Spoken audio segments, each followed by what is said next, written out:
The story of the Volsungs. Volsunga Saga. With excerpts from the Poetic Edda. Originally written in Icelandic, Old Norse, in the 13th century AD, by an unknown hand. However, most of the material is based substantially on previous works, some centuries older. A few of these works have been preserved in the collection of Norse poetry known as the Poetic Edda. The text of this edition is based on that published as The Story of the Volsungs, translated by William Morris and Eirik Magnusson. Of Sigi, the son of Odin. Of the birth of Volsung, the son of Rerir. Who was the son of Sigi. Of the sword that Sigmund, Volsung's son, drew from the branstock. How King Siggeir wedded Signy. And bade King Volsung and his son to Gothland. Of the slaying of King Volsung. Of how Signy sent the children of her and Siggeir to Sigmund. Of the birth of XXIII the son of Sigmund. The death of King Siggeir and of Signy. How Helgi, the son of Sigmund, won King Hodbrod in his realm, and wedded Sigrun. The ending of XXIII, Sigmund's son. Of King Sigmund's last battle, and of how he must yield up his sword again. Of the shards of the sword Gram. And how Jordes went to King Alf. Of the birth and waxing of Sigurd Fafnir's bane. Regan's tale of his brothers. And of the gold called Andvari's hoard. Of the welding together of the shards of the sword Gram. The prophecy of Gryfr. Of Sigurd's avenging of Sigmund his father. Of the slaying of the worm Fafnir. Of the slaying of Regan, son of Hreidmar. Of Sigurd's meeting with Brynhild on the mountain. More wise words of Brynhild. Of the semblance and array of Sigurd Fafnir's bane. Sigurd comes to Hlimdale. Sigurd sees Brynhild at Hlimdale. Of the dream of Gudrun, Juki's daughter. Sigurd comes to the Jukings and is wedded to Gudrun. The wooing of Brynhild. How the queens held angry converse together at the bathing. Of Brynhild's great grief and mourning. Of the slaying of Sigurd Fafnir's bane. Of the lamentation of Gudrun over Sigurd dead. As it is told in ancient songs. Of the ending of Brynhild. Gudrun wedded to Atli. Atli bids the Jukings to him. The dreams of the wives of the Jukings. Of the journey of the Jukings to King Atli. The battle in the burg of King Atli. Of the slaying of the Jukings. The end of Atli and his kin and folk. How Gudrun cast herself into the sea. But was brought ashore again. Of the wedding and slaying of Swanhild. Gudrun sends her sons to avenge Swanhild. The latter end of all the kin of the Jukings. Introduction.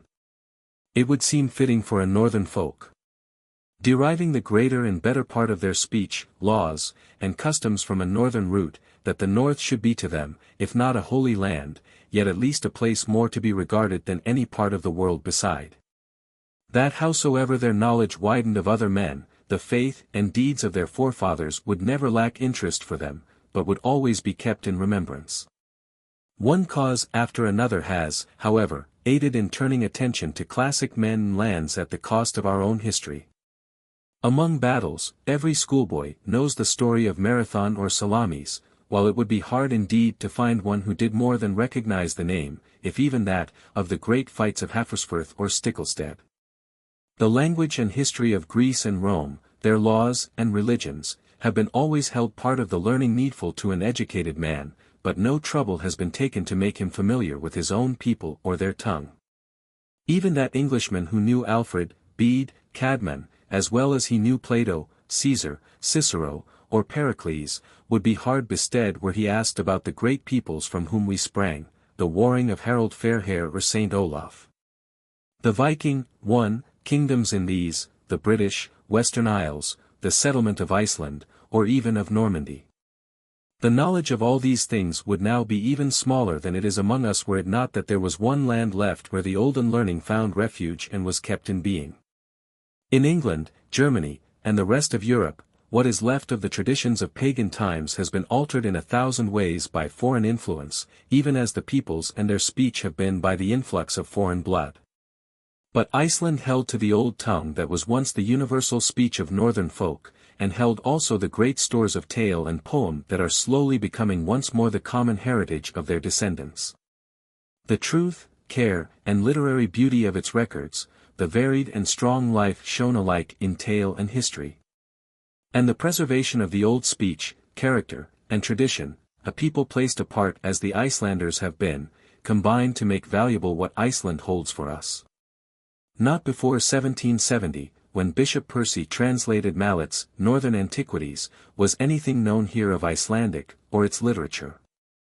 Only within the latter part of this century has it been studied, and in the brief book list at the end of this volume may be seen the little that has been done as yet. It is, however, becoming ever clearer, and to an increasing number, how supremely important is Icelandic as a word hoard to the English-speaking peoples, and that in its legend, song, and story there is a very mine of noble and pleasant beauty and high manhood. That which has been done, one may hope, is but the beginning of a great new birth, that shall give back to our language and literature all that heedlessness and ignorance bid fair for a while to destroy.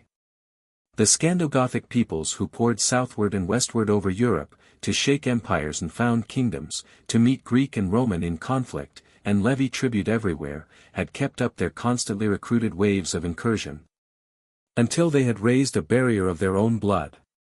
It was their own kin, the sons of earlier invaders, who stayed the landward march of the Northmen in the time of Charlemagne. To the southlands their road by land was henceforth closed. Then begins the day of the Vikings, who, for 200 years and more, held the world at ransom. Under many and brave leaders they first of all came round the Western Isles, too, toward the end of the 8th century. Soon after they invaded Normandy, and harried the coasts of France. Gradually they lengthened their voyages until there was no shore of the then known world upon which they were unseen or unfelt. A glance at English history will show the large part of it they fill, and how they took tribute from the Anglo-Saxons, who, by the way, were far nearer kin to them than is usually thought. In Ireland, where the old civilization was falling to pieces, they founded kingdoms at Limerick and Dublin among other places. 3. The last named, of which the first king, Olaf the White, was traditionally descended of Sigurd the Volsung, for, endured even to the English invasion, when it was taken by men of the same Viking blood a little altered. What effect they produced upon the natives may be seen from the description given by the unknown historian of the Wars of the Gedhill with the Gael, in a word, although there were 100 hard-steeled iron heads on one neck, and 100 sharp, ready, cool, never-rusting brazen tongues in each head, and 100 garrulous, loud, unceasing voices from each tongue, they could not recount, or narrate, or enumerate, or tell what all the Gedhills suffered in common, both men and women, laity and clergy, old and young, noble and ignoble, of hardship, and of injury, and of oppression, in every house, from these valiant, wrathful, purely pagan people. Even though great were this cruelty, oppression, and tyranny, though numerous were the oft-victorious clans of the many familied Erin, though numerous their kings, and their royal chiefs, and their princes, though numerous their heroes and champions, and their brave soldiers, their chiefs of valor and renown and deeds of arms, yet not one of them was able to give relief, alleviation, or deliverance from that oppression and tyranny, from the numbers and multitudes, and the cruelty in the wrath of the brutal, ferocious, furious, untamed, implacable hordes by whom that oppression was inflicted, because of the excellence of their polished, ample, treble, heavy, trusty, glittering corselets, and their hard, strong, valiant swords, and their well-riveted long spears, and their ready, brilliant arms of valor besides. And because of the greatness of their achievements and of their deeds, their bravery, and their valor, their strength, and their venom, and their ferocity, and because of the excess of their thirst and their hunger for the brave, fruitful, nobly inhabited, full of cataracts, rivers, bays, pure, smooth-planed, sweet grassy land of Erin, pp. 52-53, some part of this, however, must be abated, because the chronicler is exalting the terror-striking enemy that he may still further exalt his own people, the Dalkais, who did so much under Brian Boroim to check the inroads of the Northmen. When a book does, 5, appear, which has been announced these 10 years past, we shall have more material for the reconstruction of the life of those times than is now anywhere accessible. Viking earldoms also were the Orkneys, Faroes, and Shetlands. So late as 1171, in the reign of Henry II. The year after Becket's murder, Earl Sweyn Eslefson of Orkney, who had long been the terror of the western seas, fared a sea-roving and scoured the western coast of England, Man, and the east of Ireland. But was killed in an attack on his kinsman of Dublin. He had used to go upon a regular plan that may be taken as typical of the homely manner of most of his like in their cruising. Sweyn had in the spring hard work, and made them lay down very much seed, and looked much after it himself. But when that toil was ended, he fared away every spring on a Viking voyage, and harried about among the southern isles and Ireland, and came home after midsummer. That he called spring Viking. Then he was at home until the cornfields were reaped down, and the grain seen to and stored. Then he fared away on a Viking voyage, and then he did not come home till the winter was 1 month off, and that he called his autumn Viking. 6. Toward the end of the 9th century Harold Fairhair, either spurred by the example of Charlemagne, or really prompted, as Snorri Sturluson tells us, resolved to bring all Norway under him. As Snorri has it in Heimskringla, King Harold sent his men to a girl hight Gyda. The king wanted her for his leman, for she was wondrous beautiful but of high mood withal. Now when the messengers came there and gave their message to her, she made answer that she would not throw herself away even to take a king for her husband, who swayed no greater kingdom than a few districts. And methinks, said she, it is a marvel that no king here in Norway will put all the land under him, after the fashion that Gorm the Old did in Denmark or Eric at Ups. The messengers deemed this a dreadfully proud-spoken answer, and asked her what she thought would come of such an one, for Harold was so mighty a man that his asking was good enough for her. But although she had replied to their saying otherwise than they would, they saw no likelihood, for this while, of bearing her along with them against her will, so they made ready to fare back again. When they were ready and the folk followed them out, Gyda said to the messengers, Now tell to King Harold these my words, I will only agree to be his lawful wife upon the condition that he shall first, for sake of me, put under him the whole of Norway, so that he may bear sway over that kingdom as freely and fully as King Eric over the realm of Sweden, or King Gorm over Denmark. For only then, methinks, can he be called king of a people. Now his men came back to King Harold, bringing him the words of the girl, and saying she was so bold and heedless that she well deserved the king should send a greater troop of people for her, and put her to some disgrace. Then answered the king, This maid has not spoken or done so much amiss that she should be punished, but the rather should she be thanked for her words. She has reminded me, said he, of somewhat that it seems wonderful I did not think of before. And now, added he, I make the solemn vow, and take who made me and rules over all things, to witness that never shall I clip or comb my hair until I have subdued all Norway with scat, and duties, and lordships. Or, if not, have died in the seeking. Guttorm gave great thanks to the king for his oath, saying it was royal work fulfilling royal rede. The new and strange government that Harold tried to enforce, nothing less than the feudal system in a rough guise, which made those who had hitherto been their own men save at special times, the king's men at all times, and laid freemen under tax, was withstood as long as might be by the sturdy Norsemen. It was only by dint of hard fighting that he slowly won his way, until at Hafrsfirth he finally crushed all effective opposition. But the discontented, and they were a great multitude, fled over sea to the outlands, Iceland, the Faroes, the Orkneys, and Ireland. The whole coast of Europe, even to Greece and the shores of the Black Sea, the northern shores of Africa, and the western part of Asia, felt the effects also. Rolf Padth Hoof, son of Harold's dear friend Ragnvald, made an outlaw for a cattle raid within the bounds of the kingdom, betook himself to France, and, with his men, founded a new people and a dynasty. Iceland had been known for a good many years, but its only dwellers had been Irish Culdees, who sought that lonely land to pray in peace. Now, however, both from Norway and the Western Isles settlers began to come in.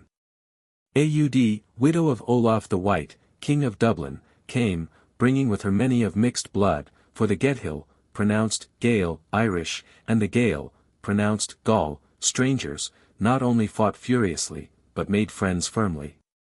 And often intermarried. Indeed, the Westmen were among the first arrivals, and took the best parts of the island, on its western shore, appropriately enough. After a time the Vikings who had settled in the isles so worried Harold and his kingdom, upon which they swooped every other while, that he drew together a mighty force, and fell upon them wheresoever he could find them. And followed them up with fire and sword. And this he did twice, so that in those lands none could abide but folk who were content to be his men, however lightly they might hold their allegiance. Hence it was to Iceland that all turned who held to the old ways, and for over 60 years from the first comer there was a stream of hardy men pouring in, with their families and their belongings, simple yeomen, great and war-wise chieftains. Rich landowners, who had left their land for the overbearing of King Harold, as the Vlandamabok, VII, has it. There also we shall escape the troubling of kings and scoundrels, says the Volsunga Saga. So much of the best blood left Norway that the king tried to stay the leak by fines and punishments, but in vain. As his ship neared the shore, the new-coming chief would leave it to the gods as to where he settled. The hallowed pillars of the high seat, which were carried away from his old abode, were thrown overboard, with certain rites, and were let drive with wind and wave until they came ashore. The piece of land which lay next the beach they were flung upon was then viewed from the nearest hill summit, and place of the homestead picked out. Then the land was hallowed by being encircled with fire, parcelled among the band, and marked out with boundary signs. The houses were built, the town or home field walled in, a temple put up, and the settlement soon assumed shape. In 1100 there were 4,500 franklins, making a population of about 50,000, fully 3/4 of whom had a strong infusion of Celtic blood in them. The mode of life was, and is, rather pastoral than aught else. In the 39,200 square miles of the island's area there are now about 250 acres of cultivated land, and although there has been much more in times past, the Icelanders have always been forced to reckon upon flocks and herds as their chief resources. Grain of all kinds, even rye, only growing in a few favored places, and very rarely there. The hay, self-sown, being the only certain harvest. On the coast fishing and fowling were of help, but 9/10 of the folk lived by their sheep and cattle. Potatoes, carrots, turnips, and several kinds of cabbage have, however, been lately grown with success. They produced their own food and clothing, and could export enough wool, cloth, horn, dried fish, etc. as enabled them to obtain wood for building, iron for tools, honey, wine, grain, etc., to the extent of their simple needs. Life and work was lotted by the seasons and their changes.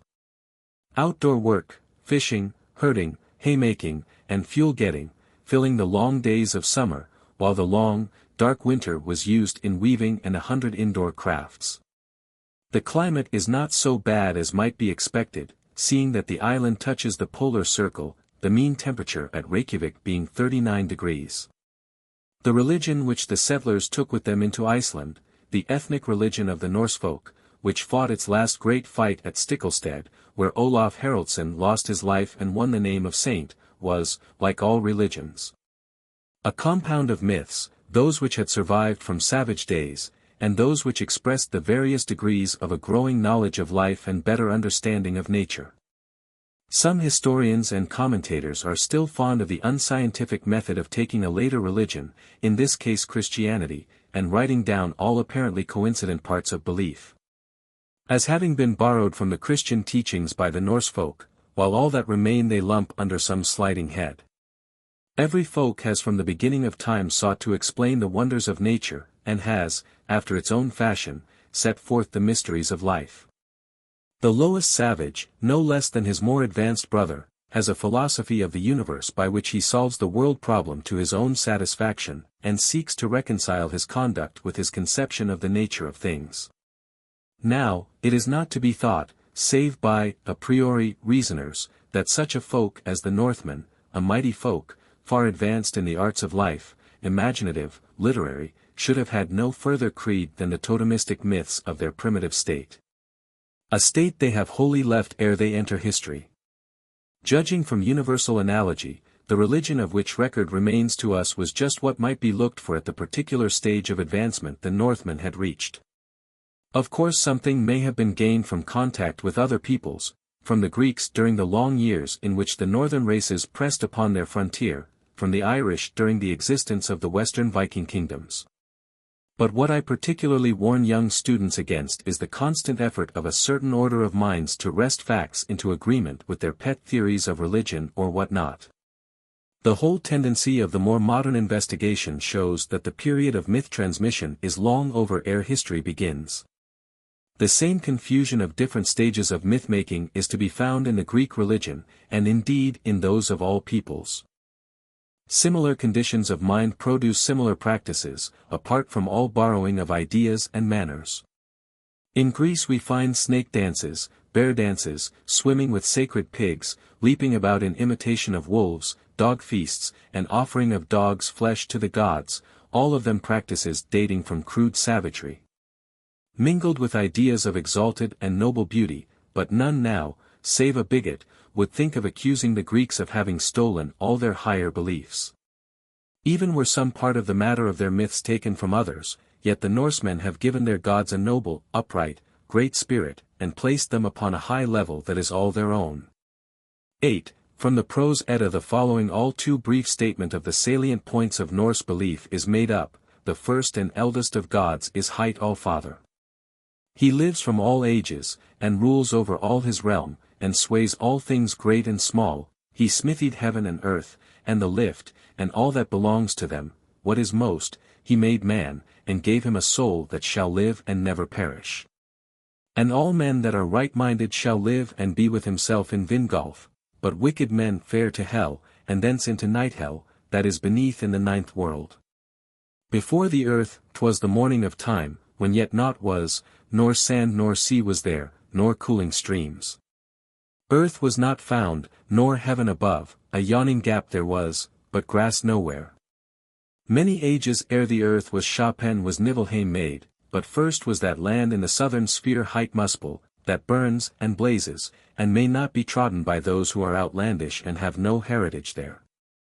Surtur sits on the border to guard the land, at the end of the world he will fare forth, and harry and overcome all the gods and burn the world with fire.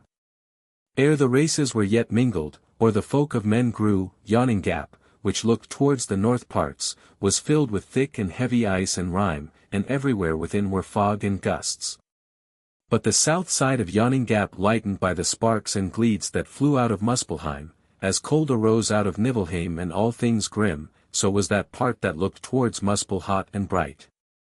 But yawning gap was as light as windless air, and when the blast of heat met the rime, so that it melted and dropped and quickened, from those life drops there was shaped the likeness of a man, and he was named Emer. He was bad, and all his kind. And so it is said, when he slept he fell into a sweat, then waxed under his left hand a man and a woman, and one of his feet got a son with the other, and thence cometh the Hrimthursar.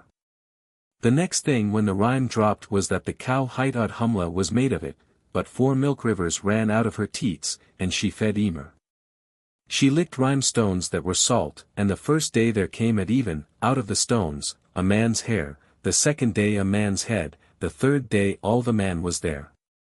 He is named Turi, he was fair of face, great and mighty. He gat a son named Bor, who took to him Besla, daughter of Bolthorn, the giant, and they had 3 sons, Odin, Vili, and Ve. Bor's son slew Emer the giant, but when he fell there ran so much blood out of his wounds that all the kin of the Hrimthursar were drowned, save for Gelmir and his household, who got away in a boat. Then Bor's sons took Emer and bore him into the midst of yawning gap, and made of him the earth, of his blood seas and waters, of his flesh earth was made, they set the earth fast, and laid the sea round about it in a ring without. Of his bones were made rocks, stones and pebbles of his teeth and jaws and the bones that were broken. They took his skull and made the lift thereof, and set it up over the earth with 4 sides, and under each corner they set dwarfs, and they took his brain and cast it aloft, and made clouds. They took the sparks and gleeds that went loose, and had been cast out of Muspelheim, and set them in the lift to give light. They gave resting places to all fires, and set some in the lift. Some fared free under it, and they gave them a place and shaped their goings. A wondrous great smithying, and deftly done. The earth is fashioned round without, and there beyond, round about it lies the deep sea. And on that sea strand the gods gave land for an abode to the giant kind, but within on the earth made they a burg round the world against restless giants, and for this burg reared they the brows of Ymir, and called the burg Midgard. The gods went along the sea strand and found two stalks, and shaped out of them men. The first gave soul and life, the second wit and will to move, the third face, hearing, speech, and eyesight. They gave them clothing and names. The man Ask and the woman Embla, thence was mankind begotten, to whom an abode was given under Midgard. Then next Bor's sons made them a burg in the midst of the world, that is called Asgard. There abode the gods and their kind, and wrought thence many tidings and feats, both on earth and in the sky. Odin, who is hight All-Father, for that he is the father of all men and sat there in his high seat, seeing over the whole world and each man's doings, and knew all things that he saw. His wife was called Frigg, and their offspring is the Asa stock, who dwell in Asgard and the realms about it, and all that stock are known to be gods. The daughter and wife of Odin was Earth, and of her he got Thor. Him followed strength and sturdiness, thereby quells he all things quick. The strongest of all gods and men, he has also three things of great price, the hammer Mjolnir, the best of strength belts, and when he girds that about him waxes his god's strength one half. And his iron gloves that he may not miss for holding his hammer's haft. Balder is Odin's second son, and of him it is good to say, he is fair and bright in face, and hair, and body, and him all praise. He is wise and fair-spoken and mild, and that nature is in him none may withstand his doom. Tyr is daring and best of mood. There is a saw that he is Turstrong who is before other men and never yields. He is also so wise that it is said he is Turlearned who is wise. Bragi is famous for wisdom, and best in tongue-wit, and cunning speech, and songcraft. And many other are there, good and great. And one, Loki, fair of face, ill in temper and fickle of mood, is called the backbiter of the Asa, and speaker of evil reeds and shame of all gods and men. He has above all that craft called sleight, and cheats all in all things. Among the children of Loki are Fenris Wolf and Midgard's Worm. The second lies about all the world in the deep sea, holding his tail in his teeth, though some say Thor has slain him. But Fenris Wolf is bound until the doom of the gods, when gods and men shall come to an end, and earth and heaven be burnt, when he shall slay Odin. After this the earth shoots up from the sea, and it is green and fair, and the fields bare unsown, and gods and men shall be alive again, and sit in fair halls, and talk of old tales and the tidings that happened aforetime. The head seat, or holiest stead, of the gods is at Yggdrasil's ash, which is of all trees best and biggest. Its boughs are spread over the whole world and stand above heaven. One root of the ash is in heaven, and under the root is the right holy spring. There hold the gods doom every day. The second root is with the Hrimthursar, where before was Yawning Gap. Under that root is Mimir's spring, where knowledge and wit lie hidden. Thither came All-Father and begged a drink, but got it not before he left his eye in pledge. The third root is over Niflheim, and the worm Nidhogg gnaws the root beneath. A fair hall stands under the ash by the spring, and out of it come three maidens, Norns, named Has Been, Being, Will Be, who shape the lives of men. There are beside other Norns, who come to every man that is born to shape his life, and some of these are good and some evil. In the boughs of the ash sits an eagle, wise in much, and between his eyes sits the hawk Vedrfolnir. The squirrel Ratatosk runs up and down along the ash, bearing words of hate betwixt the eagle and the worm. Those Norns who abide by the holy spring draw from it every day water, and take the clay that lies around the well, and sprinkle them up over the ash for that its boughs should not wither or rot. All those men that have fallen in the fight, and borne wounds and toil unto death, from the beginning of the world, are come to Odin in Valhall. A very great throng is there, and many more shall yet come. The flesh of the boar Sorfnir is sodden for them every day, and he is whole again at even, and the mead they drink that flows from the teats of the she-goat Hydrun. The meat Odin has on his board he gives to his 2 wolves, Jerry and Freki, and he needs no meat, wine is to him both meat and drink, ravens twain sit on his shoulders, and say into his ear all tidings that they see and hear. They are called Hugin and Munin, mind and memory, them sends he at dawn to fly over the whole world, and they come back at breakfast-tide, thereby becomes he wise in many tidings, and for this men call him Raven's God. Every day, when they have clothed them, the heroes put on their arms and go out into the yard and fight and fell each other, that is their play, and when it looks toward mealtime, then ride they home to Valhall and sit down to drink. For murderers and men forsworn is a great hall, and a bad, and the doors look northward. It is altogether wrought of adderbacks like a wattled house, but the worms' heads turn into the house, and blow venom, so that rivers of venom run along the hall, and in those rivers must such men wade forever. There was no priest class. Every chief was priest for his own folk, offered sacrifice, performed ceremonies, and so on.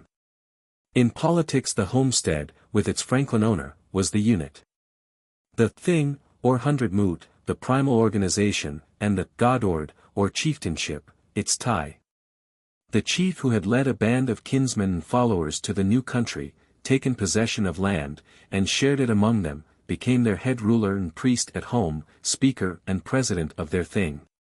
And their representative in any dealings with neighboring chiefs and their clients. He was not a feudal lord, for any franklin could change his godord as he liked, and the right of judgment by peers was in full use. At first there was no higher organization than the local thing. A central thing, and a speaker to speak a single law for the whole island, was instituted in 929, and afterwards the island was divided in 4 quarters, each with a court, under the Althing. Society was divided only into 2 classes of men, the free and unfree, though political power was in the hands of the franklins alone. Goatee and thrall ate the same food, spoke the same tongue, wore much the same clothes, and were nearly alike in life and habits. Among the free men there was equality in all but wealth and the social standing that cannot be separated therefrom. The thrall was a serf rather than a slave, and could own a house, etc., of his own. In a generation or so the freeman or landless retainer, if he got a homestead of his own, was the peer of the highest in the land. During the 10th century Greenland was colonized from Iceland, and by end of the same century Christianity was introduced into Iceland, but made at first little difference in arrangements of society. In the 13th century disputes over the power and jurisdiction of the clergy led, with other matters, to civil war, ending in submission to Norway, and the breaking down of all native great houses. Although life under the Commonwealth had been rough and irregular, it had been free and varied, breeding heroes and men of mark. But the law and order now brought in left all on a dead level of peasant proprietorship, without room for hope or opening for ambition. An alien governor ruled the island, which was divided under him into local counties, administered by sheriffs appointed by the King of Norway. The Althing was replaced by a royal court, the local work of the local things was taken by a subordinate of the sheriff, and things, quarter courts, trial by jury, and all the rest, were swept away to make room for these improvements, which have lasted with few changes into this century. In 1380 the island passed under the rule of Denmark, and so continues. 9. During the 15th century the English trade was the only link between Iceland and the outer world. The Danish government weakened that link as much as it could, and sought to shut in and monopolize everything Icelandic. Under the deadening effect of such rule it is no marvel that everything found a lower level, and many things went out of existence for lack of use. In the 16th century there is little to record but the Reformation, which did little good, if any, and the ravages of English, Gascon, and Algerine pirates who made havoc on the coast. 10. They appear toward the close of the century and disappear early in the 17th. In the 18th century smallpox, sheep disease, famine, and the terrible eruptions of 1765 and 1783, follow one another swiftly and with terrible effect. At the beginning of the present century Iceland, however, began to shake off the stupor her ill hap had brought upon her, and as European attention had been drawn to her, she was listened to. Newspapers, periodicals, and a useful knowledge society were started, then came free trade, and the Home Rule struggle, which met with partial success in 1874, and is still being carried on. A colony, Gimli, in far-off Canada, has been formed of Icelandic emigrants, and large numbers have left their motherland. But there are many cooperative societies organized now, which it is hoped will be able to so revive the old resources of the island as to make provision for the old population and ways of life. There is now again a representative central council, but very many of the old rights and powers have not been yet restored. The condition of society is peculiar absence of towns, social equality, no abject poverty or great wealth, rarity of crime, making it easy for the whole country to be administered as a cooperative commonwealth without the great and striking changes rendered necessary by more complicated systems. Iceland has always borne a high name for learning and literature. On both sides of their descent people inherited special poetic power. Some of older Eddaic fragments attest the great reach and deep overpowering strength of imagination possessed by their Norse ancestors, and they themselves had been quickened by a new leaven. During the first generations of the land-taking, a great school of poetry which had arisen among the Norsemen of the Western Isles was brought by them to Iceland. 11. The poems then produced are quite beyond parallel with those of any Teutonic language for centuries after their date, which lay between the beginning of the 9th and the end of the 10th centuries. Through the Greenland colony also came two, or perhaps more, great poems of this Western school. This school grew out of the stress and storm of the Viking life, with its wild adventure and varied commerce, and the close contact with an artistic and inventive folk, possessed of high culture and great learning. The infusion of Celtic blood, however slight it may have been, had also something to do with the swift intense feeling and rapidity of passion of the earlier Icelandic poets. They are hot-headed and hot-hearted, warm, impulsive, quick to quarrel or to love, faithful, brave, ready with sword or song to battle with all comers, or to seek adventure wheresoever it might be found. They leave Iceland young, and wander at their will to different courts of northern Europe, where they are always held in high honor.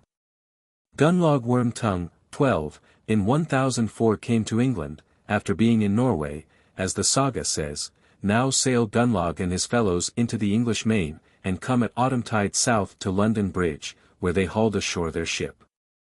Now, at that time King Ethelred, the son of Edgar, ruled over England, and was a good lord, the winter he sat in London.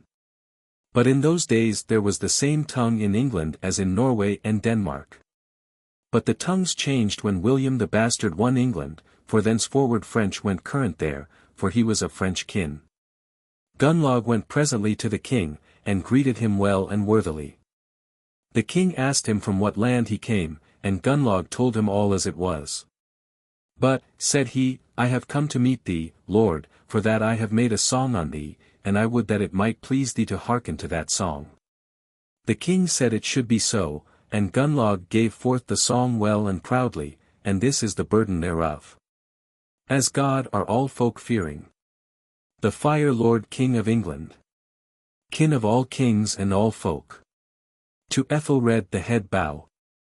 The king thanked him for the song, and gave him as song reward a scarlet cloak lined with the costliest of furs, and gold embroidered down to the hem, and made him his man, and Gunnlaug was with him all the winter, and was well accounted of.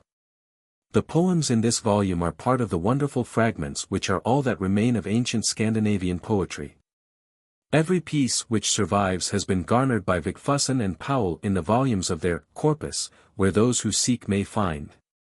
A long and illustrious line of poets kept the old traditions, down even to within a couple centuries, but the earlier great harvest of song was never again equaled. After Christianity had entered Iceland, and that, with other causes, had quieted men's lives, although the poetry which stood to the folk in lieu of music did not die away, it lost the exclusive hold it had upon men's minds. In a time not so stirring, when emotion was not so fervent or so swift, when there was less to quicken the blood, the story that had before found no fit expression but in verse, could stretch its limbs, as it were, and be told in prose.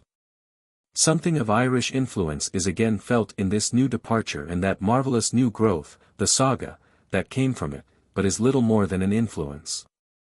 Every people finds some one means of expression which more than all else suits their mood or their powers, and this the Icelanders found in the saga. This was the life of a hero told in prose, but in set form, after a regular fashion that unconsciously complied with all epical requirements but that of verse, simple plot, events in order of time. Set phrases for even the shifting emotion or changeful fortune of a fight or storm, and careful avoidance of digression, comment, or putting forward by the narrator of aught but the theme he has in hand. He himself is never seen. Something in the perfection of the saga is to be traced to the long winter's evenings, when the whole household, gathered together at their spinning, weaving, and so on, would listen to one of their number who told anew some old story of adventure or achievement. In very truth the saga is a prose epic, and marked by every quality an epic should possess. Growing up while the deeds of dead heroes were fresh in memory, most often recited before the sharers in such deeds, the saga, in its pure form, never goes from what is truth to its teller. Where the saga, as this one of the Volsungs is founded upon the debris of songs and poems, even then very old, tales of mythological heroes, of men quite removed from the personal knowledge of the narrator. Yet the story is so inwound with the tradition of his race, is so much a part of his thought life, that every actor in it has for him a real existence. At the feast or gathering, or by the fireside, as men made nets and women spun, these tales were told over. In their frequent repetition by men who believed them, though incident or sequence underwent no change, they would become closer knit, more coherent, and each an organic whole. Gradually they would take a regular and accepted form, which would ease the strain upon the reciter's memory and leave his mind free to adorn the story with fair devices, that again gave help in the making it easier to remember, and thus aided in its preservation. After a couple of generations had rounded and polished the sagas by their telling and retelling, they were written down for the most part between 1141 and 1220, and so much was their form impressed upon the mind of the folk, that when learned and literary works appeared, they were written in the same style. Hence we have histories alike of kingdoms, or families, or miracles, lives of saints, kings, or bishops in saga form, as well as subjects that seem at first sight even less hopeful. All sagas that have yet appeared in English may be found in the book list at end of this volume, but they are not a tithe of those that remain. Of all the stories kept in being by the saga tellers and left for our delight, there is none that so epitomizes human experience, has within the same space so much of nature and of life, so fully the temper and genius of the northern folk, as that of the Volsungs and Nibelungs, which has in varied shapes entered into the literature of many lands. In the beginning there is no doubt that the story belonged to the common ancestral folk of all the Teutonic of Scando-Gothic peoples in the earliest days of their wanderings. Whether they came from the Hindu Kush, or originated in northern Europe, brought it with them from Asia, or evolved it among the mountains and rivers it has taken for scenery, none know nor can.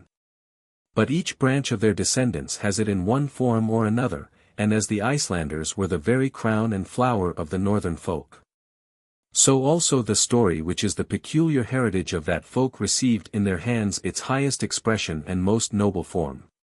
The oldest shape in which we have it is in the Eddaic poems, some of which date from unnumbered generations before the time to which most of them are usually ascribed, the time of the Viking kingdoms in the Western Isles. In these poems the only historical name is that of Attila, the great Hun leader, who filled so large a part of the imagination of the people whose power he had broken. There is no doubt that, in the days when the kingdoms of the Scando-Goths reached from the North Cape to the Caspian, that some earlier great king performed his part. But, after the striking career of Attila, he became the recognized type of a powerful foreign potentate. All the other actors are mythic heroic. Of the Eddaic songs only fragments now remain, but ere they perished there arose from them a saga, that now given to the readers of this. The so-called Anglo-Saxons brought part of the story to England in Beowulf, in which also appear some incidents that are again given in the Icelandic saga of Grettir the Strong.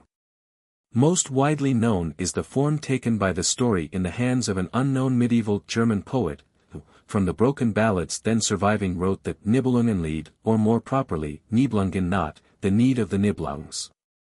In this the characters are all renamed, some being more or less historical actors in mid-European history, as Theodoric of the East Goths, for instance.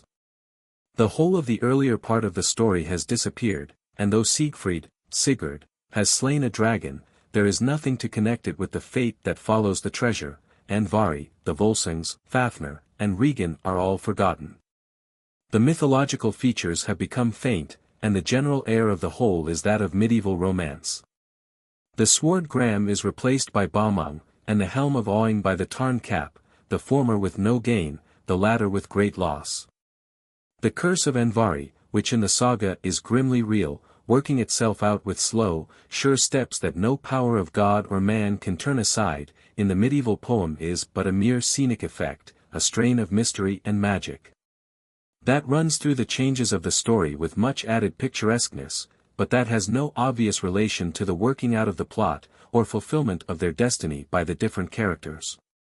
Brynhild loses a great deal, and is a poor creature when compared with herself in the saga. Grimhild and her fateful drink have gone. Gudrun, Kriemhild, is much more complex, but not more tragic.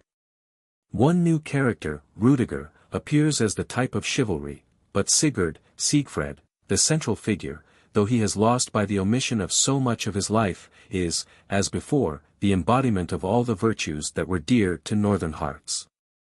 Brave, strong, generous, dignified, and utterly truthful, he moves amid a tangle of tragic events, overmastered by a mighty fate, and in life or death is still a hero without stain or flaw. It is no wonder that he survives to this day in the national songs of the Faroe Islands and in the folk ballads of Denmark. That his legend should have been mingled with northern history through Ragnar Lodbrog, or southern through Attila and Theodoric, that it should have inspired William Morris in producing the one great English epic of the century. XIII, and Richard Wagner in the mightiest among his music dramas. Of the story as told in the saga there is no need here to speak, for to read it, as may be done a few pages farther on, is that not better than to read about it?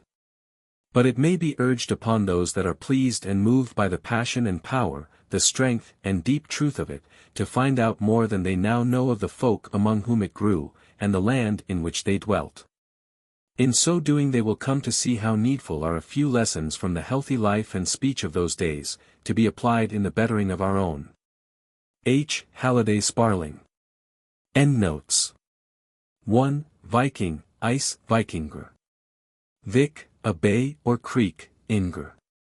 Belonging to, or men of, freebooters. 2. West over the sea, is the word for the British Isles.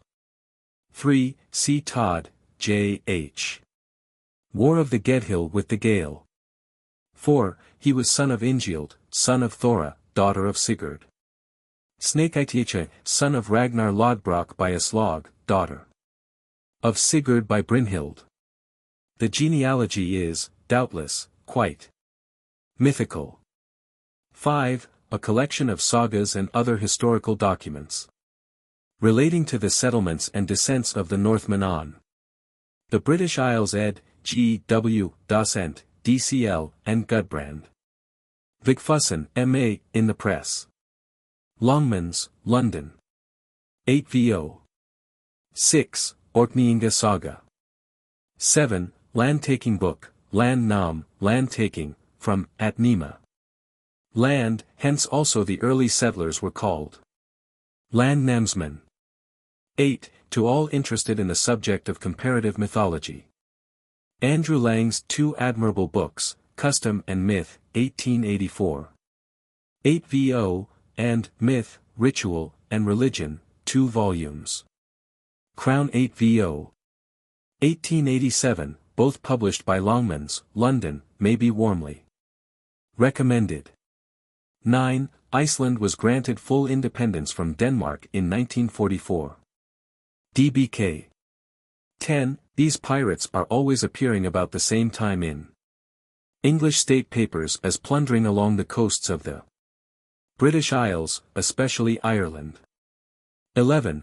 For all the old Scandinavian poetry extant in Icelandic, see Corpus Poeticum Borealis of Vigfusson and Powell. 12. Snake Tongue, so called from his biting satire.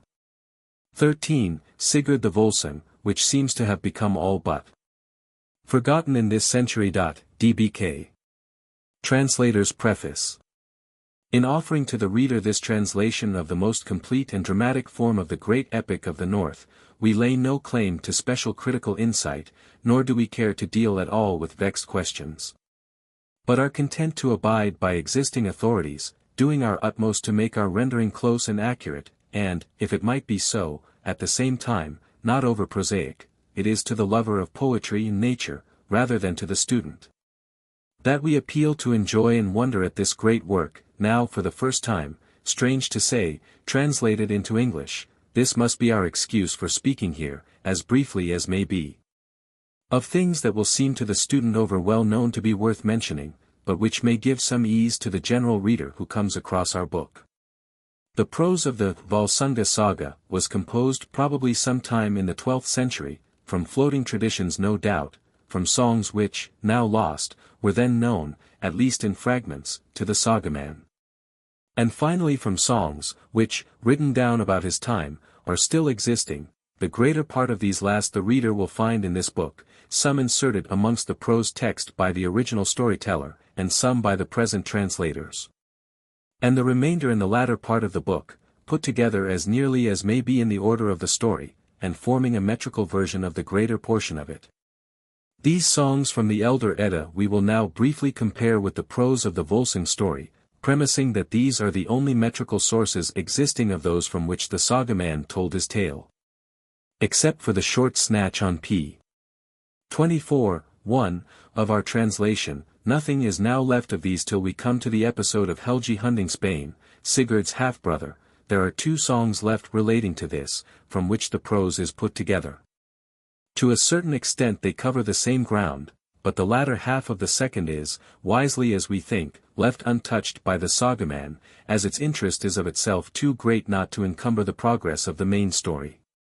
For the sake of its wonderful beauty, however, we could not refrain from rendering it, and it will be found first among the metrical translations that form the second part of this book. Of the next part of the saga, the deaths of Sinthjotli and Sigmund, and the journey of Queen Hjordis to the court of King Alf, there is no trace left of any metrical origin. But we meet the Edda once more where Regan tells the tale of his kin to Sigurd, and where Sigurd defeats and slays the sons of Hunding. This lay is known as the Lay of Regan. The short chapter 16 is abbreviated from a long poem called the Prophecy of Greipr, the Greipr of the saga, where the whole story to come is told with some detail, and which certainly, if drawn out at length into the prose, would have forestalled the interest of the tale. In the slaying of the dragon the saga adheres very closely to the Lay of Fafnir, for the insertion of the Song of the Birds to Sigurd the present translators are responsible.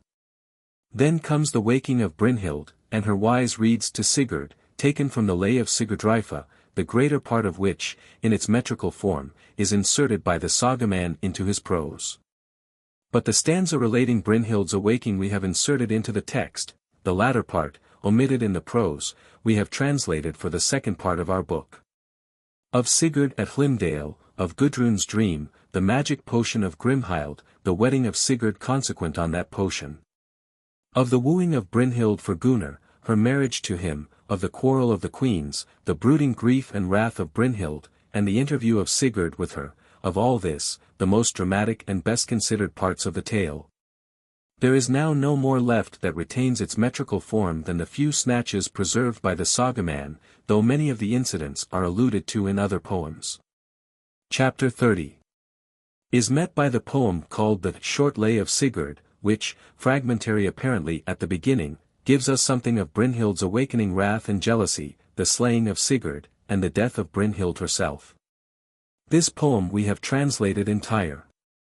The fragments of the Lay of Brynhild are what is left of a poem partly covering the same ground as this last, but giving a different account of Sigurd's slaying.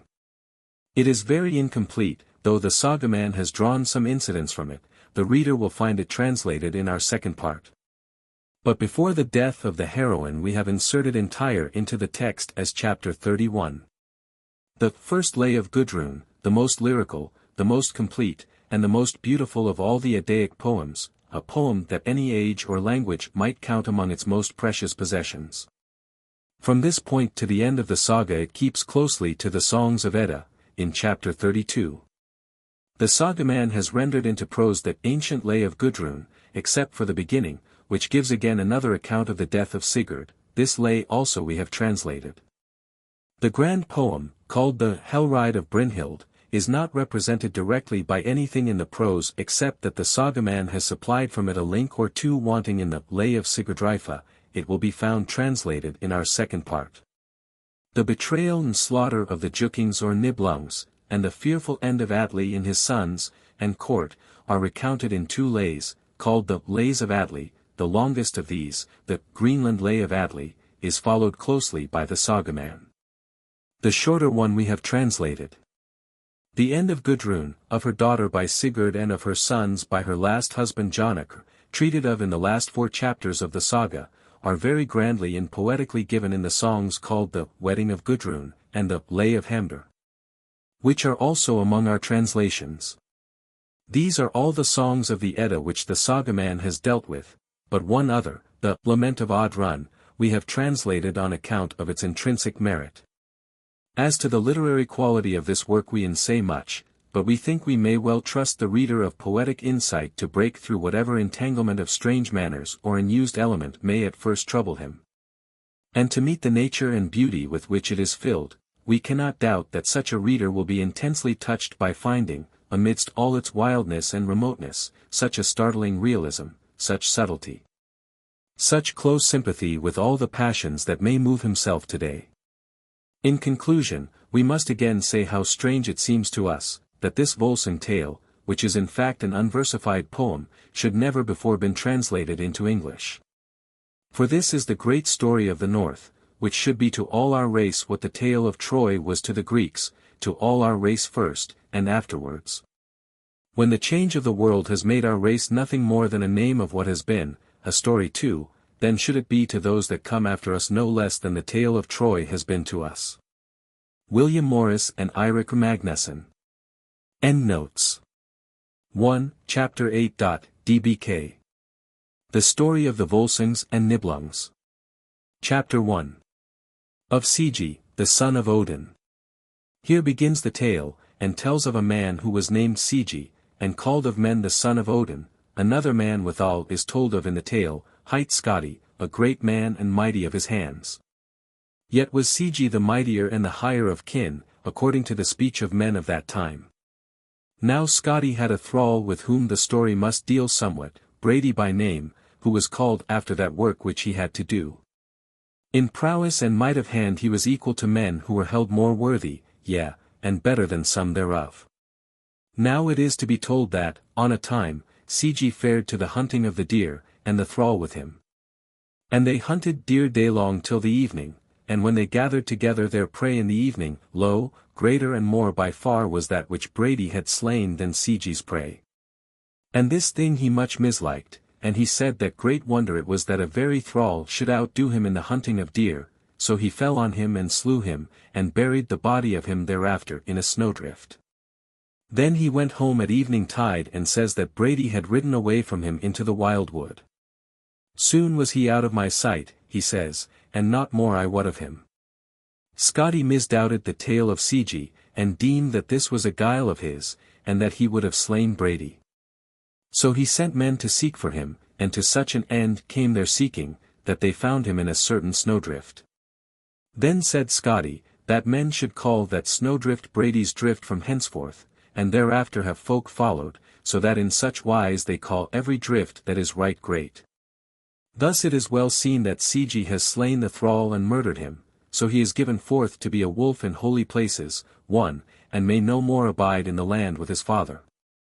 Therewith Odin bare him fellowship from the land, so long away, that right long it was, and made no stay till he brought him to certain warships. So Sigi falls to lying out a-warring with the strength that his father gave him or ever they parted.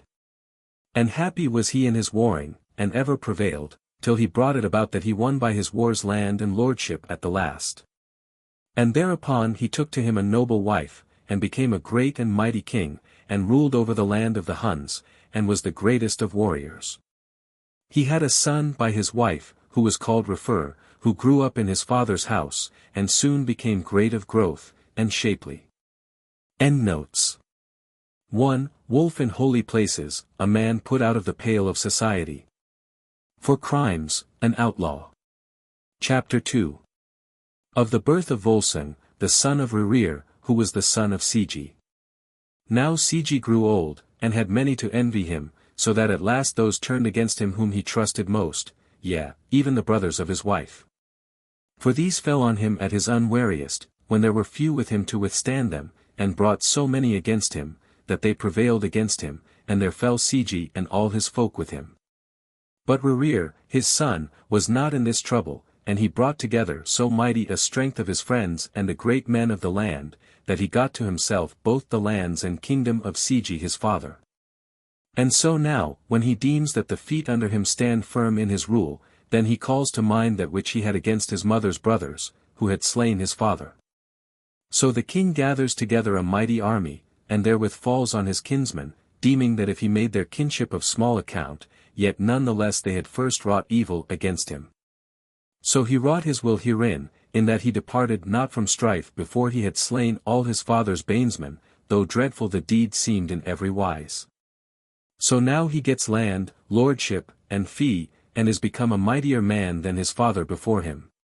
Much wealth won in war gat Rerir to himself, and wedded a wife withal, such as he deemed meet for him, and long they lived together, but had no child to take the heritage after them.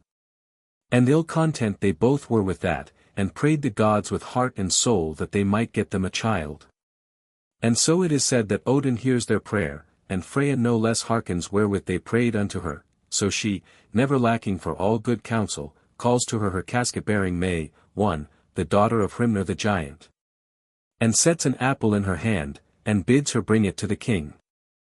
She took the apple, and did on her the gear of a crow, and went flying till she came whereas the king sat on a mound, and there she let the apple fall into the lap of the king, but he took the apple, and deemed he knew whereto it would avail.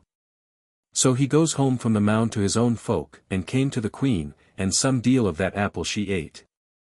So, as the tale tells, the queen soon knew that she big with child, but a long time wore or ever she might give birth to the child, so it befell that the king must needs go to the wars, after the custom of kings. That he may keep his own land in peace, and in this journey it came to pass that Rerir fell sick and got his death, being minded to go home to Odin, a thing much desired of many folk in those days. Now no otherwise it goes with the queen's sickness than heretofore, nor may she be the lighter of her child, and 6 winters wore away with the sickness still heavy on her, so that at the last she feels that she may not live long. Wherefore now she bade cut the child from out of her, and it was done even as she bade, a man-child was it, and great of growth from his birth, as might well be, and they say that the youngling kissed his mother or ever she died. But to him is a name given, and he is called Volsung, and he was king over Hunland in the room of his father. From his early years he was big and strong, and full of daring in all manly deeds and trials, and he became the greatest of warriors, and of good hap in all the battles of his warfaring. Now when he was fully come to man's estate, Hrimnir the giant sends to him Uljad his daughter, she of whom the tale told, that she brought the apple to Rerir, Volsung's father. So Volsung weds her withal. And long they abode together with good hap and great love. They had 10 sons and 1 daughter, and their eldest son was hight Sigmund, and their daughter Signy. And these 2 were twins, and in all wise the foremost and the fairest of the children of Volsung the king, and mighty, as all his seed was. Even as has been long told from ancient days, and in tales of long ago, with the greatest fame of all men. How that the Volsungs have been great men and high-minded and far above the most of men both in cunning and in prowess and all things high and mighty.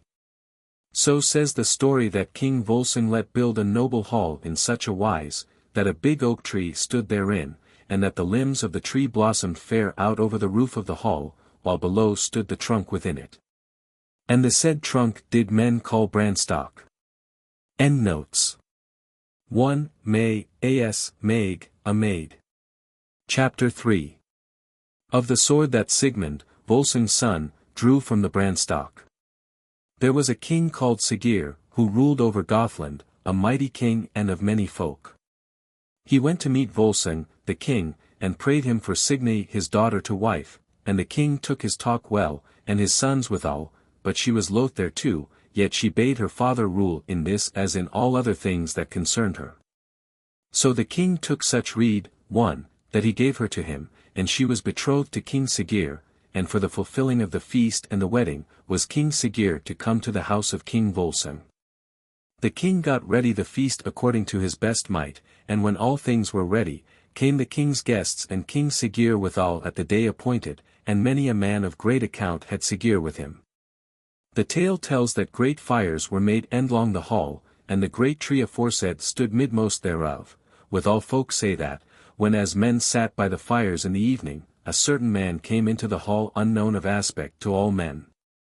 And such like array he had, that over him was a spotted cloak, and he was barefoot, and had linen breeches knit tight even unto the bone, and he had a sword in his hand as he went up to the branstock, and a slouched hat upon his head, huge he was, and seeming ancient, and one-eyed.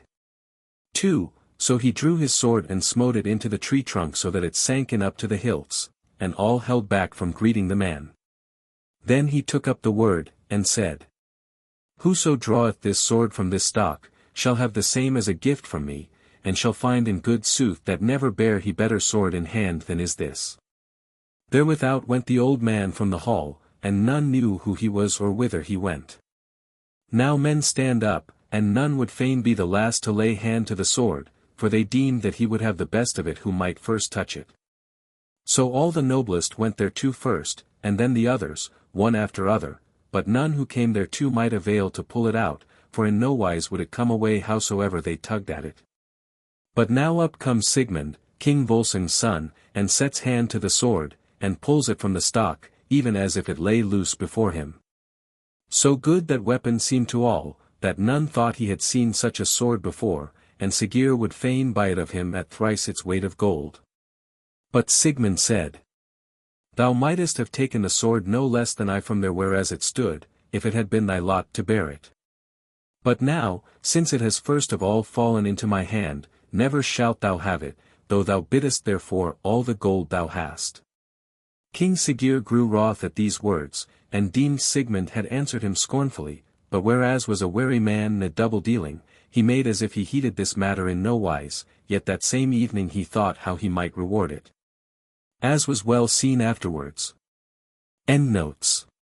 1. Read, as raid, counsel, advice, a tale or prophecy. 2. The man is Odin, who is always so represented, because he gave his eye as a pledge for a draught from the fountain of Mimir, the source of all wisdom. Chapter 4. How King Sigir wedded Signy, and bade King Volsung and his son to Gothland. Now it is to be told that Sigir goes to bed by Signy that night, and the next morning the weather was fair. Then says King Sigir that he will not bide, lest the wind should wax, or the sea grow impassable, nor is it said that Volsung or his sons let him herein, and that the less, because they saw that he was fain to get him gone from the feast. But now says Signy to her father, I have no will to go away with Sigir, neither does my heart smile upon him, and I wot, by my foreknowledge, and from the fetch, 1, of our kin, that from this counsel will great evil fall on us if this wedding be not speedily undone. Speak in no such wise, daughter. Said he, for great shame will it be to him, yea, and to us also, to break troth with him, he being sackless, 2, and in naught may we trust him, and no friendship shall we have of him, if these matters are broken off. But he will pay us back in as evil wise as he may, for that alone is seemly, to hold truly to troth given. So King Sigir got ready for home, and before he went from the feast he bade King Volsung, his father-in-law, come see him in Gothland, and all his sons with him, when as 3 months should be overpast, and to bring such following with him as he would have, and as he deemed meet for his honor, and thereby will Sigurd the king pay back for the shortcomings of the wedding feast, in that he would abide thereat but one night only, a thing not according to the wont of men. So King Volsung gave word to come on the day named, and the kinsman-in-law parted, and Sigurd went home with his wife. Endnotes. 1. Fetch, wraith, or familiar spirit. 2. Sackless, as, saku, isel, sak, blameless. Chapter 5. Of the slaying of King Volsung. Now tells the tale of King Volsung and his sons that they go at the time appointed to Gothland at the bidding of King Sigurd, and put off from the land in 3 ships, all well manned, and have a fair voyage. And made Gothland late of an evening tide. But that same night came Signy and called her father and brothers to a privy talk, and told them what she deemed King Sigurd was minded to do, and how that he had drawn together an army no man may meet. And, says she, he is minded to do guilefully by you, wherefore I bid you get ye gone back again to your own land, and gather together the mightiest power ye may, and then come back hither and avenge you. Neither go ye now to your undoing, for ye shall surely fail not to fall by his wiles if ye turn not on him even as I bid you. Then spake Volsung the king, all people and nations shall tell of the word I spake, yet being unborn, wherein I vowed a vow that I would flee in fear from neither fire nor the sword. Even so have I done hitherto, and shall I depart therefrom now I am old. Yet withal never shall the maidens mock these my sons at the games, and cry out at them that they fear death. Once alone must all men need die, and from that season shall none escape, so my rede is that we flee no whither, but do the work of our hands in as manly wise as we may. 100 fights have I fought, and whiles I had more, and whiles I had less, and yet ever had I the victory, nor shall it ever be heard tell of me that I fled away or prayed for peace. Then Signy wept right sore, and prayed that she might not go back to King Sigurd, but King Volsung answered, Thou shalt surely go back to thine husband, and abide with him, howsoever it fares with us. So Signy went home, and they abode there that night, but in the morning, as soon as it was day, Volsung bade his men arise and go Åland and make them ready for battle. So they went Åland, all of them all armed, and had not long to wait before Sigurd fell on them with all his army, and the fiercest fight there was betwixt them, and Sigurd cried on his men to the onset all he might. And so the tale tells that King Volsung and his sons went 8 times right through Sigurd's folk that day, smiting and hewing on either hand, but when they would do so even once again, King Volsung fell amidst his folk and all his men withal. Saving his 10 sons, for mightier was the power against them than they might withstand. But now are all his sons taken, and laid in bonds and led away, and Signy was wherewithal that her father was slain, and her brothers taken and doomed to death. That she called King Sigurd apart to talk with her, and said, This will I pray of thee, that thou let not slay my brothers hastily, but let them be set a while in the stocks, for home to me comes the saw that says, Sweet to I while seen, but longer life I pray not for them, because I wot well that my prayer will not avail me. Then answered Sigurd, Surely thou art mad and witless, praying thus for more bale for thy brothers than their present slaying. Yet this will I grant thee, for the better it likes me the more they must bear, and the longer their pain is or ever death come to them. Now he let it be done even as she prayed, and a mighty beam was brought and set on the feet of those 10 brethren in a certain place of the wildwood, and there they sit day long until night. But at midnight, as they sat in the stocks, there came on them a she-wolf from out the wood, old she was, and both great and evil of aspect. And the first thing she did was to bite one of those brethren till he died, and then she ate him up withal, and went on her way. But the next morning Signy sent a man to the brethren, even one whom she most trusted, to what of the tidings. And when he came back he told her that one of them was dead, and great and grievous she deemed it, if they should all fare in like wise, and yet naught might she avail them. Soon as the tale told thereof, 9 nights together came the she-wolf at midnight, and each night slew and ate up one of the brethren, until all were dead, save Sigmund only. So now, before the 10th night came, Signy sent that trusty man to Sigmund, her brother, and gave honey into his hand, bidding him do it over Sigmund's face, and set a little deal of it in his mouth. So he went to Sigmund and did as he was bidden, and then came home again, and so the next night came the she-wolf according to her wont, and would slay him and eat him even as his brothers. But now she sniffs the breeze from him, whereas he was anointed with the honey, and licks his face all over with her tongue, and then thrusts her tongue into the mouth of him. No fear he had thereof, but caught the she-wolf's tongue betwixt his teeth, and so hard she started back thereat, and pulled herself away so mightily, setting her feet against the stocks, that all was riven asunder.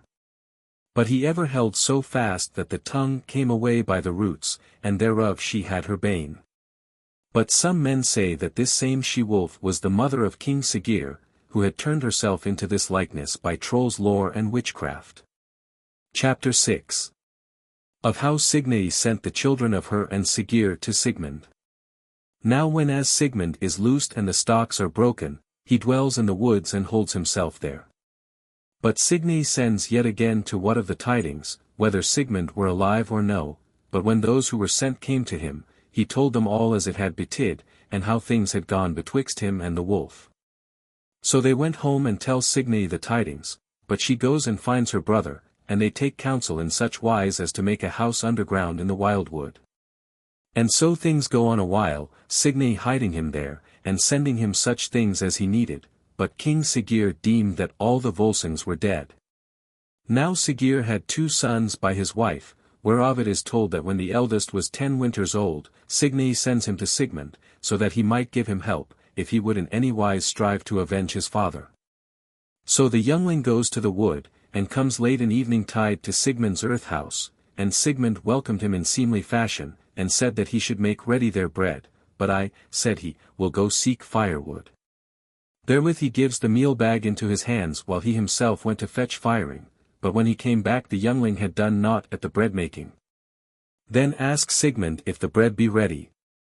Says the youngling, I durst not set hand to the meal sack, because somewhat quick lay in the meal.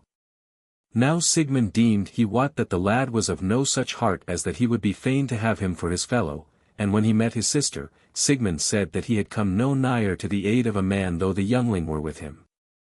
Then said Signy, take him and kill him then, for why should such an one live longer, and even so he did. So this winter wears, and the next winter Signy sent her next son to Sigmund. And there is no need to make a long tale thereof, for in like wise went all things, and he slew the child by the counsel of Signy. Chapter 7. Of the birth of XXIII the son of Sigmund. So on a tide it befell as Signy sat in her bower, that there came to her a witch-wife exceeding cunning, and Signy talked with her in such wise, fain am I, says she, that we should change semblances together. She says, even as thou wilt then. And so by her wiles she brought it about that they changed semblances, and now the witch-wife sits in Signy's place according to her rede, and goes to bed by the king that night, and he knows not that he has other than Signy beside him. But the tale tells of Signy, that she fared to the earth house of her brother, and prayed him give her harbouring for the night, for I have gone astray abroad in the woods, and know not whither I am going. So he said she might abide, and that he would not refuse harbour to one lone woman, deeming that she would scarce pay back his good cheer by tale-bearing, so she came into the house, and they sat down to meat, and his eyes were often on her. And a goodly and fair woman she seemed to him. But when they are full, then he says to her, that he is right fain that they should have but one bed that night, she nowise turned away therefrom, and so for 3 nights together he laid her in bed by him. Thereafter she fared home, and found the witch-wife and bade her change semblances again, and she did so. Now as time wears, Signy brings forth a man-child, who was named XXIII, and when he grew up he was both big and strong, and fair of face, and much like unto the kin of the Volsungs. And he was hardly yet 10 winters old when she sent him to Sigmund's earth house. But this trial she had made of her other sons or ever she had sent them to Sigmund, that she had sewed gloves on to their hands through flesh and skin, and they had borne it ill and cried out thereat. And this she now did to XXIII, and he changed countenance in nowise thereat. Then she flayed off the kirtle so that the skin came off with the sleeves, and said that this would be torment enough for him. But he said, full little would Volsung have felt such a smart this. So the lad came to Sigmund, and Sigmund bade him knead their meal up, while he goes to fetch firing. So he gave him the meal sack, and then went after the wood, and by then he came back had Sinfjotli made an end of his baking. Then asked Sigmund if he had found nothing in the meal. I misdoubted me that there was something quick in the meal when I first fell to kneading of it, but I have kneaded it all up together, both the meal and that which was therein, whatsoever it was. Then Sigmund laughed out, he said. Not wilt thou eat of this bread tonight, for the most deadly of worms, one, hast thou kneaded up therewith. Now Sigmund was so mighty a man that he might eat venom and have no hurt therefrom. But Sinfjotli might abide whatso venom came on the outside of him, but might neither eat nor drink thereof. Endnotes 1. Serpents. Chapter 8. The death of King Siggeir and of Signy. The tale tells that Sigmund thought Sinfjotli over young to help him to his revenge, and will first of all harden him with manly deeds, so in summertide they fare wide through the woods and slay men for their wealth. Sigmund deems him to take much after the kin of the Volsungs, though he thinks that he is Siggeir's son, and deems him to have the evil heart of his father, with the might and daring of the Volsungs. Withal he must needs think him in no wise a kinsome man, for full oft would he bring Sigmund's wrongs to his memory, and prick him on to slay King Siggeir. Now on a time as they fare abroad in the wood for the getting of wealth, they find a certain house, and two men with great gold rings asleep therein. Now these twain were spellbound skin-changers. 1. And wolf skins were hanging up over them in the house. And every 10th day might they come out of those skins, and they were king's sons, so Sigmund and Sinfjotli do the wolf skins on them, and then might they nowise come out of them, though forsooth the same nature went with them as heretofore. They howled as wolves howl, but both knew the meaning of that howling. They lay out in the wild wood, and each went his way. And a word they made betwixt them, that they should risk the onset of 7 men, but no more, and that he who was first to be set on should howl in wolfish wise. Let us not depart from this, says Sigmund, for thou art young and overbold. And men will deem the quarry good, when they take thee. Now each goes his way, and when they were parted, Sigmund meets certain men, and gives forth a wolf's howl, and when Sinfjotli heard it, he went straightway thereto, and slew them all, and once more they parted. But ere Sinfjotli has fared long through the woods, 11 men meet him, and he wrought in such wise that he slew them all, and was awearied therewith, and crawls under an oak, and there takes his rest. Then came Sigmund thither, and said, Why didst thou not call on me? Sinfjotli said, I was loath to call for thy help for the slaying of 11 men. Then Sigmund rushed at him so hard that he staggered and fell, and Sigmund bit him in the throat. Now that day they might not come out of their wolf skins, but Sigmund lays the other on his back, and bears him home to the house, and cursed the wolf gears and gave them to the trolls. Now on a day he saw where 2 weasels went, and how that one bit the other in the throat, and then ran straightway into the thicket, and took up a leaf and laid it on the wound, and thereon his fellow sprang up quite and clean whole. So Sigmund went out and saw a raven flying with a blade of that same herb to him, so he took it and drew it over Sinfjotli's hurt, and he straightway sprang up as whole as though he had never been hurt. Thereafter they went home to their earth house, and abode there till the time came for them to put off the wolf shapes. Then they burnt them up with fire, and prayed that no more hurt might come to any one from them. But in that uncouth guise they wrought many famous deeds in the kingdom and lordship of King Siggeir. Now when Sinfjotli was come to man's estate, Sigmund deemed he had tried him fully, and nor ever a long time has gone by he turns his mind to the avenging of his father, if so it may be brought about. So on a certain day the twain get them gone from their earth house, and come to the abode of King Siggeir late in the evening, and go into the porch before the hall, wherein were tons of ale, and there they lie hid. Now the queen is ware of them, where they are, and is fain to meet them. And when they met they took counsel, and were of one mind that Volsung should be revenged that same night. Now Signy and the king had 2 children of tender age, who played with a golden toy on the floor, and bowled it along the pavement of the hall, running along with it. But therewith a golden ring from off it trundles away into the place where Sigmund and Sinfjotli lay, and off runs the little one to search for the same, and beholds withal where 2 men are sitting, big and grimly to look on. with overhanging helms and bright white burnies. 2. So he runs up the hall to his father, and tells him of the sight he has seen, and thereat the king misdoubts of some guile abiding him. But Signy heard their speech, and arose and took both the children, and went out into the porch to them and said, Lo ye! These younglings have bewrayed you, come now therefore and slay them. Sigmund says, Never will I slay thy children for telling of where I lay hid. But XXIII made little enow of it, but drew his sword and slew them both, and cast them into the hall at King Siggeir's feet. Then up stood the king and cried on his men to take those who had lain privily in the porch through the night. So they ran thither and would lay hands on them, but they stood on their defence well and manly, and long he remembered it who was the nighest to them. But in the end they were borne down by many men and taken, and bonds were set upon them, and they were cast into fetters wherein they sit night long. Then the king ponders what longest and worst of deaths he shall mete out to them. And when morning came he let make a great barrow of stones and turf, and when it was done, let set a great flat stone midmost inside thereof, so that one edge was aloft, the other alow. And so great it was that it went from wall to wall, so that none might pass it.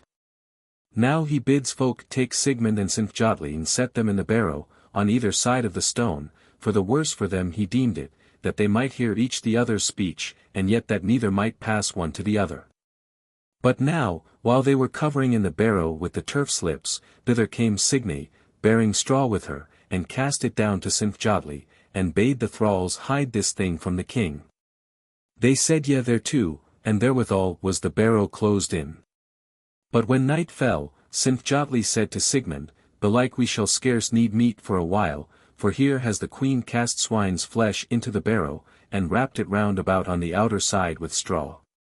Therewith he handles the flesh and finds that therein was thrust Sigmund's sword, and he knew it by the hilts, as murk as it might be in the barrow, and tells Sigmund thereof, and of that were they both fain enow. Now XXIII drave the point of the sword up into the big stone, and drew it hard along, and the sword bit on the stone. With that Sigmund caught the sword by the point, and in this wise they sawed the stone between them, and let not or all the sawing was done that need be done, even as the song sings. XXIII sawed. And Sigmund sawed. A twain with main. The stone was done. Now are they both together loose in the barrow, and soon they cut both through stone and through iron, and bring themselves out thereof. Then they go home to the hall, when as all men slept there, and bear wood to the hall, and lay fire therein. And with all the folk therein are waked by the smoke, and by the hall burning over their heads. Then the king cries out, Who kindled this fire? I burn withal. Here am I, says Sigmund, with XXIII, my sister's son. And we are minded that thou shalt wot well that all the Volsungs are not yet dead. Then he bade his sister come out, and take all good things at his hands, and great honor, and fair atonement in that wise, for all her griefs. But she answered, Take heed now, and consider, if I have kept King Siggeir in memory, and his slaying of Volsung the king. I let slay both my children, whom I deemed worthless for the revenging of our father, and I went into the wood to thee in a witch wife's shape, and now behold, XXIII is the son of thee and of me both. And therefore has he this so great hardihood and fierceness, in that he is the son both of Volsung's son and Volsung's daughter, and for this, and for naught else, have I so wrought, that Siggeir might get his bane at last. And all these things have I done that vengeance might fall on him, and that I too might not live long, and merrily now will I die with King Siggeir, though I was not merry to wed him. Therewith she kissed Sigmund her brother, and XXIII, and went back again into the fire, and there she died with King Siggeir and all his good men. But the two kinsmen gathered together folk and ships, and Sigmund went back to his father's land, and drave away thence the king, who had set himself down there in the room of King Volsung. So Sigmund became a mighty king and far-famed, wise and high-minded. He had to wife one named Borghild, and 2 sons they had between them, one named Helgi and the other Hammond. And when Helgi was born, Norns came to him, 3, and spake over him, and said that he should be in time to come the most renowned of all kings.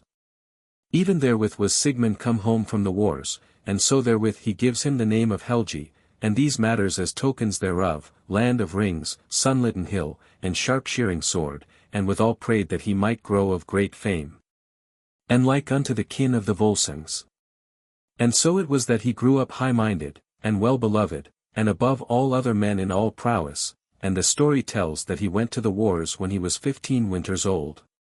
Helgi was lord and ruler over the army, but Sinfjotli was gotten to be his fellow herein, and so the twain bare sway thereover. Endnotes. 1. Skin changers were universally believed in once, in Iceland no less than elsewhere, as see Ari in several places. Of his history, especially the episode of Duftak and Storwolf o Whale.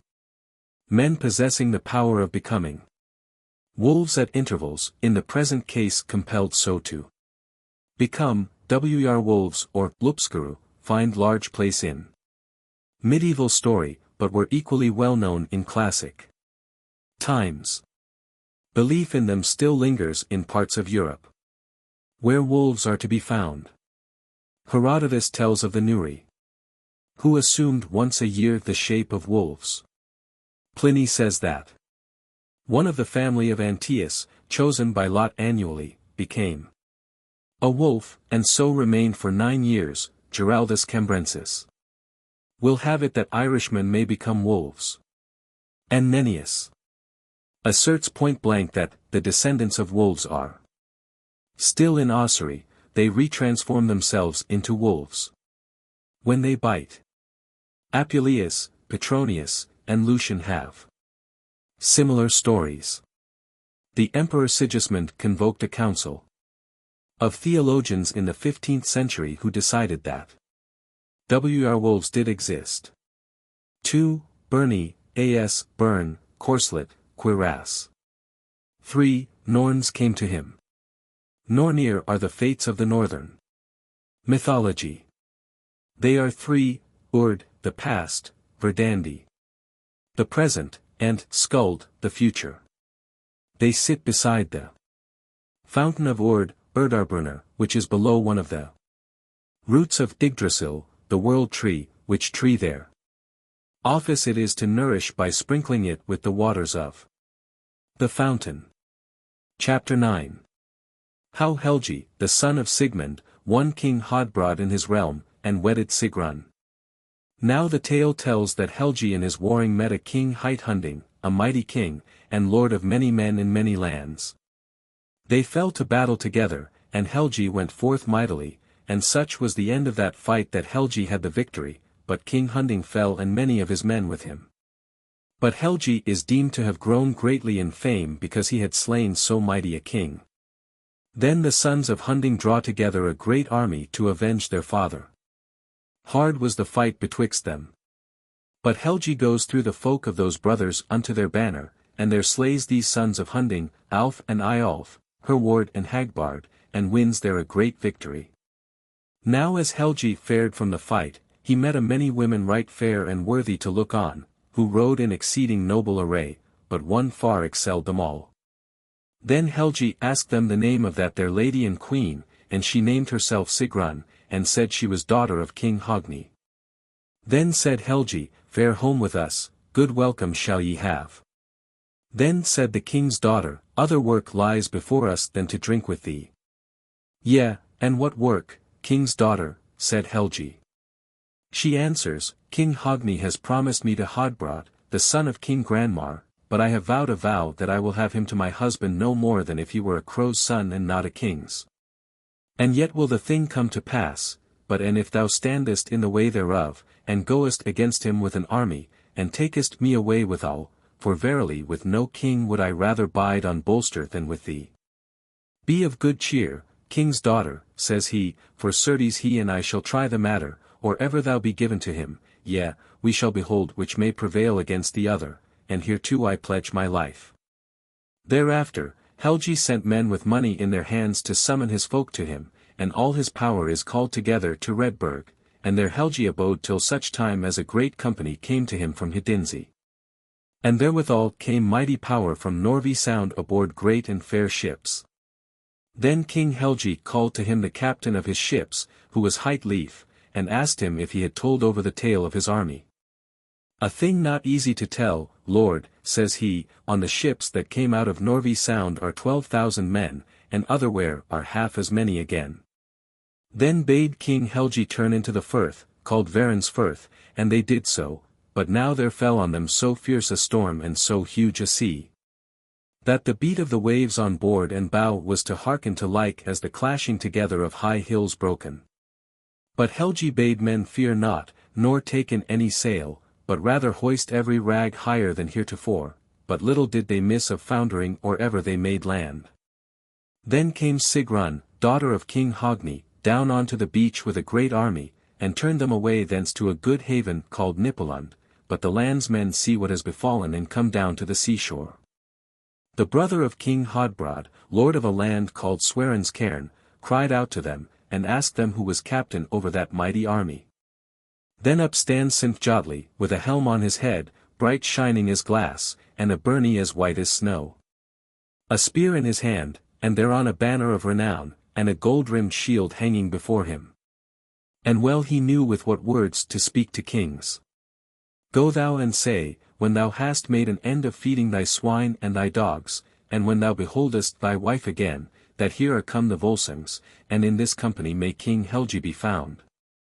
If Hodbrod be fain of finding him, for his game and his joy it is to fight and win fame, while thou art kissing the handmaids by the fireside." Then answered Granmar, "In no wise knowest thou how to speak seemly things, and to tell of matters remembered from of old, whereas thou layest lies on chiefs and lords. Most like it is that thou must have long been nourished with wolf meat abroad in the wild woods, and hast slain thy brethren. And a marvel it is to behold that thou darest to join thyself to the company of good men and true, thou, who hast sucked the blood of many a cold corpse." Sinfjotli answered, "Dim belike is grown thy memory now, of how thou wert a witch wife on Varensey, and wouldst fain have a man to thee, and chose me to that same office of all the world. And how thereafter thou wert a Valkyria, one, in Asgarth, and it well nigh came to this, that for thy sweet sake should all men fight, and 9 wolf whelps I begot on thy body in Lonis, and was the father to them all." Granmar answers, "Great skill of lying hast thou, yet belike the father of naught at all mayst thou be, since thou wert gelded by the giants' daughters of Thrasness. And lo thou art the stepson of King Sigir, and were wont to lie abroad in wilds and woods with the kin of wolves, and unlucky was the hand wherewith thou slewest thy brethren, making for thyself an exceeding evil name." Said Sinfjotli, "Mindest thou not then, when thou were stallion Grani's mare, and how I rode thee in amble on Bravel, and that afterwards thou wert giant Galner's goatherd?" Granmar says, "Rather would I feed fowls with the flesh of thee than wrangle any longer with thee."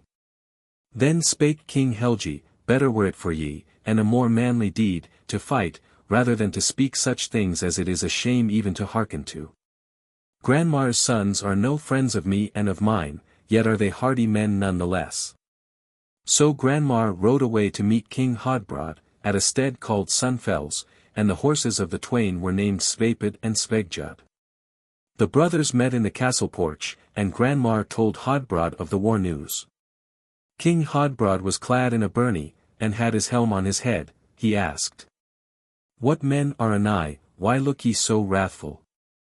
Granmar says, "Here are come the Volsungs, and 12,000 men of them are afloat off the coast, and 7,000 are at the island called Sock, but at the stead called Grinder is the greatest company of all. And now I deem withal that Helgi and his fellowship have good will to give battle." Then said the king, "Let us send a message through all our realm, and go against them, neither let any who is fain of fight sit idle at home, let us send word to the sons of Ring, and to King Hogni, and to Alf the Old, for they are mighty warriors." So the hosts met at Wolfstone, and fierce fight befell there. Helgi rushed forth through the host of his foes, and many a man fell there. At last folk saw a great company of shield maidens, like burning flames to look on, and there was come Sigrun, the king's daughter. Then King Helgi fell on King Hodbrod, and smote him, and slew him even under his very banner. And Sigrun cried out, "Have thou thanks for thy so manly deed. Now shall we share the land between us, and a day of great good hap this is to me, and for this deed shalt thou get honor and renown, in that thou hast felled to earth so mighty a king. So Helgi took to him that realm and dwelt there long, when he had wedded Sigrun, and became a king of great honor and renown, though he has not more to do with this story. Endnotes. 1. Valkyrja, chooser of the elected. The women were so called whom Odin sent to choose those for death in battle, who were to join the Einherjar in the hall of the elected. Valhall. Chapter 10. The ending of Sinthjotli, Sigmund's son. Now the Volsungs fare back home, and have gained great renown by these deeds. But Sinthjotli betook himself to warfare anew, and therewith he had sight of an exceeding fair woman, and yearned above all things for her. But that same woman was wooed also of the brother of Borghild, the king's wife, and this matter they fought out betwixt them, and Sinthjotli slew that king, and thereafter he harried far and wide, and had many a battle and even gained the day. And he became hereby honored and renowned above all men, but in autumn tide he came home with many ships and abundant wealth. Then he told his tidings to the king his father, and he again to the queen, and she for her part bids him get him gone from the realm, and made as if she would in no wise see him. But Sigmund said he would not drive him away, and offered her atonement of gold and great wealth for her brother's life, albeit he said he had never erst given Wergild, 1, to any for the slaying of a man. But no fame it was to uphold wrong against a woman. So seeing she might not get her own way herein, she said, Have thy will in this matter, my lord, for it is seemly so to be. And now she holds the funeral feast for her brother by the aid and counsel of the king, and makes ready all things therefore or in the best of wise, and bade thither many great men. At that feast, Borghild the queen bare the drink to folk, and she came over against Sinthjotli with a great horn, and said, Fall to now and drink, fair stepson. Then he took the horn to him, and looked therein, and said, Nay, for the drink is charmed drink. Then said Sigmund, Give it unto me then, and therewith he took the horn and drank it off. But the queen said to Sinthjotli, Why must other men needs drink thine ale for thee? And she came again the second time with the horn, and said, Come now and drink, and goaded him with many words. And he took the horn, and said, Guile is in the drink. And thereon, Sigmund cried out, Give it then unto me. Again, the third time, she came to him, and bade him drink off his drink, if he had the heart of a Volsung. Then he laid hand on the horn, but said, Venom is therein.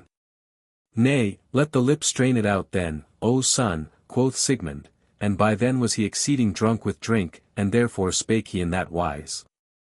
So Sinthjotli drank, and straightway fell down dead to the ground. Sigmund rose up, and sorrowed nigh to death over him. Then he took the corpse in his arms and fared away to the wood, and went till he came to a certain firth.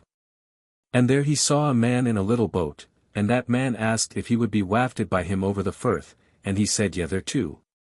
But so little was the boat, that they might not all go in it at once, so the corpse was first laid therein, while Sigmund went by the firth side. But therewith the boat and the man therein vanished away from before Sigmund's eyes. 2. So thereafter Sigmund turned back home, and drave away the queen, and a little after she died. But Sigmund the king yet ruled his realm, and is deemed ever the greatest champion and king of the old law.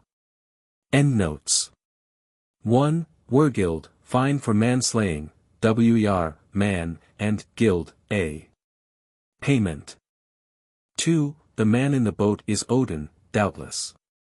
Chapter 11. Of King Sigmund's last battle, and of how he must yield up his sword again.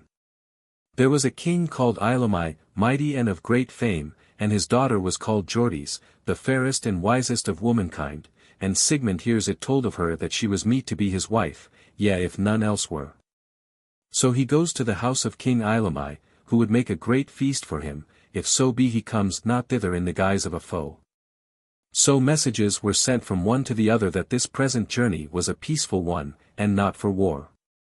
So the feast was held in the best of wise and with many a man thereat.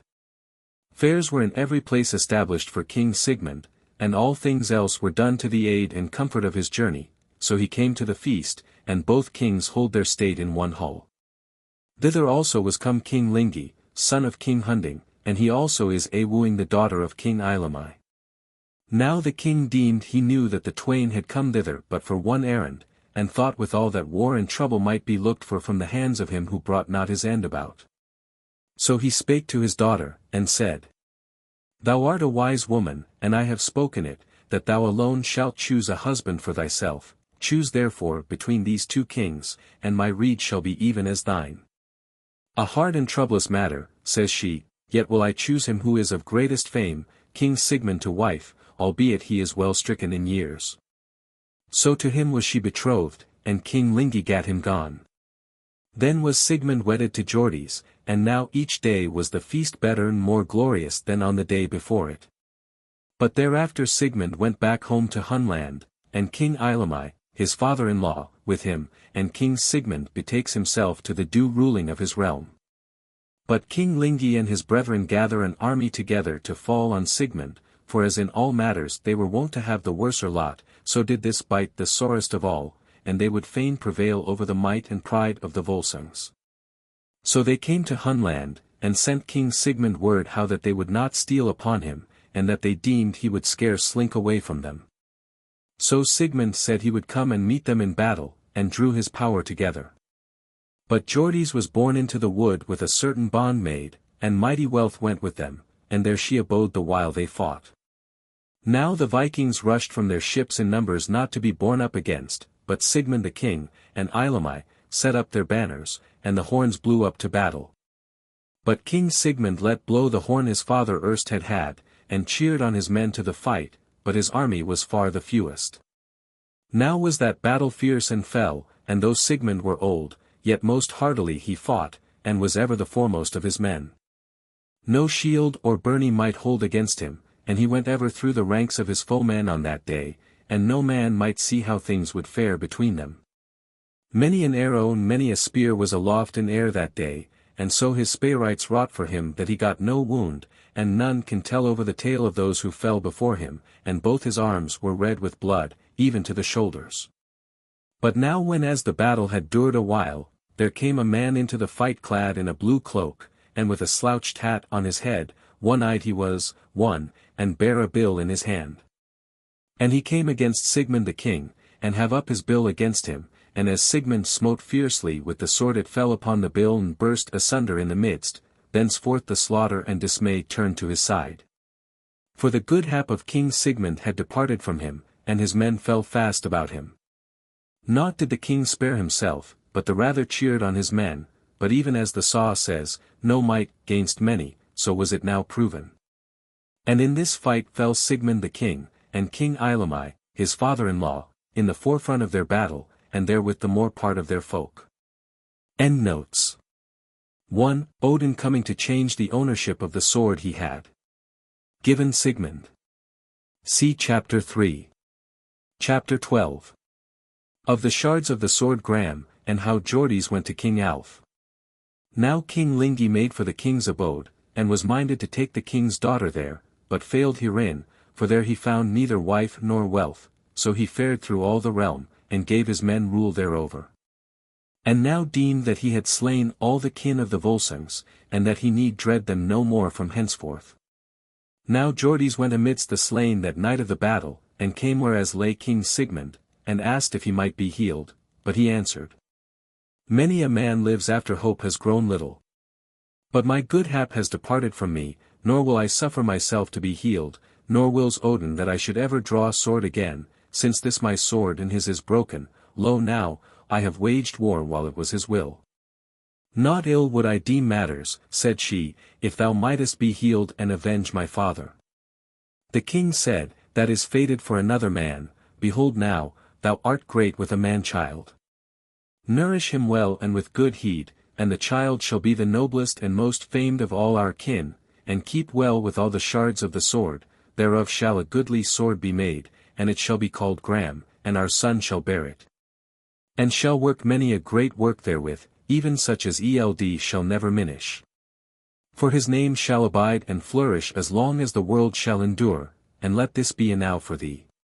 But now I grow weary with my wounds, and I will go see our kin that have gone before me. So Geordie sat over him till he died at the day dawning. And then she looked, and behold, there came many ships sailing to the land. Then she spake to the handmaid. Let us now change raiment, and be thou called by my name, and say that thou art the king's daughter. And thus they did. But now the Vikings behold the great slaughter of men there, and see where two women fare away thence into the wood, and they deemed that some great tidings must have befallen, and they leaped ashore from out their ships. Now the captain of these folks was Alf, son of Jalprek, king of Denmark, who was sailing with his power along the land. So they came into the field among the slain, and saw how many men lay dead there.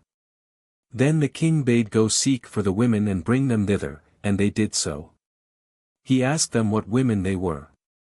And, little as the thing seems like to be, the bondmaid answered for the twain, telling of the fall of King Sigmund and King Ilami, and many another great man, and who they were withal who had wrought the deed.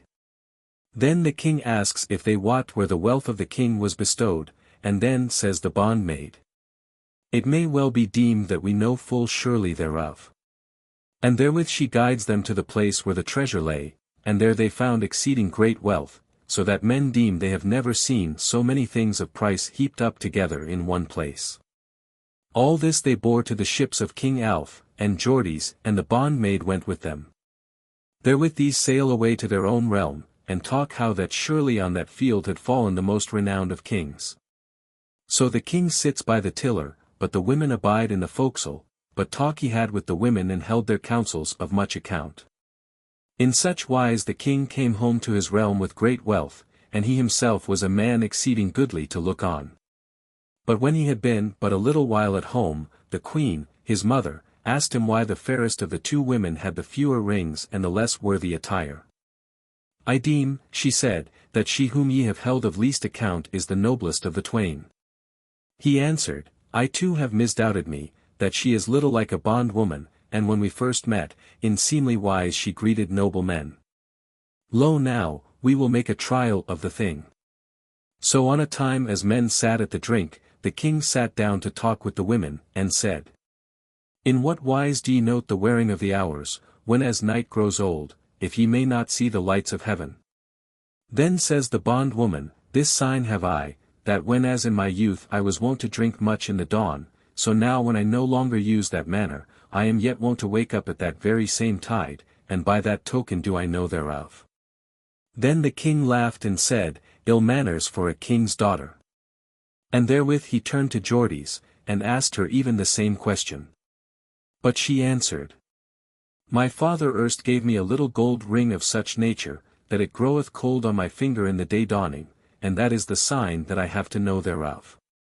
The king answered, Enow of gold there, where a very bondmaid bore it. But come now, thou hast been long enow hid from me. Yet if thou hadst told me all from the beginning, I would have done to thee as though we had both been one king's children, but better than thy deeds will I deal with thee, for thou shalt be my wife. And due jointure will I pay thee when as thou hast borne me a child. She spake therewith and told out the whole truth about herself, so there was she held in great honor, and deemed the worthiest of women. Chapter 13. Of the birth and waxing of Sigurd Fafnersbane. The tale tells that Geordies brought forth a man-child, who was straightly born before King Jalprek, and then was the king glad thereof, when he saw the keen eyes in the head of him.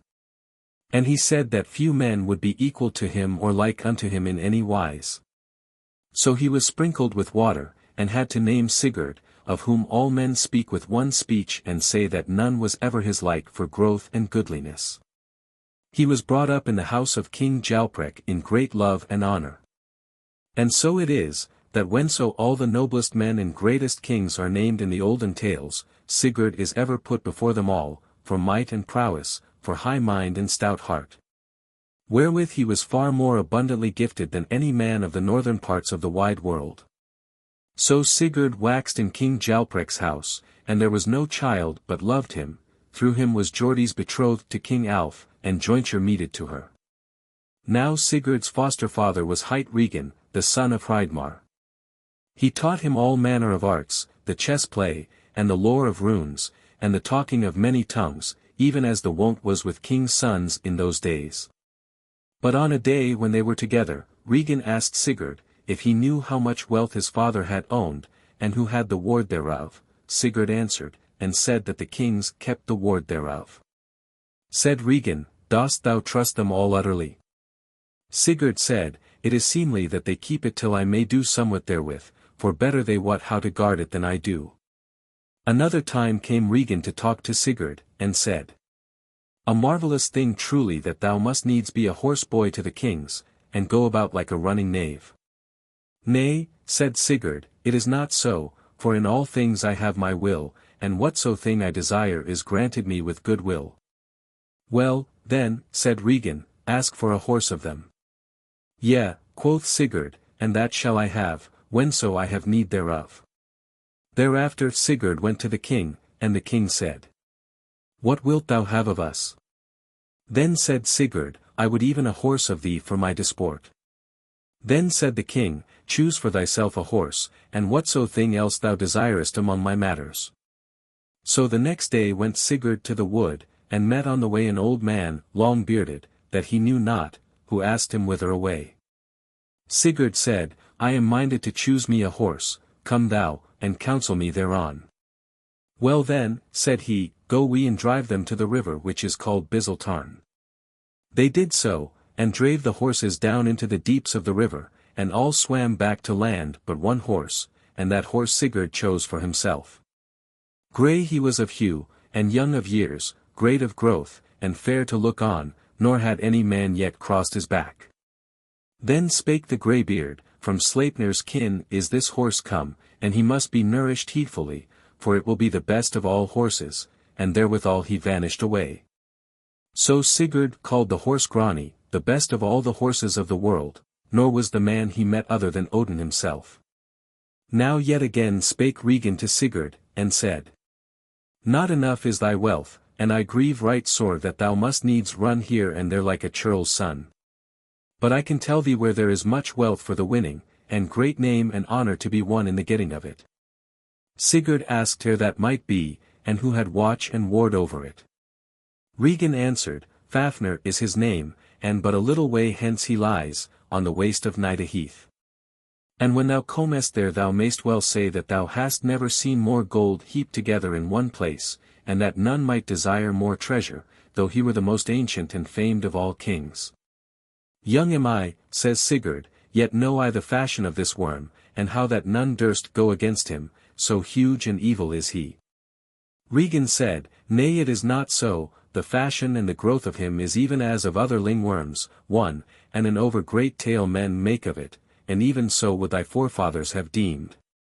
But thou, though thou be of the kin of the Volsungs, shalt scarce have the heart and mind of those, who are told of as the first in all deeds of fame. Sigurd said, yea, belike I have little of their hardihood and prowess, but thou hast naught to do, to lay a coward's name upon me, when I am scarce out of my childish years. Why dost thou egg me on hereto so busily? Regan said, therein lies a tale which I must needs tell thee. Let me hear the same, said Sigurd. Endnotes. 1. Lingworm, Longworm, Dragon. Chapter 14. Regan's tale of his brothers, and of the gold called Andvari's hoard. The tale begins, said Regan. Hreidmar was my father's name, a mighty man and a wealthy, and his first son was named Fafnir, his second Otter, and I was the third, and the least of them all both for prowess and good conditions, but I was cunning to work in iron, and silver, and gold, whereof I could make matters that availed somewhat. Other skill my brother Otter followed, and had another nature withal, for he was a great fisher, and above other men herein. In that he had the likeness of an otter by day, and dwelt ever in the river, and bare fish to bank in his mouth, and his prey would he ever bring to our father, and that availed him much, for the most part he kept him in his otter gear. And then he would come home, and eat alone, and slumbering, for on the dry land he might see naught. But Fafnir was by far the greatest and grimmest, and would have all things about called his. Now, says Regan, there was a dwarf called Andvari, who ever abode in that force, one, which was called Andvari's force, in the likeness of a pike, and got meat for himself, for many fish there were in the force. Now Otter, my brother, was ever wont to enter into the force, and bring fish aland, and lay them one by one on the bank. And so it befell that Odin, Loki, and Honir, as they went their ways, came to Andvari's force, and Otter had taken a salmon, and ate it slumbering upon the river bank. Then Loki took a stone and cast it at Otter, so that he gat his death thereby. The gods were well content with their prey, and fell to flaying off the otter's skin. And in the evening they came to Hreidmar's house, and showed him what they had taken. Thereon he laid hands on them, and doomed them to such ransom, as that they should fill the otter's skin with gold, and cover it over without with red gold. So they sent Loki to gather gold together for them. He came to Ran, too, and got her net, and went therewith to Andvari's force, and cast the net before the pike, and the pike ran into the net and was taken. Then said Loki, "What fish of all fishes swims strong in the flood, but hath learnt little wit to beware? Thine head must thou buy from abiding in hell, and find me the wan water's flame." He answered, "Andvari folk call me. Call Oin my father. Over many a force have I fared, for a norn of ill luck. This life on me lay, through wet ways ever to wade." So Loki beheld the gold of Andvari, and when he had given up the gold, he had but one ring left, and that also Loki took from him. Then the dwarf went into a hollow of the rocks, and cried out, that gold ring, yea, and all the gold withal, should be the bane of every man who should own it thereafter. Now the gods rode with the treasure to Hreidmar, and fulfilled the otter skin, and set it on its feet, and they must cover it over utterly with gold. But when this was done, then Hreidmar came forth, and beheld yet one of the muzzle hairs, and bade them cover that withal. Then Odin drew the ring, Andvari's loom, from his hand, and covered up the hair therewith. Then sang Loki, "Gold enow, a great wergild, thou hast, that my head in good hap I may hold. But thou and thy son are not fated to thrive. The bane shall it be of you both." Thereafter, says Regan, Fafnir slew his father and murdered him, nor got I aught of the treasure, and so evil he grew, that he fell to lying abroad, and begrudged any share in the wealth to any man, and so became the worst of all worms. And ever now lies brooding upon that treasure, but for me, I went to the king and became his mastersmith. And thus is the tale told of how I lost the heritage of my father, and the wergild for my brother. So spake Regan, but since that time gold is called Ottergild, and for no other cause than this. But Sigurd answered, "Much hast thou lost, and exceeding evil have thy kinsmen been. But now, make a sword by thy craft, such a sword as that none can be made like unto it. So that I may do great deeds therewith, if my heart avail thereto, and thou wouldst have me slay this mighty dragon." Regan says, "Trust me well herein, and with that same sword shalt thou slay Fafnir." Endnotes. 1. Waterfall, ice.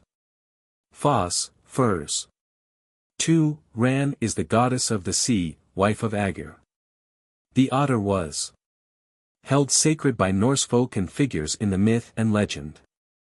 Of most races besides, to this day its killing is held a great crime by the Parses, Haug. Religion of the Parses. Page 212. Compare penalty above with that for killing the Welsh king's cat, Ancient Laws and Institutes of Wales. Ed. Aneurin Owen. Longman, London, 1841, 2 volumes 8 vo. Chapter 15. Of the welding together of the shards of the sword Graham. So Regan makes a sword, and gives it into Sigurd's hands. He took the sword, and said, "Behold thy smithying, Regan," and therewith smote it into the anvil, and the sword brake. So he cast down the brand, and bade him forge a better. Then Regan forged another sword, and brought it to Sigurd, who looked thereon. Then said Regan, "Belike thou art well content therewith, hard master though thou be in smithying." So Sigurd proved the sword, and brake it even as the first. Then he said to Regan, "Ah, art thou, mayhappen, a traitor and a liar like to those former kin of thine?" Therewith he went to his mother, and she welcomed him in seemly wise, and they talked and drank together. Then spake Sigurd, Have I heard aright, that King Sigmund gave thee the good sword Gram in 2 pieces? True enough, she said. So Sigurd said, Deliver them into my hands, for I would have them. She said he looked like to win great fame, and gave him the sword. Therewith went Sigurd to Regan, and bade him make a good sword thereof as he best might. Regan grew wroth thereat, but went into the smithy with the pieces of the sword, thinking well meanwhile that Sigurd pushed his head far enow into the matter of smithying. So he made a sword, and as he bore it forth from the forge, it seemed to the smiths as though fire burned along the edges thereof. Now he bade Sigurd take the sword, and said he knew not how to make a sword if this one failed.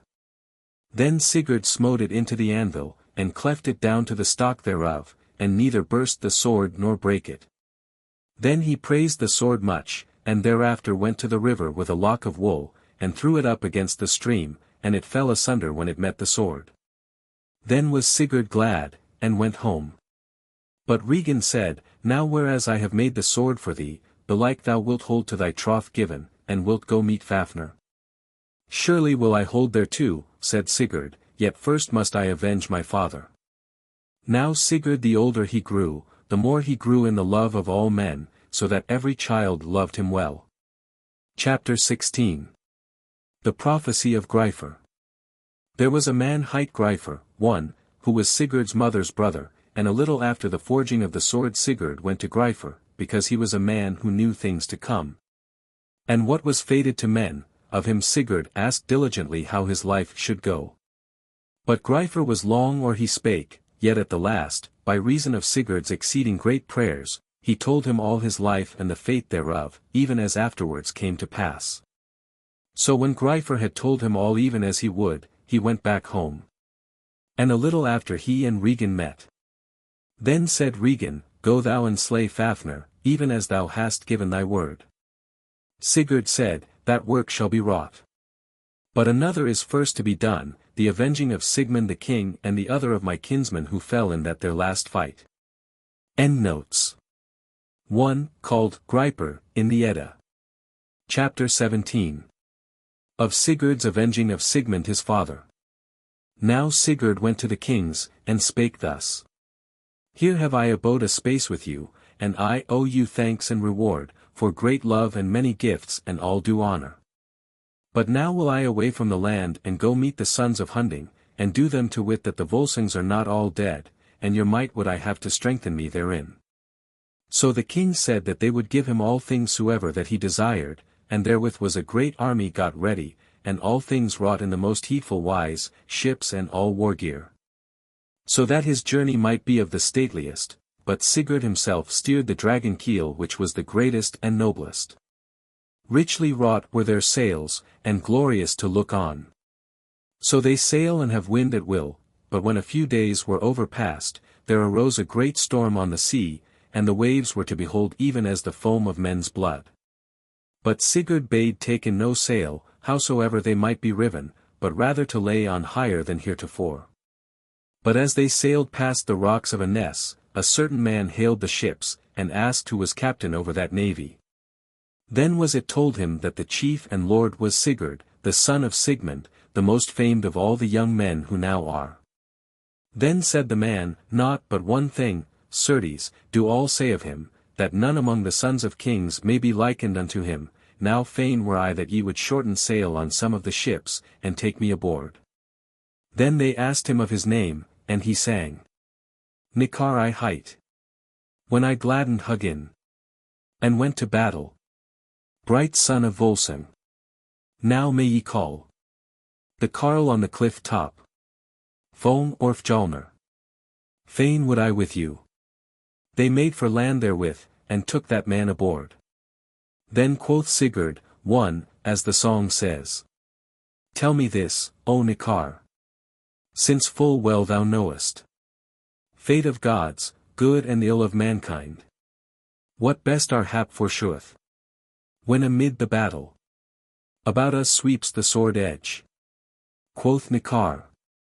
Good are many tokens. If thereof men wot. When the swords are sweeping. fair fellow Demi. The dark-winged raven. In war, to weapon wielder. The second good thing. When abroad thou goest. For the long road well arrayed. Good if thou sayest. Two men standing. Fain of fame within the forecourt. A third thing. Good hearing. The wolf a howling. Abroad under ash boughs. Good hap shalt thou have. Dealing with helm staves. If thou sayest these fair before thee. No man in fight. His face shall turn. Against the moon's sister. Lo, late shining. For he winneth battle. Who best beholdeth. Through the midmost sword-play. And the sloping ranks best shappeth. Great is the trouble. Of foot ill-tripping. When arrayed for fight thou farest. For on both sides about. Are the sir, too, by thee. Guileful, wishful of thy wounding. Fair combed, well was hen. Let each warrior be. Nor lack meat in the morning. For who can rule? The eves returning. And base to fall before fate grovelling. Then the storm abated, and on they fared till they came Aland in the realm of Hunding's sons, and then Fjalnir vanished away. Then they let loose fire and sword, and slew men and burnt their abodes, and did waste all before them. A great company of folk fled before the face of them to Lingi the king, and tell him that men of war are in the land. And are faring with such rage and fury that the like has never been heard of. And that the sons of King Hunding had no great forecast in that they said they would never fear the Volsungs more, for here was come Sigurd, the son of Sigmund, as captain over this army. So King Lingi let send the war message all throughout his realm, and has no will to flee, but summons to him all such as would give him aid. So he came against Sigurd with a great army, he and his brothers with him, and an exceeding fierce fight befell. Many a spear and many an arrow might men see there raised aloft, axes hard driven, shields cleft and byrnies torn, helmets were shivered, skulls split atwain, and many a man fell to the cold earth. And now when the fight has long dured in such wise, Sigurd goes forth before the banners, and has the good sword Gram in his hand, and smites down both men and horses. And goes through the thickest of the throng with both arms red with blood to the shoulder. And folk shrank aback before him wheresoever he went, nor would either helm or byrnie hold before him, and no man deemed he had ever seen his like. So a long while the battle lasted, and many a man was slain, and furious was the onset. Till at last it befell, even as seldom comes to hand, when a land army falls on, that, do whatso they might, naught was brought about, but so many men fell of the sons of Hunding that the tale of them may not be told. And now when as Sigurd was among the foremost, came the sons of Hunding against him, and Sigurd smote therewith at Lingi the king, and clave him down, both helm and head, and mail-clad body, and thereafter he smote Jorward his brother atwain. And then slew all the other sons of Hunding who were yet alive, and the more part of their folk withal. Now home goes Sigurd with fair victory won, and plenteous wealth and great honor, which he had gotten to him in this journey, and feasts were made for him against he came back to the realm. But when Sigurd had been at home but a little, came Regan to talk with him, and said, Belike thou wilt now have good will to bow down Fafnir's crest according to thy word plighted. Since thou hast thus revenged thy father and the others of thy kin. Sigurd answered, That will we hold to, even as we have promised, nor did it ever fall from our memory. Endnotes 1. This and verses following were inserted from the Reginsmal. By the translators. 2. D. Sir, Sing. D. S. These are the guardian beings who follow a man from his birth to his death. The word originally means sister, and is used throughout the Eddaic poems as a dignified synonym for woman, lady. Chapter 18. Of the slaying of the worm Fafnir. Now Sigurd and Regan ride up the heath along that same way wherein Fafnir was wont to creep when he fared to the water. And folk say that 30 fathoms was the height of that cliff along which he lay when he drank of the water below. Then Sigurd spake. How saidst thou, Regan, that this drake, one, was no greater than other lingworms? Methinks the track of him is marvellous great. Then said Regan, Make thee a hole, and sit down therein, and when as the worm comes to the water, smite him into the heart, and so do him to death, and win thee great fame thereby. But Sigurd said, What will betide me if I be before the blood of the worm? Says Regan, Of what avail to counsel thee if thou art still afeard of everything? Little art thou like thy kin in stoutness of heart. Then Sigurd rides right over the heath, but Regan gets him gone, sore afeard. But Sigurd fell to digging him a pit, and whiles he was at that work, there came to him an old man with a long beard, and asked what he wrought there, and he told him. Then answered the old man and said, Thou doest after sorry counsel, rather dig thee many pits, and let the blood run therein, but sit thee down in one thereof, and so thrust the worm's heart through. And therewithal he vanished away. But Sigurd made the pits even as it was shown to him. Now crept the worm down to his place of watering, and the earth shook all about him, and he snorted forth venom on all the way before him as he went. But Sigurd neither trembled nor was adrad at the roaring of him. So when as the worm crept over the pits, Sigurd thrust his sword under his left shoulder, so that it sank in up to the hilts. Then upleapt Sigurd from the pit and drew the sword back again unto him, and therewith was his arm all bloody, up to the very shoulder.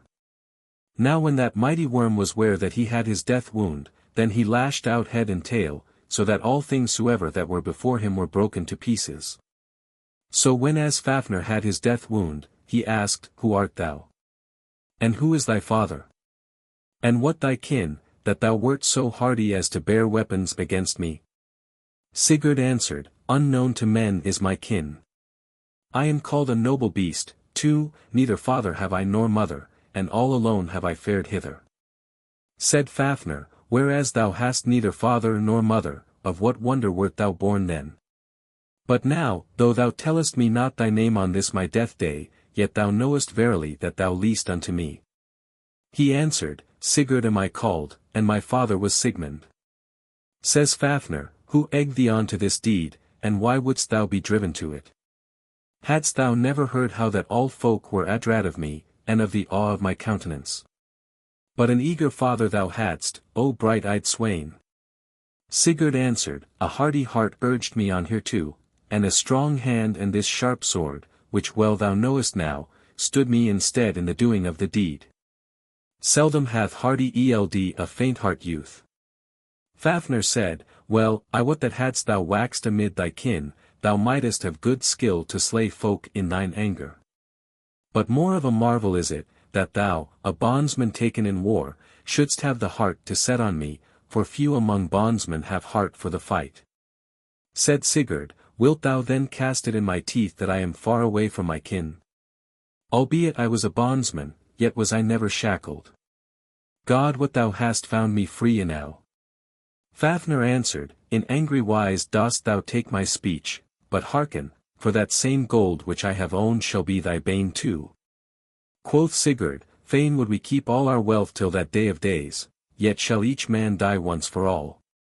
Said Fafnir, Few things wilt thou do after my counsel, but take heed that thou shalt be drowned if thou farest unwarily over the sea. So bide thou rather on the dry land, for the coming of the calm tide. Then said Sigurd, Speak, Fafnir, and say, If thou art so exceeding wise, who are the Norns who rule the lot of all mothers' sons? Fafnir answers, Many there be in wide apart. For some are of the kin of the Aesir, and some are of elfin kin, and some there are who are daughters of Dvalin. Said Sigurd, How namest thou the home whereon Surt, III, and the Aesir mix and mingle the water of the sword? Unshapen is that home height, said Fafnir. And yet again he said, Regan, my brother, has brought about my end, and it gladdens my heart that thine too he bringeth about, for thus will things be according to his will. And once again he spake, A countenance of terror I bore up before all folk, after that I brooded over the heritage of my brother, and on every side did I spout out poison, so that none durst come anigh me, and of no weapon was I adrad. Nor ever had I so many men before me, as that I deemed myself not stronger than all. For all men were sore afeard of me. Sigurd answered and said, Few may have victory by means of that same countenance of terror, for whoso comes amongst many shall one day find that no one man is by so far the mightiest of all.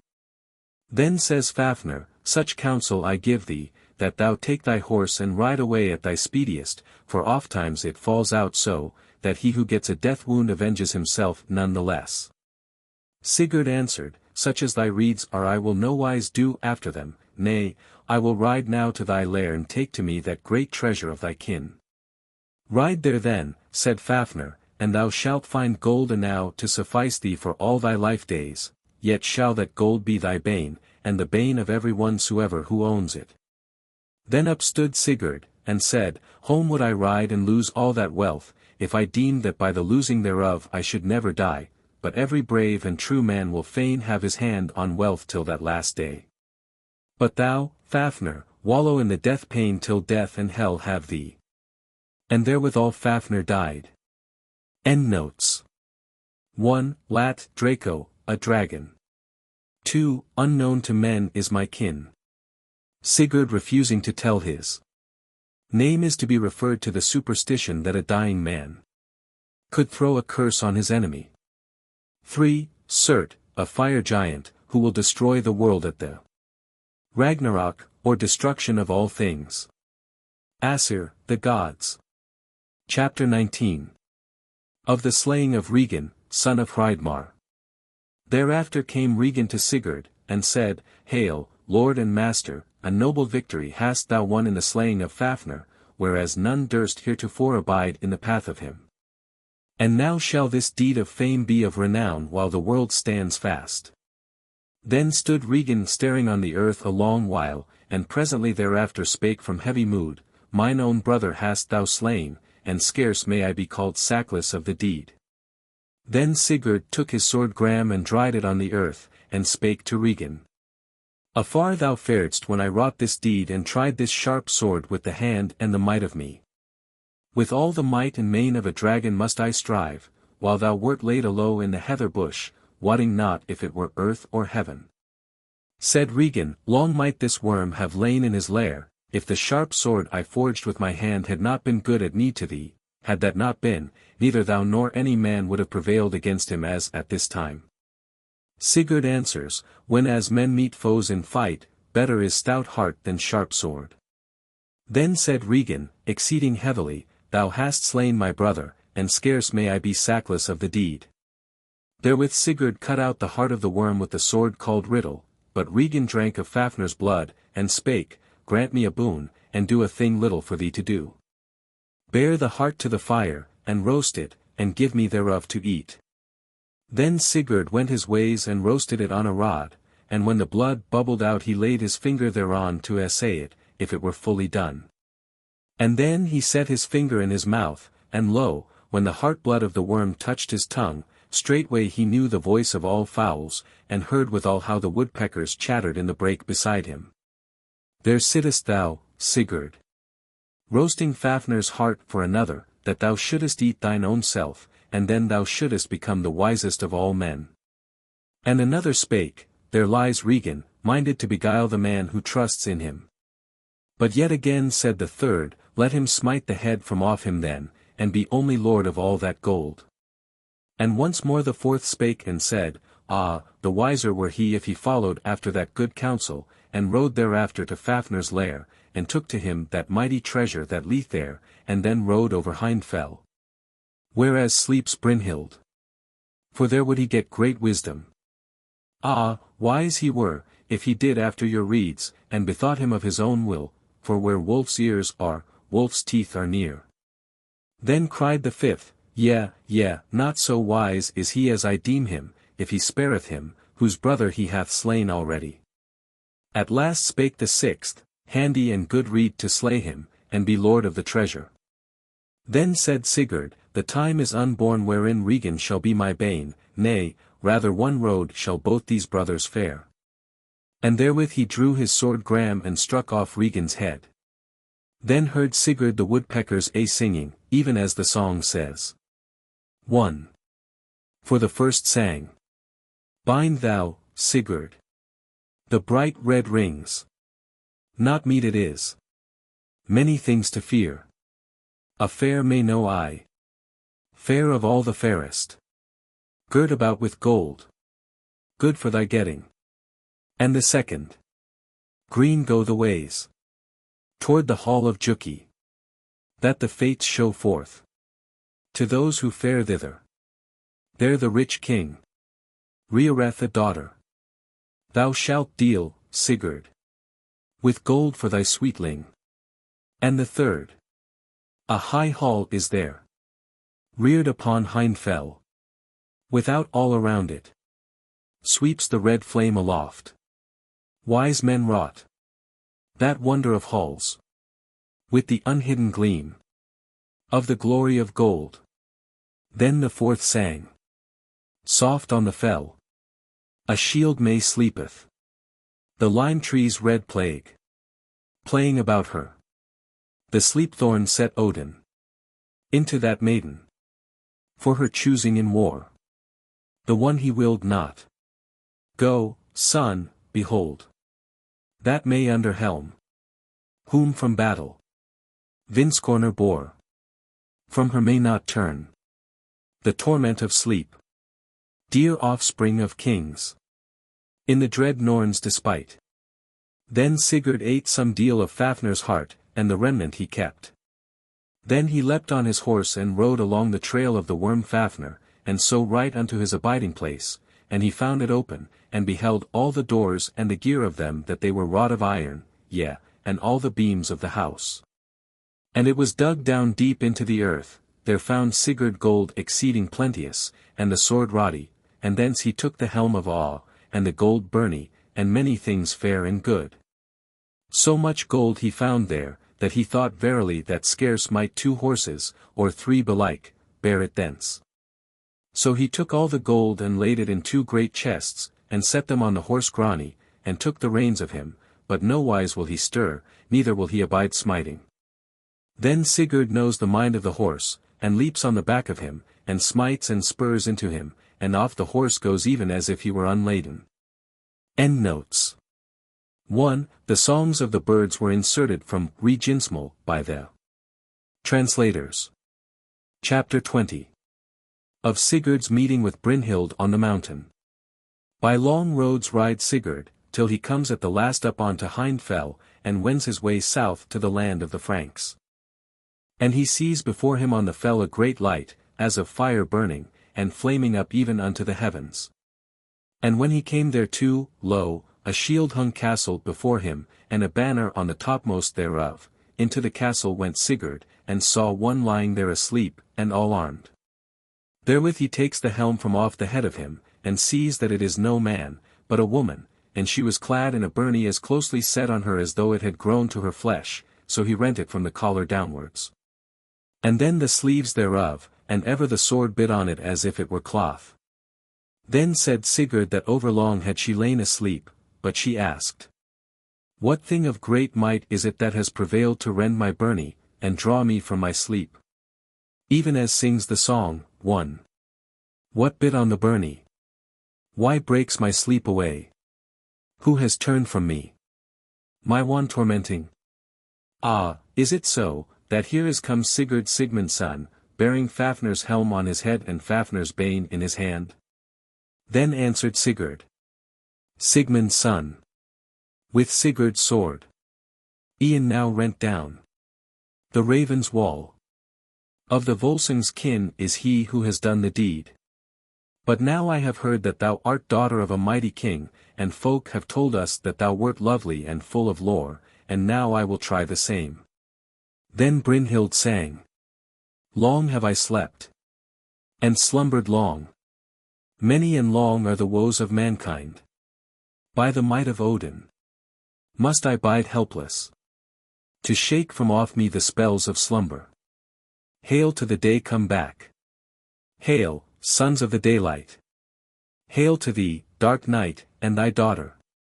Look with kind eyes down on us sitting here lonely. And give unto us the gain that we long for. Hail to the Aesir. And the sweet Aesir. 2. Hail to the fair earth fulfilled of plenty. Fair words, wise hearts. Would we win from you? And healing hands while life we hold. Then Brynhild speaks again and says, Two kings fought, one hight Helmgunnar, an old man, and the greatest of warriors, and Odin had promised the victory unto him. But his foe was Agnar, or Audi's brother, and so I smote down Helmgunnar in the fight, and Odin, in vengeance for that deed, stuck the sleep thorn into me, and said that I should never again have the victory, but should be given away in marriage.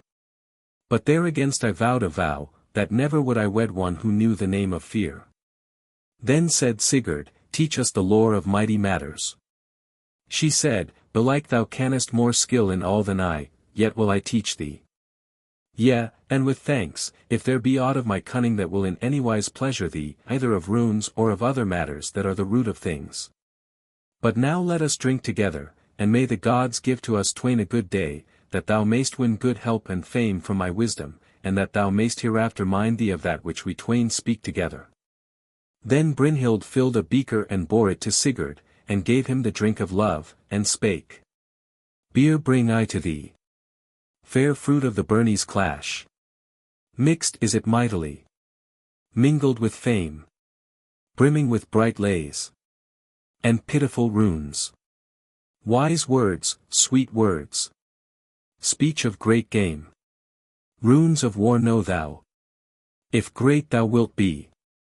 Cut them on hilt of hardened sword. Some on the brand's back. Some on its shining side. Twice named tear therein. Sea runes good at need. Learnt for ship's saving. For the good health of the swimming horse. On the stern cut them. Cut them on the rudder blade. And set flame to shaven oar. How so big be the sea hills? How so blue beneath? Hail from the main then comest thou home. Word runes learn well. If thou wilt that no man. Pay back grief for the grief thou gavest. Win thou these. Weave thou these. Cast thou these all about thee.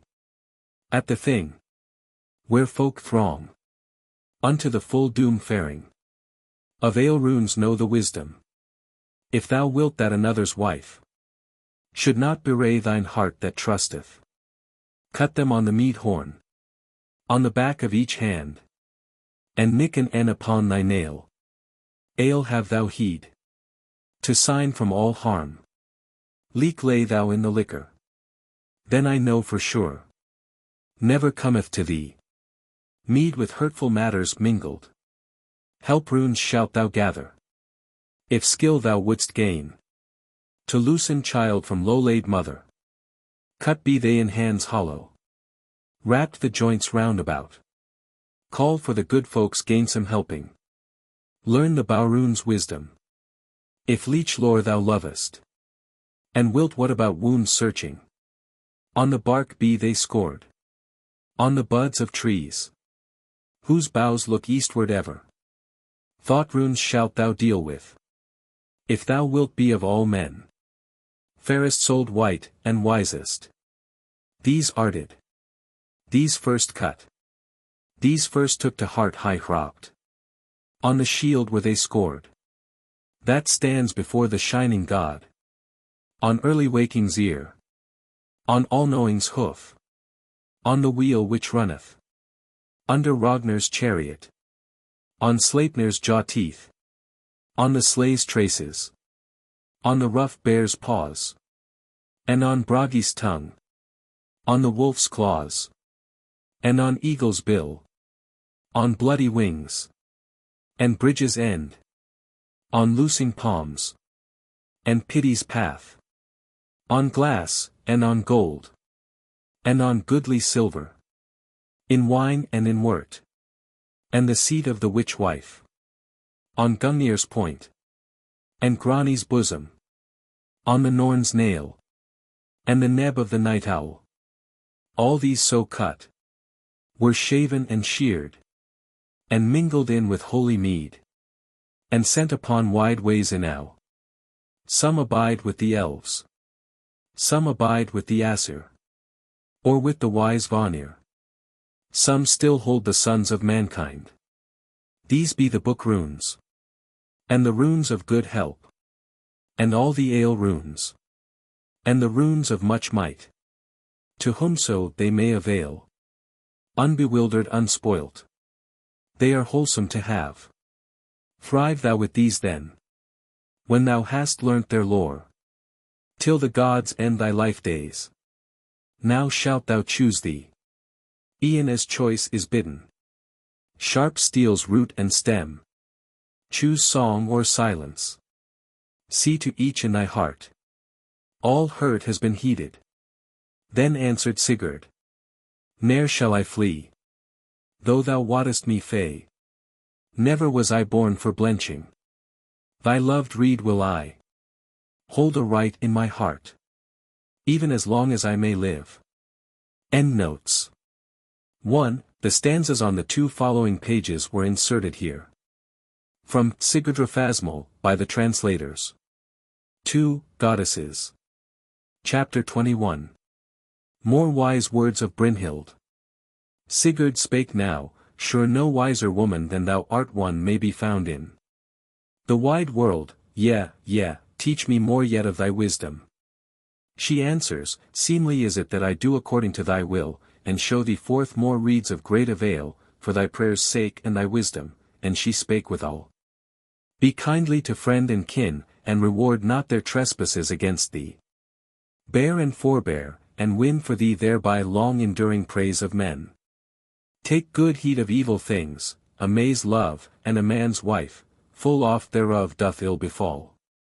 Let not thy mind be overmuch crossed by unwise men at thronged meetings of folk, for oft these speak worse than they wot of, lest thou be called a dastard, and art minded to think that thou art even as is said.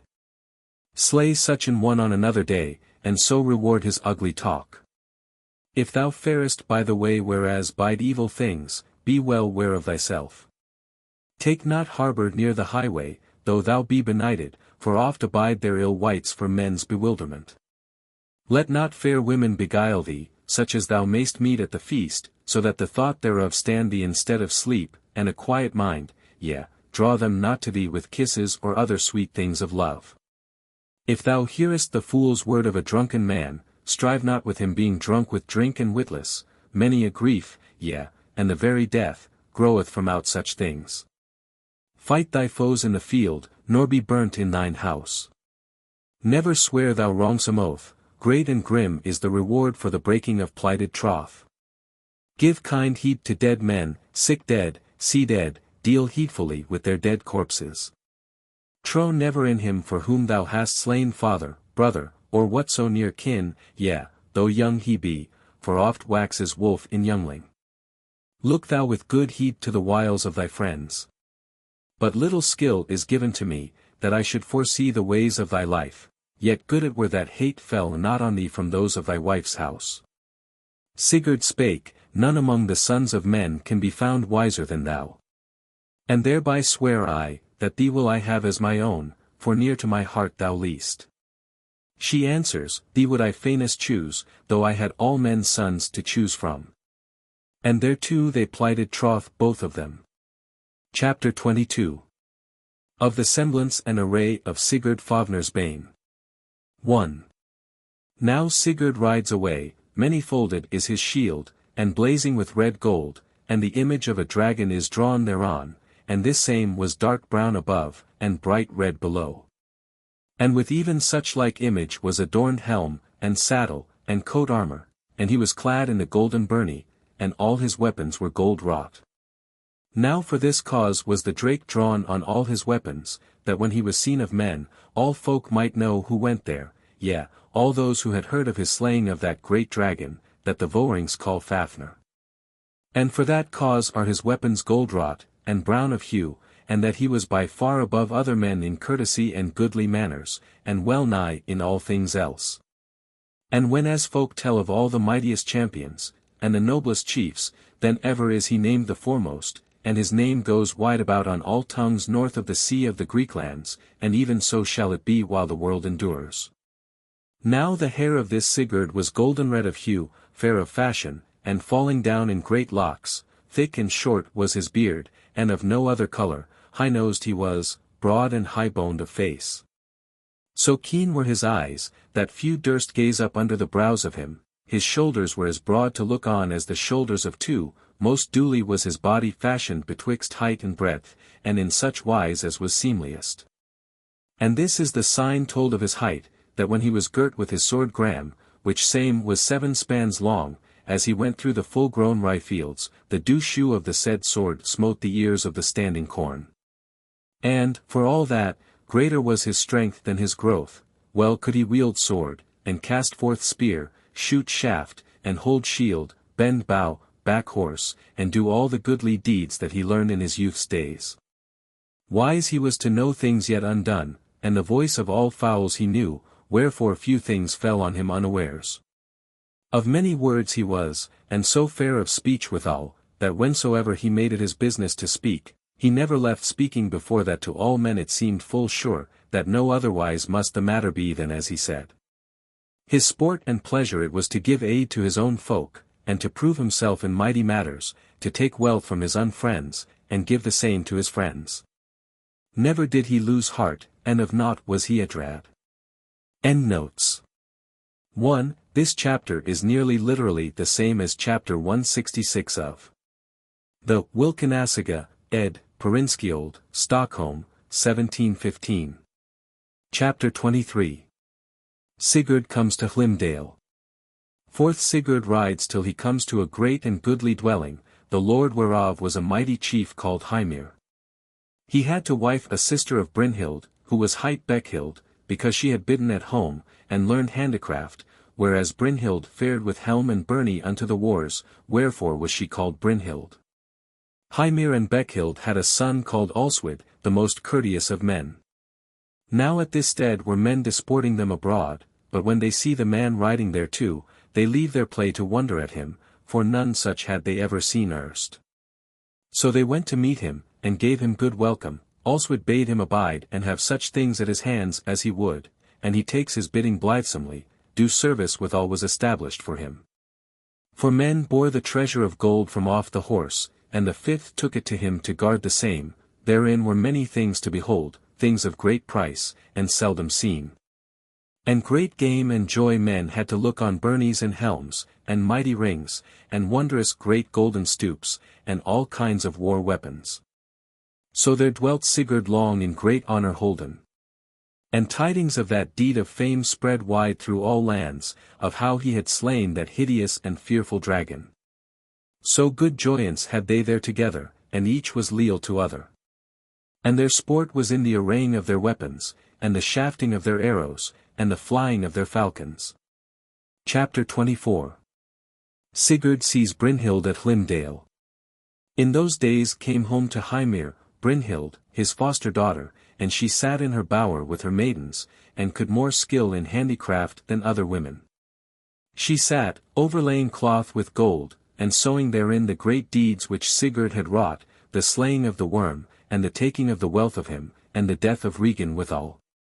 Now tells the tale, that on a day Sigurd rode into the wood with hawk, and hound, and men thronging, and when as he came home his hawk flew up to a high tower, and sat him down on a certain window. Then fared Sigurd after his hawk, and he saw where sat a fair woman, and knew that it was Brynhild, and he deems all things he sees there to be worthy together, both her fairness, and the fair things she wrought, and therewith he goes into the hall. But has no more joyance in the games of the men folk. Then spake Alswid, Why art thou so bare of bliss? This manner of thine grieveth us thy friends, why then wilt thou not hold to thy gleesome ways?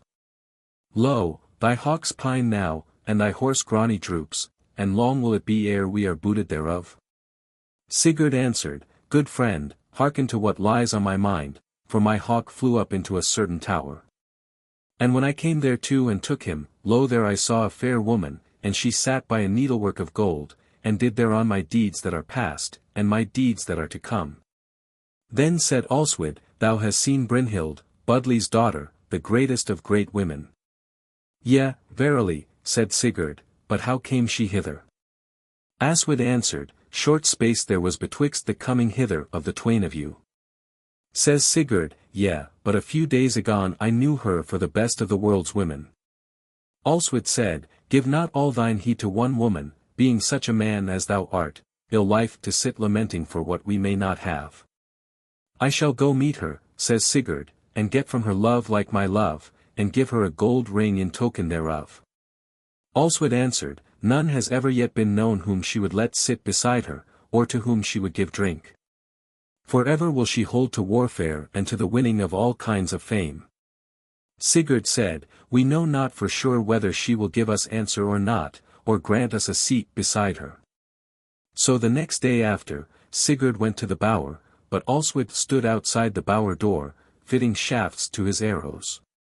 Now Sigurd spake, Abide, fair and hale lady, how farest thou? She answered, Well it fares. My kin and my friends live yet, but who shall say what good hap folk may bear to their life's end? He sat him down by her, and there came in 4 damsels with great golden beakers, and the best of wine therein, and these stood before the twain. Then said Brynhild, This seat is for few, but and if my father come? He answered, Yet is it granted to one that likes me well. Now that chamber was hung with the best and fairest of hangings, and the floor thereof was all covered with cloth. Sigurd spake, Now has it come to pass even as thou didst promise. O be thou welcome here, said she, and arose therewith, and the 4 damsels with her, and bore the golden beaker to him, and bade him drink.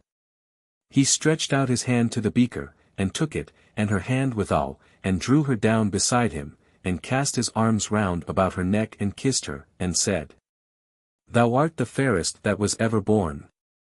But Brynhild said, Ah, wiser is it not to cast faith and troth into a woman's power, for ever shall they break that they have promised. He said, That day would dawn the best of days over our heads whereon each of each should be made happy. Brynhild answered, It is not fated that we should abide together, I am a shield may, and wear helm on head even as the kings of war, and them full oft I help, neither is the battle become loathsome to me. Sigurd answered, What fruit shall be of our life, if we live not together, harder to bear this pain that lies hereunder, than the stroke of sharp sword. Brynhild answers, I shall gaze on the hosts of the war-kings, but thou shalt wed Gudrun, the daughter of Juki. Sigurd answered, What king's daughter lives to beguile me? Neither am I double-hearted herein. And now I swear by the gods that thee shall I have for mine own, or no woman else. And even such likewise spake she. Sigurd thanked her for her speech, and gave her a gold ring, and now they swore oath anew, and so he went his ways to his men, and is with them a while in great bliss. Chapter 25. Of the dream of Gudrun, Juki's daughter. There was a king hight Juki, who ruled a realm south of the Rhine. 3 sons he had, thus named, Gunnar, Hogni, and Guttorm, and Gudrun was the name of his daughter, the fairest of maidens. And all these children were far before all other kings' children in all prowess, and in goodliness and growth withal, ever were his sons at the wars and wrought many a deed of fame. But Juki had wedded Grimhild the wise wife. Now Budli was the name of a king mightier than Juki, mighty though they both were, and Atli was the brother of Brynhild. Atli was a fierce man and a grim, great and black to look on, yet noble of mien withal, and the greatest of warriors. Grimhild was a fierce-hearted woman. Now the days of the Jukings bloomed fair, and chiefly because of those children, so far before the sons of men. On a day Gudrun says to her maids that she may have no joy of heart. Then a certain woman asked her wherefore her joy was departed. She answered, Grief came to me in my dreams, therefore is there sorrow in my heart, since thou must needs ask thereof. Tell it me, then, thy dream, said the woman, for dreams oft forecast but the weather. Gudrun answers, Nay, nay, no weather is this, I dreamed that I had a fair hawk on my wrist, feathered with feathers of gold. Says the woman, Many have heard tell of thy beauty, thy wisdom, and thy courtesy, some king's son abides thee, then.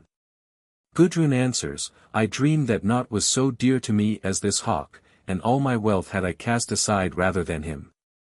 The woman said, Well, then, the man thou shalt have will be of the goodliest, and well shalt thou love him. Gudrun answered, It grieves me that I know not who he shall be, let us go seek Brynhild, for she belike will wot thereof. So they arrayed them in gold and many a fair thing, and she went with her damsels till they came to the hall of Brynhild, and that hall was dight with gold, and stood on a high hill. And when as their goings were seen, it was told Brynhild, that a company of women drove toward the burg in gilded wagons. That shall be Gudrun, Juki's daughter, says she, I dreamed of her last night, let us go meet her. No fairer woman may come to our house. So they went abroad to meet them, and gave them good greeting, and they went into the goodly hall together. Fairly painted it was within, and well adorned with silver vessel. Cloths were spread under the feet of them, and all folk served them, and in many wise they sported. But Gudrun was somewhat silent. Then said Brynhild, ill to abash folk of their mirth, prithee do not so. Let us talk together for our disport of mighty kings and their great deeds. Good talk, says Gudrun, let us do even so. What kings deemest thou to have been the first of all men? Brynhild says, the sons of Haki, and Hagbard withal. They brought to pass many a deed of fame in the warfare. Gudrun answers, great men certes, and of noble fame. Yet Sigar took their one sister, and burned the other, house and all, and they may be called slow to revenge the deed. Why didst thou not name my brethren, who are held to be the first of men as at this time? Brynhild says, men of good hope are they surely, though but little proven hitherto, but one I know far before them, Sigurd, the son of Sigmund the king. A youngling was he in the days when he slew the sons of Hunding, and revenged his father, and Ilami, his mother's father. Said Gudrun, by what token tellest thou that? Brynhild answered, his mother went amid the dead, and found Sigmund the king sore wounded, and would bind up his hurts, but he said he grew over old for war, and bade her lay this comfort to her heart, that she should bear the most famed of sons. And wise was the wise man's word therein, for after the death of King Sigmund, she went to King Alf, and there was Sigurd nourished in great honor, and day by day he wrought some deed of fame, and is the man most renowned of all the wide world.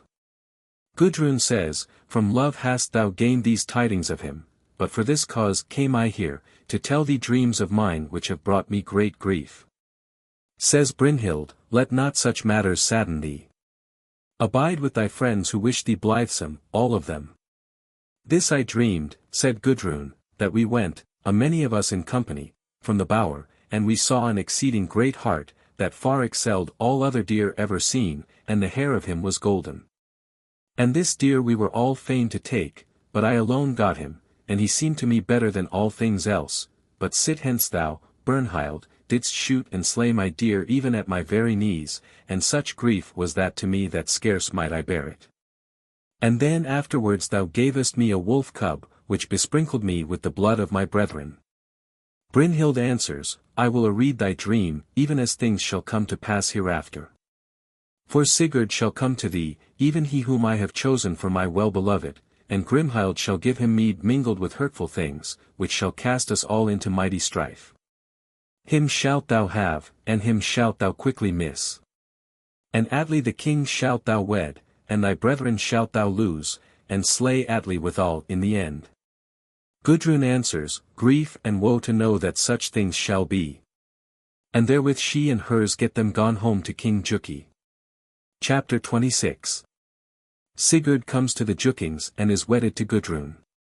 Now Sigurd goes his ways with all that great treasure, and in friendly wise he departs from them, and on Grani he rides with all his war gear and the burden withal. And thus he rides until he comes to the hall of King Juki. There he rides into the burg, and that sees one of the king's men, and he spake withal. Sure it may be deemed that here is come one of the gods, for his array is all done with gold, and his horse is far mightier than other horses. And the manner of his weapons is most exceeding goodly, and most of all the man himself far excels all other men ever seen. So the king goes out with his court and greets the man, and asks, Who art thou who thus ridest into my burg, as none has durst hitherto without the leave of my sons? He answered, I am called Sigurd, son of King Sigmund. Then said King Juki, Be thou welcome here then, and take at our hands whatso thou willest. So he went into the king's hall, and all men seemed little beside him, and all men served him, and there he abode in great joyance. Now oft they all ride abroad together, Sigurd and Gunnar and Hogni, and ever is Sigurd far the foremost of them, mighty men of their hands though they were. But Grimhild finds how heartily Sigurd loved Brynhild, and how oft he talks of her. And she falls to thinking how well it were, if he might abide there and wed the daughter of King Juki, for she saw that none might come anigh to his goodliness, and what faith and good help there was in him. And how that he had more wealth withal than folk might tell of any man. And the king did to him even as unto his own sons, and they for their parts held him of more worth than themselves. So on a night as they sat at the drink, the queen arose, and went before Sigurd, and said, Great joy we have in thine abiding here, and all good things will we put before thee to take of us. Lo now, take this horn and drink thereof. So he took it and drank, and therewithal she said, Thy father shall be Juki the king, and I shall be thy mother, and Gunnar and Hogni shall be thy brethren, and all this shall be sworn with oaths each to each. And then surely shall the like of you never be found on earth.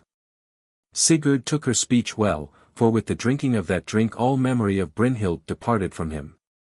So there he abode a while. And on a day went Grimhild to Juki the king, and cast her arms about his neck, and spake. Behold, there has now come to us the greatest of great hearts that the world holds, and needs must he be trusty and of great avail. Give him thy daughter then, with plenteous wealth, and as much of rule as he will, perchance thereby he will be well content to abide here ever. The king answered, Seldom does it befall that kings offer their daughters to any. Yet in higher wise will it be done to offer her to this man, than to take lowly prayers for her from others. On a night Gudrun pours out the drink, and Sigurd beholds her how fair she is and how full of all courtesy. 5 seasons Sigurd abode there, and ever they passed their days together in good honor and friendship. And so it befell that the kings held talk together, and Juki said, Great good thou givest us, Sigurd, and with exceeding strength thou strengthenest our realm. Then Gunnar said, All things that may be will we do for thee, so thou abidest here long, both dominion shalt thou have, and our sister freely and unprayed for, whom another man would not get for all his prayers. Sigurd says, Thanks have ye for this wherewith ye honor me, and gladly will I take the same. Therewith they swore brotherhood together, and to be even as if they were children of one father and one mother. And a noble feast was holden, and endured many days, and Sigurd drank at the wedding of him and Gudrun, and there might men behold all manner of game and glee, and each day the feast better and better. Now fare these folk wide over the world, and do many great deeds, and slay many kings' sons, and no man has ever done such works of prowess as did they. Then home they come again with much wealth won in war. Sigurd gave of the serpent's heart to Gudrun, and she ate thereof, and became greater hearted, and wiser than e'er before, and the son of these twain was called Sigmund. Now on a time went Grimhild to Gunnar her son, and spake. Fair blooms the life and fortune of thee, but for one thing only, and namely whereas thou art unwed, go woo Brynhild, good rede is this, and Sigurd will ride with thee. Gunnar answered, Fair is she certes, and I am fain enow to win her, and therewith he tells his father, and his brethren, and Sigurd, and they all prick him on to that wooing. Chapter 27. The wooing of Brynhild.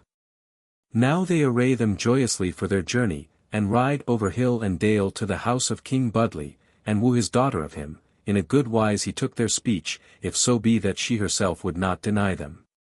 But he said withal that so high-minded was she, that that man only might wed her whom she would. Then they ride to Hlimdale, and their Hymir gave them good welcome, so Gunnar tells his errand. Hymir says, that she must needs wed but him whom she herself chose freely. And tells them how her abode was but a little way thence, and that he deemed that him only would she have who should ride through the flaming fire that was drawn round about her hall. So they depart and come to the hall and the fire, and see there a castle with a golden roofrage, and all round about a fire roaring up. Now Gunnar rode on Godi, but Hogni on Hokvi, and Gunnar smote his horse to face the fire, but he shrank aback. Then said Sigurd, Why givest thou back, Gunnar? He answered, The horse will not tread this fire, but lend me thy horse Grani. Yea, with all my good will, says Sigurd. Then Gunnar rides him at the fire, and yet nowise will Gram stir, nor may Gunnar any the more ride through that fire. So now they change semblance, Gunnar and Sigurd, even as Grimhild had taught them. Then Sigurd in the likeness of Gunnar mounts and rides, Gram in his hand, and golden spurs on his heels, then leapt Grani into the fire when he felt the spurs. And a mighty roar arose as the fire burned ever madder, and the earth trembled, and the flames went up even unto the heavens, nor had any dared to ride as he rode, even as it were through the deep murk. But now the fire sank withal, and he leapt from his horse and went into the hall, even as the song says. The flame flared at its maddest. Earth's fields fell a-quaking. As the red flame aloft licked the lowest of heaven. Few had been fain of the rulers of folk to ride through that flame, or athwart it to tread. Then Sigurd smote Grani with sword, and the flame was slaked. Before the king, low lay the flames. Before the fane of fame, bright gleamed the array that Regan erst owned. Now when Sigurd had passed through the fire, he came into a certain fair dwelling, and therein sat Brynhild. She asked, What man is it? Then he named himself Gunnar, son of Juki, and said, Thou art awarded to me as my wife, by the good will and word of thy father and thy foster father, and I have ridden through the flames of thy fire, according to thy word that thou hast set forth. I wot not clearly, said she, how I shall answer thee. Now Sigurd stood upright on the hall floor, and leaned on the hilt of his sword, and he spake to Brynhild. In reward thereof, shall I pay thee a great dower in gold and goodly things? She answered in heavy mood from her seat, whereas she sat like unto swan on billow, having a sword in her hand, and a helm on her head, and being clad in a byrnie, O Gunnar, she says, speak not to me of such things, unless thou be the first and best of all men. For then shalt thou slay those my wooers, if thou hast heart thereto. I have been in battles with the king of the Greeks, and our weapons were stained with red blood, and for such things still I yearn.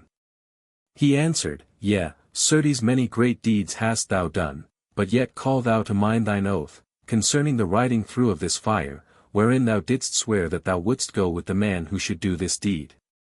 So she found that he spoke but the sooth, and she paid heed to his words, and arose, and greeted him meetly, and he abode there 3 nights, and they lay in one bed together. But he took the sword Gram and laid it betwixt them. Then she asked him why he laid it there, and he answered, that in that wise must he needs wed his wife or else get his bane. Then she took from off her the ring Andvari's loom, which he had given her aforetime, and gave it to him, but he gave her another ring out of Fafnir's hoard. Thereafter he rode away through the same fire unto his fellows, and he and Gunnar changed semblances again, and rode unto Hlimdale, and told how it had gone with them. That same day went Brynhild home to her foster father, and tells him as one whom she trusted, how that there had come a king to her, and he rode through my flaming fire, and said he was come to woo me, and named himself Gunnar. But I said that such a deed might Sigurd alone have done, with whom I plighted troth on the mountain, and he is my first troth plight, and my well-beloved. Hymir said that things must needs abide even as now they had now come to pass. Brynhild said, Aslog the daughter of me and Sigurd shall be nourished here with thee. Now the kings fare home, but Brynhild goes to her father, Grimhild welcomes the kings meetly, and thanks Sigurd for his fellowship. And withal is a great feast made, and many were the guests thereat. And thither came Budli the king with his daughter Brynhild, and his son Atli, and for many days did the feast endure, and at that feast was Gunnar wedded to Brynhild, but when it was brought to an end. Once more has Sigurd memory of all the oaths that he sware unto Brynhild, yet withal he let all things abide in rest and peace. Brynhild and Gunnar sat together in great game and glee, and drank goodly wine. Chapter 28. How the queens held angry converse together at the bathing. On a day as the queens went to the river to bathe them, Brynhild waded the farthest out into the river, then asked Gudrun what that deed might signify. Brynhild said, Yea, and why then should I be equal to thee in this matter more than in others? I am minded to think that my father is mightier than thine, and my true love has wrought many wondrous works of fame, and hath ridden the flaming fire withal, while thy husband was but the thrall of King Jalprek. Gudrun answered full of wrath, Thou wouldst be wise if thou shouldst hold thy peace rather than revile my husband. Lo now, the talk of all men it is, that none has ever abode in this world like unto him in all matters soever. And little it beseems thee of all folk to mock him who was thy first beloved, and Fafner he slew, yea, and he rode thy flaming fire, whereas thou didst deem that he was Gunnar the king, and by thy side he lay. And took from thine hand the ring Andvari's loom. Here mayst thou well behold it. Then Brynhild saw the ring and knew it, and waxed as wan as a dead woman, and she went home and spake no word the evening long. So when Sigurd came to bed to Gudrun she asked him why Brynhild's joy was so departed. He answered, I know not, but sore I misdoubt me that soon we shall know thereof over well. Gudrun said, Why may she not love her life, having wealth and bliss, and the praise of all men, and the man withal that she would have? Ah, yea, said Sigurd, and where in all the world was she then, when she said that she deemed she had the noblest of all men, and the dearest to her heart of all? Gudrun answers, Tommen will I ask her concerning this, who is the liefest to her of all men for a husband. Sigurd said, Needs must I forbid thee this, and full surely wilt thou rue the deed if thou doest it. Now the next morning they sat in the bower, and Brynhild was silent, then spake Gudrun. Be merry, Brynhild. Grievest thou because of that speech of ours together, or what other thing slayeth thy bliss? Brynhild answers, With naught but evil intent thou sayest this, for a cruel heart thou hast. Say not so, said Gudrun, but rather tell me all the tale. Brynhild answers, Ask such things only as are good for thee to know, matters meet for mighty dames. Good to love good things when all goes according to thy heart's desire. Gudrun says, Early days for me to glory in that. But this word of thine looketh toward some foreseeing. What ill dost thou thrust at us? I did not to grieve thee. Brynhild answers, For this shalt thou pay, in that thou hast got Sigurd to thee, nowise can I see thee living in the bliss thereof, whereas thou hast him, and the wealth and the might of him. But Gudrun answered, Naught knew I of your words and vows together, and well might my father look to the mating of me without dealing with thee first. No secret speech had we, quoth Brynhild, though we swore oath together. And full well didst thou know that thou wentest about to beguile me, verily thou shalt have thy reward. Says Gudrun, Thou art mated better than thou art worthy of. But thy pride and rage shall be hard to slake belike, and therefore shall many a man pay.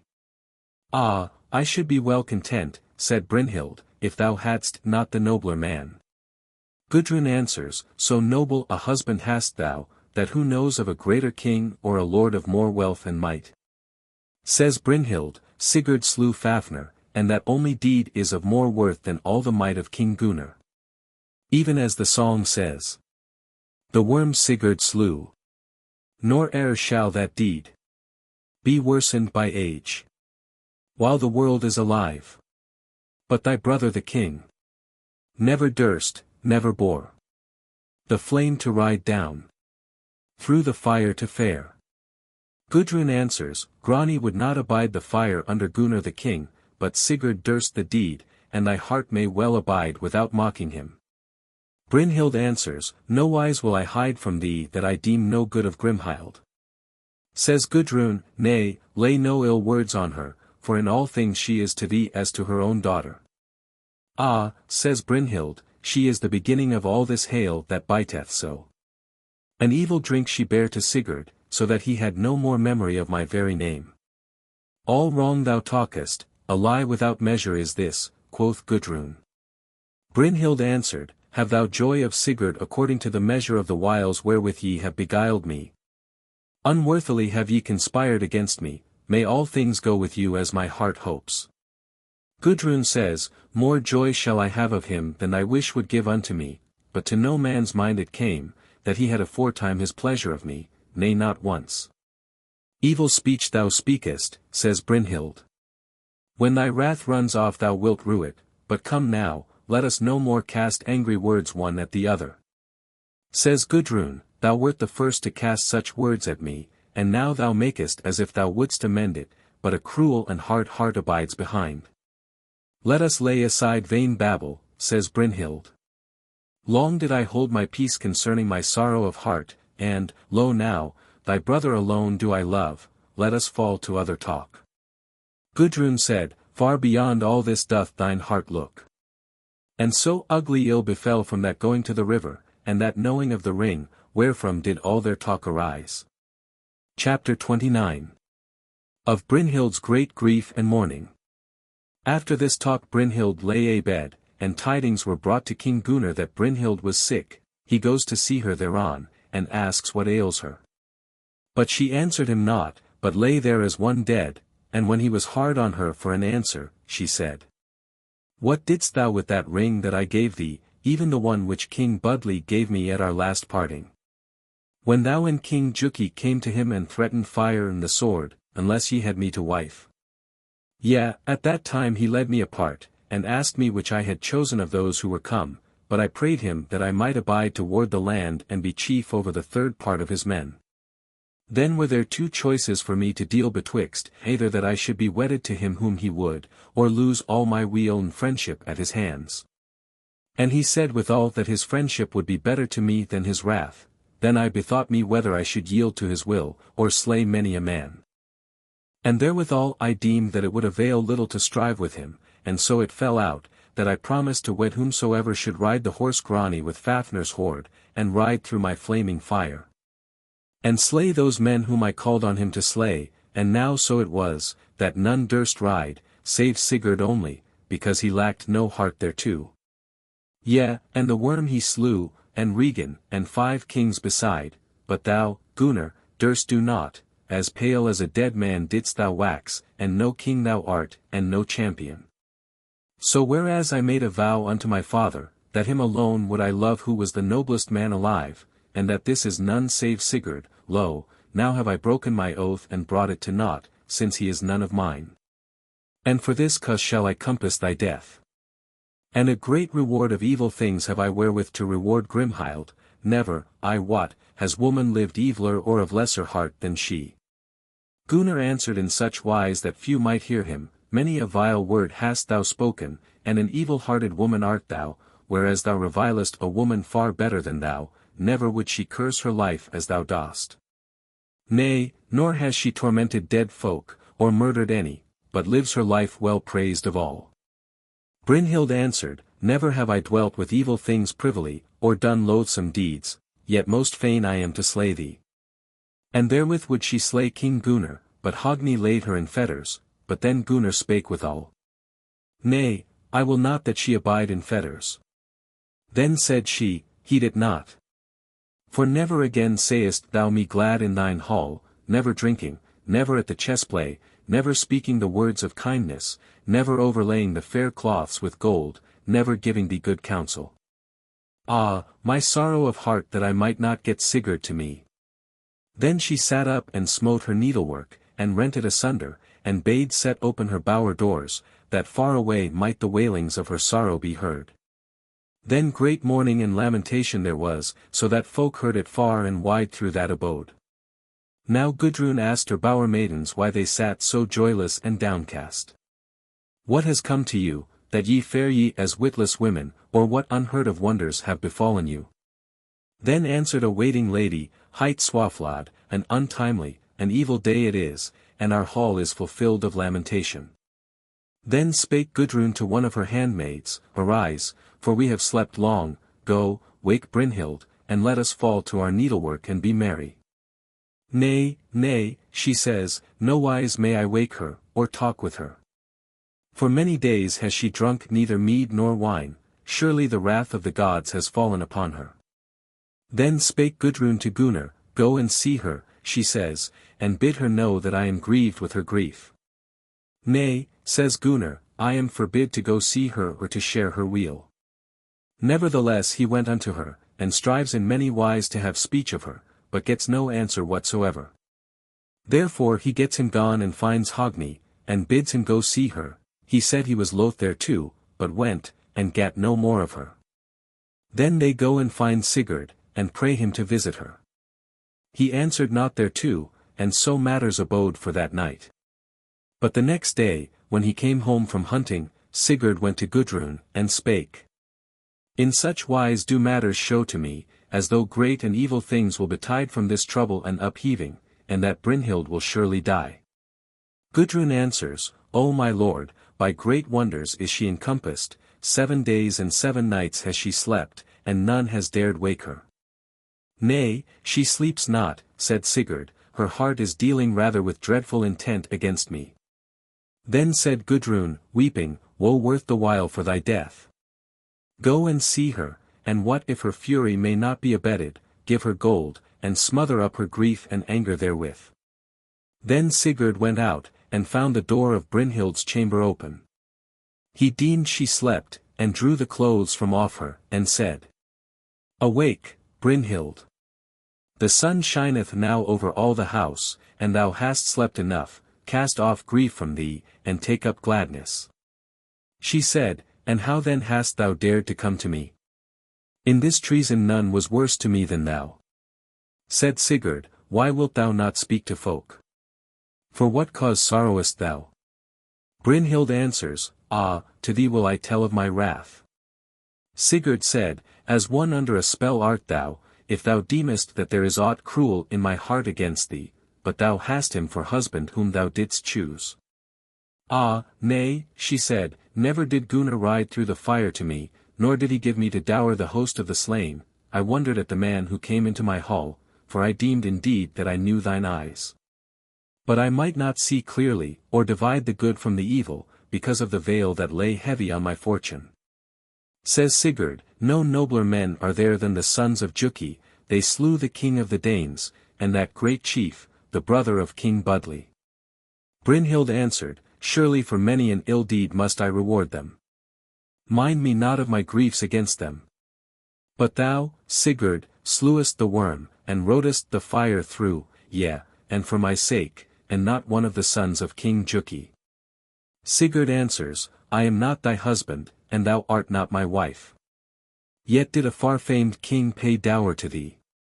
Says Brynhild, Never looked I at Gunnar in such a wise that my heart smiled on him, and hard and fell am I to him, though I hide it from others. A marvellous thing, says Sigurd, not to love such a king, what angers thee most? For surely his love should be better to thee than gold. This is the sorest sorrow to me, she said, that the bitter sword is not reddened in thy blood. Have no fear thereof, says he, no long while to wait or the bitter sword stand deep in my heart, and no worse needest thou to pray for thyself, for thou wilt not live when I am dead, the days of our 2 lives shall be few enough from henceforth. Brynhild answers, Enough and to spare of bale is in thy speech, since thou beradest me, and didst twin, one, me and all bliss, naught do I heed my life or death. Sigurd answers, Ah, live, and love King Gunnar and me withal. And all my wealth will I give thee if thou die not. Brynhild answers, Thou knowest me not, nor the heart that is in me, for thou art the first and best of all men, and I am become the most loathsome of all women to thee.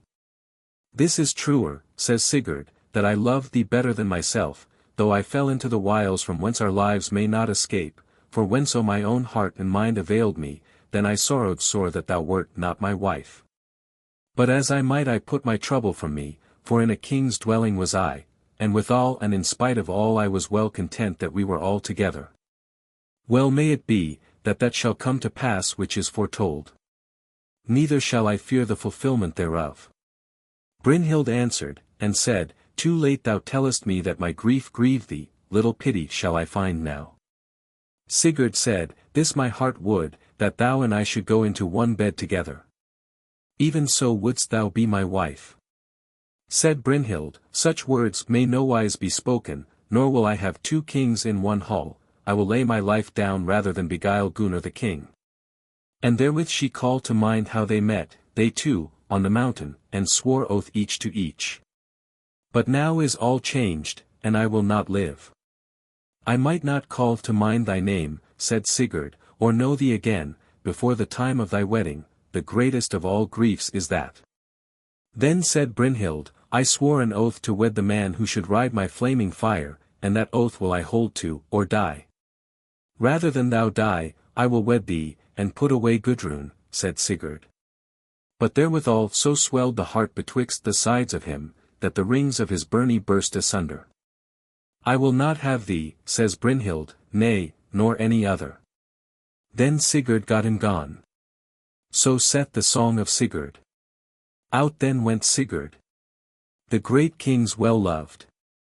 From the speech and the sorrow, sore drooping, so grieving, that the shirt round about him, of iron rings woven, from the sides brake asunder, of the brave in the battle.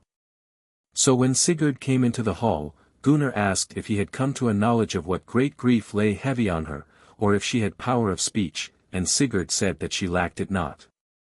So now Gunnar goes to her again, and asked her, what wrought her woe, or if there were anything that might amend it. I will not live, says Brynhild, for Sigurd has bewrayed me, yea, and thee no less, whereas thou didst suffer him to come into my bed, lo thou, 2 men in one dwelling I will not have, and this shall be Sigurd's death, or thy death, or my death. For now has he told Gudrun all, and she is mocking me even now. Endnotes 1. Sunder. Chapter 30. Of the slaying of Sigurd Fafnir's bane. Thereafter Brynhild went out, and sat under her bower wall, and had many words of wailing to say, and still she cried that all things were loathsome to her, both land and lordship alike, so she might not have Sigurd. But therewith came Gunnar to her yet again, and Brynhild spake, Thou shalt lose both realm and wealth, and thy life and me, for I shall fare home to my kin, and abide there in sorrow, unless thou slayest Sigurd and his son. Never nourish thou a wolf cub. Gunnar grew sick at heart thereat, and might nowise see what fearful thing lay beneath it all. He was bound to Sigurd by oath, and this way and that way swung the heart within him. But at the last he bethought him of the measureless shame if his wife went from him, and he said within himself, Brynhild is better to me than all things else, and the fairest woman of all women. And I will lay down my life rather than lose the love of her. And herewith he called to him his brother and spake. Trouble is heavy on me, and he tells him that he must needs slay Sigurd, for that he has failed him wherein he trusted him, so let us be lords of the gold and the realm withal. Hogni answers, Ill it behoves us to break our oaths with wrack and wrong, and with all great aid we have in him, no kings shall be as great as we, if so be the king of the Hun folk may live, such another brother-in-law never may we get again. Bethink thee how good it is to have such a brother-in-law, and such sons to our sister. But well I see how things stand, for this has Brynhild stirred thee up to, and surely shall her counsel drag us into huge shame and scathe. Gunnar says, Yet shall it be brought about, and, lo, a reed thereto, let us egg on our brother Guttorm to the deed, he is young, and of little knowledge, and is clean out of all the oaths moreover. Ah, set about in ill wise, says Hogni, and though indeed it may well be compassed, a due reward shall we gain for the bewrayal of such a man as is Sigurd. Gunnar says, Sigurd shall die, or I shall die. And therewith he bids Brynhild arise and be glad at heart, so she arose, and still ever she said that Gunnar should come no more into her bed till the deed was done. So the brothers fall to talk, and Gunnar says that it is a deed well worthy of death, that taking of Brynhild's maidenhead, so come now, let us prick on Guttorm to do the deed. Therewith they call him to them, and offer him gold and great dominion, as they well have might to do. Yea, and they took a certain worm and somewhat of wolf's flesh and let seethe them together, and gave him to eat of the same, even as the singer sings. Fish of the wild wood. Worm smooth crawling. With wolf meat mingled. They minced for Guttorm. Then in the beaker.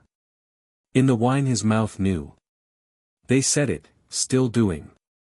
More deeds of wizards. Wherefore with the eating of this meat he grew so wild and eager, and with all things about him, and with the heavy words of Grimhild, that he gave his word to do the deed, and mighty honor they promised him in reward thereof. But of these evil wiles naught at all knew Sigurd, for he might not deal with his Chopin fate, nor the measure of his life days, neither deemed he that he was worthy of such things at their hands. So Guttorm went in to Sigurd the next morning as he lay upon his bed, yet durst he not do aught against him, but shrank back out again. Yea, and even so he fared a second time, for so bright and eager were the eyes of Sigurd that few durst look upon him. But the third time he went in, and there lay Sigurd asleep. Then Guttorm drew his sword and thrust Sigurd through in such wise that the sword point smote into the bed beneath him. Then Sigurd awoke with that wound, and Guttorm gat him unto the door. But therewith Sigurd caught up the sword Gram, and cast it after him, and it smote him on the back, and struck him asunder in the midst, so that the feet of him fell one way, and the head and hands back into the chamber. Now Gudrun lay asleep on Sigurd's bosom, but she woke up unto woe that may not be told of, all swimming in the blood of him, and in such wise did she bewail her with weeping and words of sorrow, that Sigurd rose up on the bolster, and spake. Weep not, said he, for thy brothers live for thy delight, but a young son have I, too young to beware of his foes, and an ill turn have these played against their own fortune. For never will they get a mightier brother-in-law to ride abroad with them, nay, nor a better son to their sister, than this one, if he may grow to man's estate. Lo, now is that come to pass which was foretold me long ago, but from mine eyes has it been hidden, for none may fight against his fate and prevail. Behold, this has Brynhild brought to pass, even she who loves me before all men. But this may I swear, that never have I wrought ill to Gunnar, but rather have ever held fast to my oath with him, nor was I ever too much a friend to his wife. And now if I had been forewarned, and had been afoot with my weapons, then should many a man have lost his life wherever I had fallen, and all those brethren should have been slain. And a harder work would the slaying of me have been than the slaying of the mightiest bull or the mightiest boar of the wildwood. And even therewithal life left the king, but Gudrun moaned and drew a weary breath, and Brynhild heard it, and laughed when she heard her moaning. Then said Gunnar, Thou laughest not because thy heart roots are gladdened, or else why doth thy visage wax so wan? Sure an evil creature thou art, most like thou art nigh to thy death. Lo now, how meet would it be for thee to behold thy brother Atli slain before thine eyes, and that thou shouldst stand over him dead, whereas we must needs now stand over our brother-in-law in such a case, our brother-in-law and our brother's bane. She answered, None need mock at the measure of slaughter being unfulfilled, yet heedeth not Atli your wrath or your threats, yea, he shall live longer than ye, and be a mightier man. Hogni spake and said, Now hath come to pass the soothsaying of Brynhild, an ill work not to be atoned for. And Gudrun said, My kinsmen have slain my husband. But ye, when ye next ride to the war and are come into the battle, then shall ye look about and see that Sigurd is neither on the right hand nor the left, and ye shall know that he was your good hap and your strength. And if he had lived and had sons, then should ye have been strengthened by his offspring and his kin. Chapter 31. Of the lamentation of Gudrun over Sigurd dead, as it is told in ancient songs. 1. Gudrun of old days drew near to dying, as she sat in sorrow over Sigurd.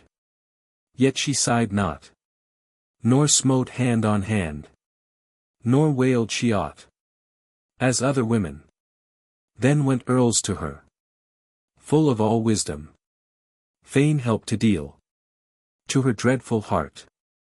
Hushed was Gudrun of wail or greeting, but with a heavy woe was her heart a-breaking. Bright and fair sat the great earl's brides, gold arrayed, before Gudrun. Each told the tale of her great trouble, the bitterest bale she erst abode.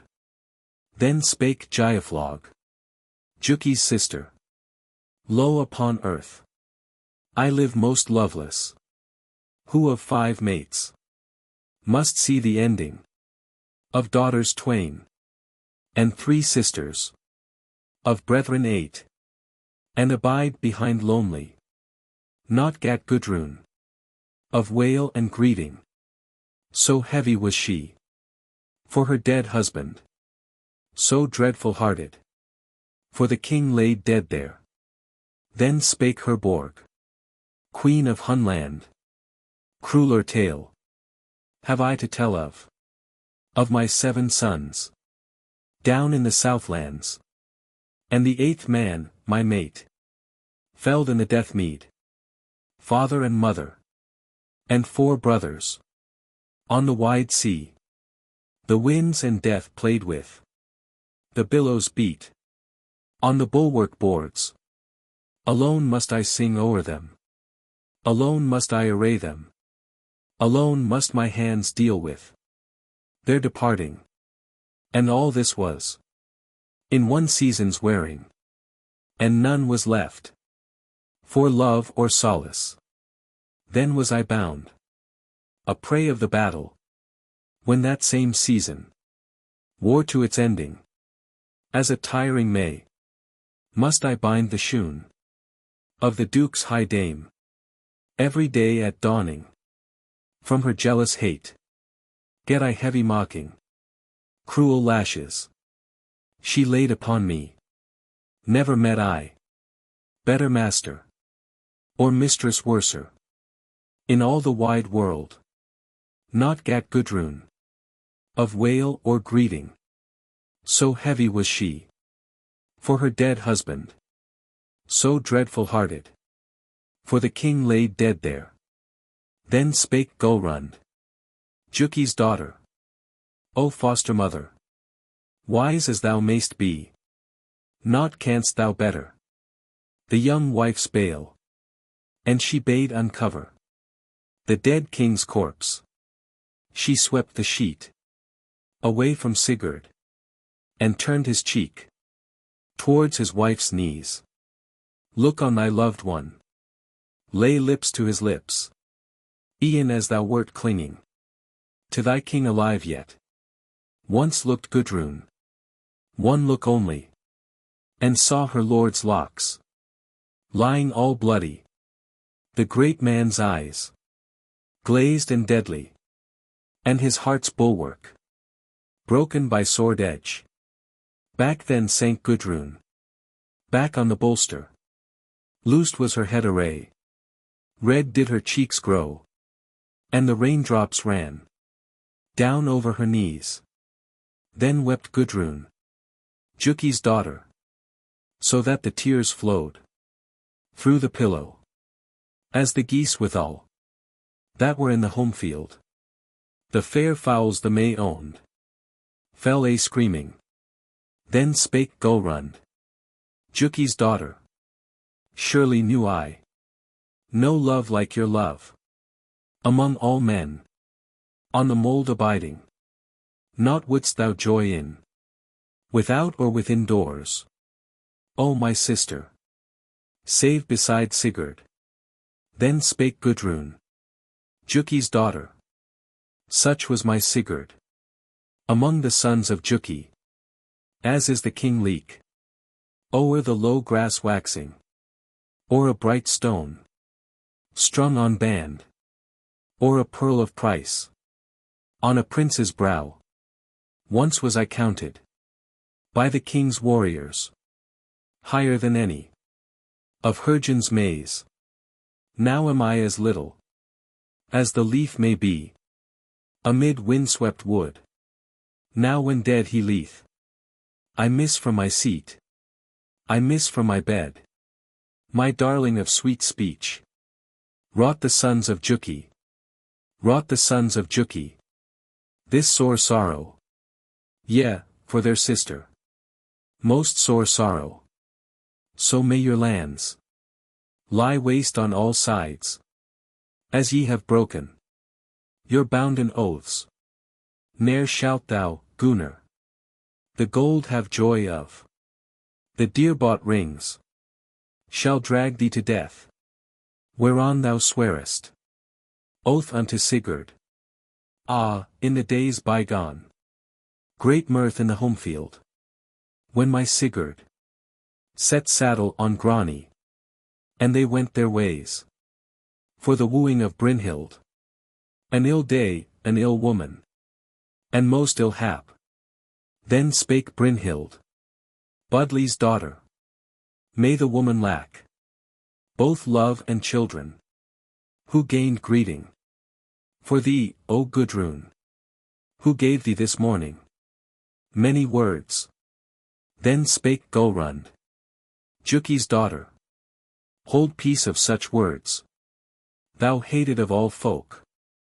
The bane of brave men. Hast thou been ever? All waves of ill wash over thy mind.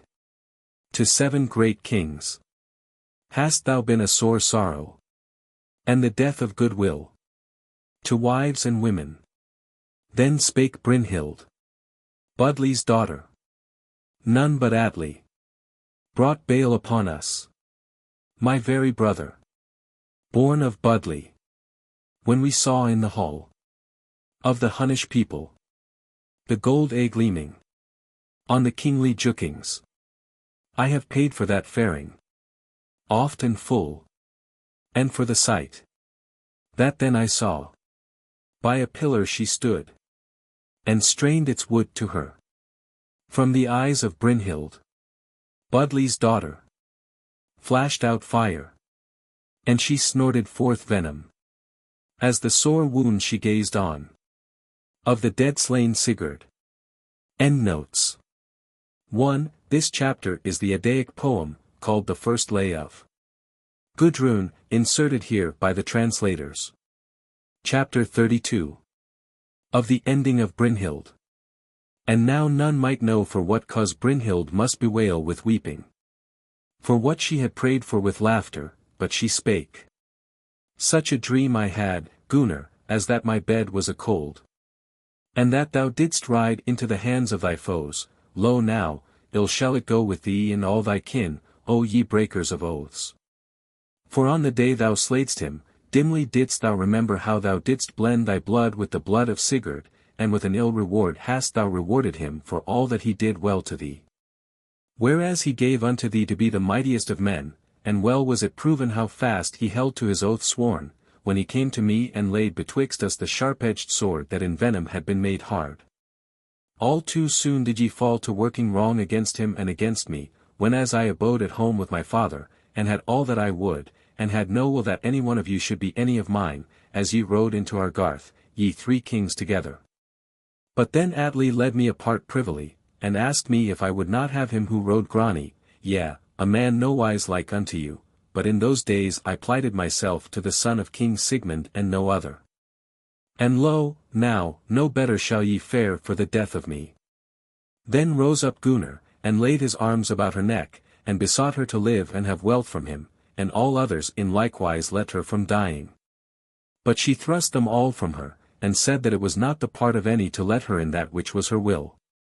Then Gunnar called to Hogni, and prayed him for counsel, and bade him go to her, and see if he might perchance soften her dreadful heart, saying withal, that now they had need enough on their hands in the slaking of her grief, till time might get over. But Hogni answered, Nay, let no man hinder her from dying, for no gain will she be to us, nor has she been gainsome since she came hither. Now she bade bring forth much gold, and bade all those come thither who would have wealth. Then she caught up a sword, and thrust it under her armpit, and sank aside upon the pillows, and said, Come, take gold whoso will.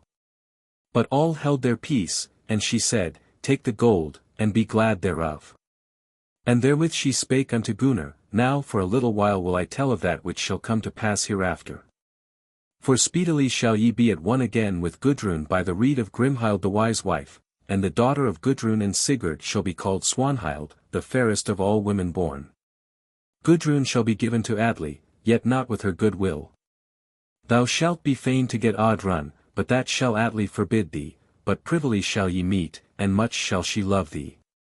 Atli shall bewray thee, and cast thee into a worm close, and thereafter shall Atli and his sons be slain, and Gudrun shall be their slayer. And afterwards shall the great waves bear her to the burg of King Jonach, to whom she shall bear sons of great fame. Swanhild shall be sent from the land and given to King Jormunrek. And her shall bite the reed of Biki, and therewithal is the kin of you clean gone, and more sorrows therewith for Gudrun. And now I pray thee, Gunnar, one last boon. Let make a great bale on the plain meads for all of us. For me, and for Sigurd, and for those who were slain with him, and let that be covered over with cloth dyed red by the folk of the Gauls, 1, and burn me thereon on one side of the king of the Huns, and on the other those men of mine. 2 at the head and 2 at the feet, and 2 hawks withal. And even so is all shared equally, and lay there betwixt us a drawn sword, as in the other days when we twain stepped into one bed together. And then may we have the name of man and wife, nor shall the door swing to at the heel of him as I go behind him. Nor shall that be a niggard company if there follow him those 5 bondwomen and 8 bondmen, whom my father gave me, and those burn there withal who were slain with Sigurd. Now more yet would I say, but for my wounds, but my life-breath flits. The wounds open, yet have I said sooth.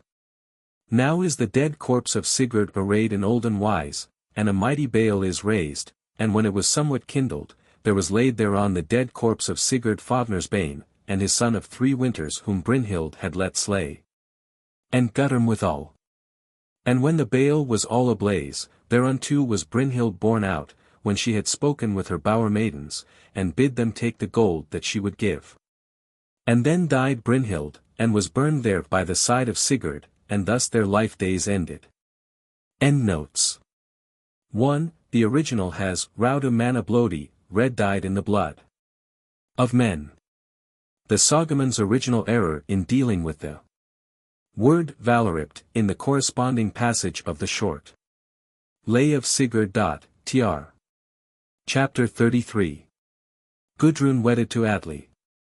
Now so it is, that whoso heareth these tidings saith, that no such an one as was Sigurd was left behind him in the world, nor ever was such a man brought forth because of all the worth of him. Nor may his name ever minish by eld in the Dutch tongue nor in all the northern lands, while the world standeth fast. The story tells that, on a day, as Gudrun sat in her bower, she fell to saying, better was life in those days when I had Sigurd. He who was far above other men as gold is above iron, or the leek over other grass of the field, or the hart over other wild things, until my brethren begrudged me such a man, the first and best of all men. And so they might not sleep or they had slain him. Huge clamour made Grani when he saw his master and lord sore wounded, and then I spoke to him even as with a man, but he fell drooping down to the earth, for he knew that Sigurd was slain. Thereafter Gudrun gat her gone into the wild woods, and heard on all ways round about her the howling of wolves, and deemed death a merrier thing than life. Then she went till she came to the hall of King Alf, and sat there in Denmark with Thora, the daughter of Hakon, for 7 seasons, and abode with good welcome. And she set forth her needlework before her, and did thereinto many deeds and great, and fair plays after the fashion of those days, swords, and burnies, and all the gear of kings, and the ship of King Sigmund sailing along the land. Yea, and they wrought there, how they fought, Sigar and Sigir, south in Fian. Such was their disport, and now Gudrun was somewhat solaced of her grief. So Grimhild comes to hear where Gudrun has take up her abode, and she calls her sons to talk with her, and asks whether they will make atonement to Gudrun for her son and her husband, and said that it was but meet and right to do so. Then Gunnar spake, and said that he would atone for her sorrows with gold. So they sent for their friends, and array their horses, their helms, and their shields, and their burnies, and all their war gear.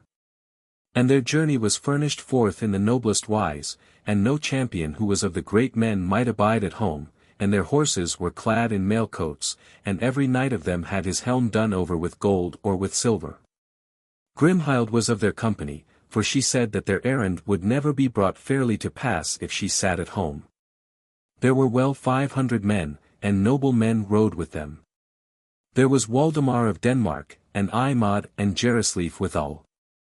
So they went into the hall of King Alf, and there abode them the Longbeards and Franks, and Saxons. They fared with all their war gear, and had over them red fur coats. Even as the song says. Burnies short cut.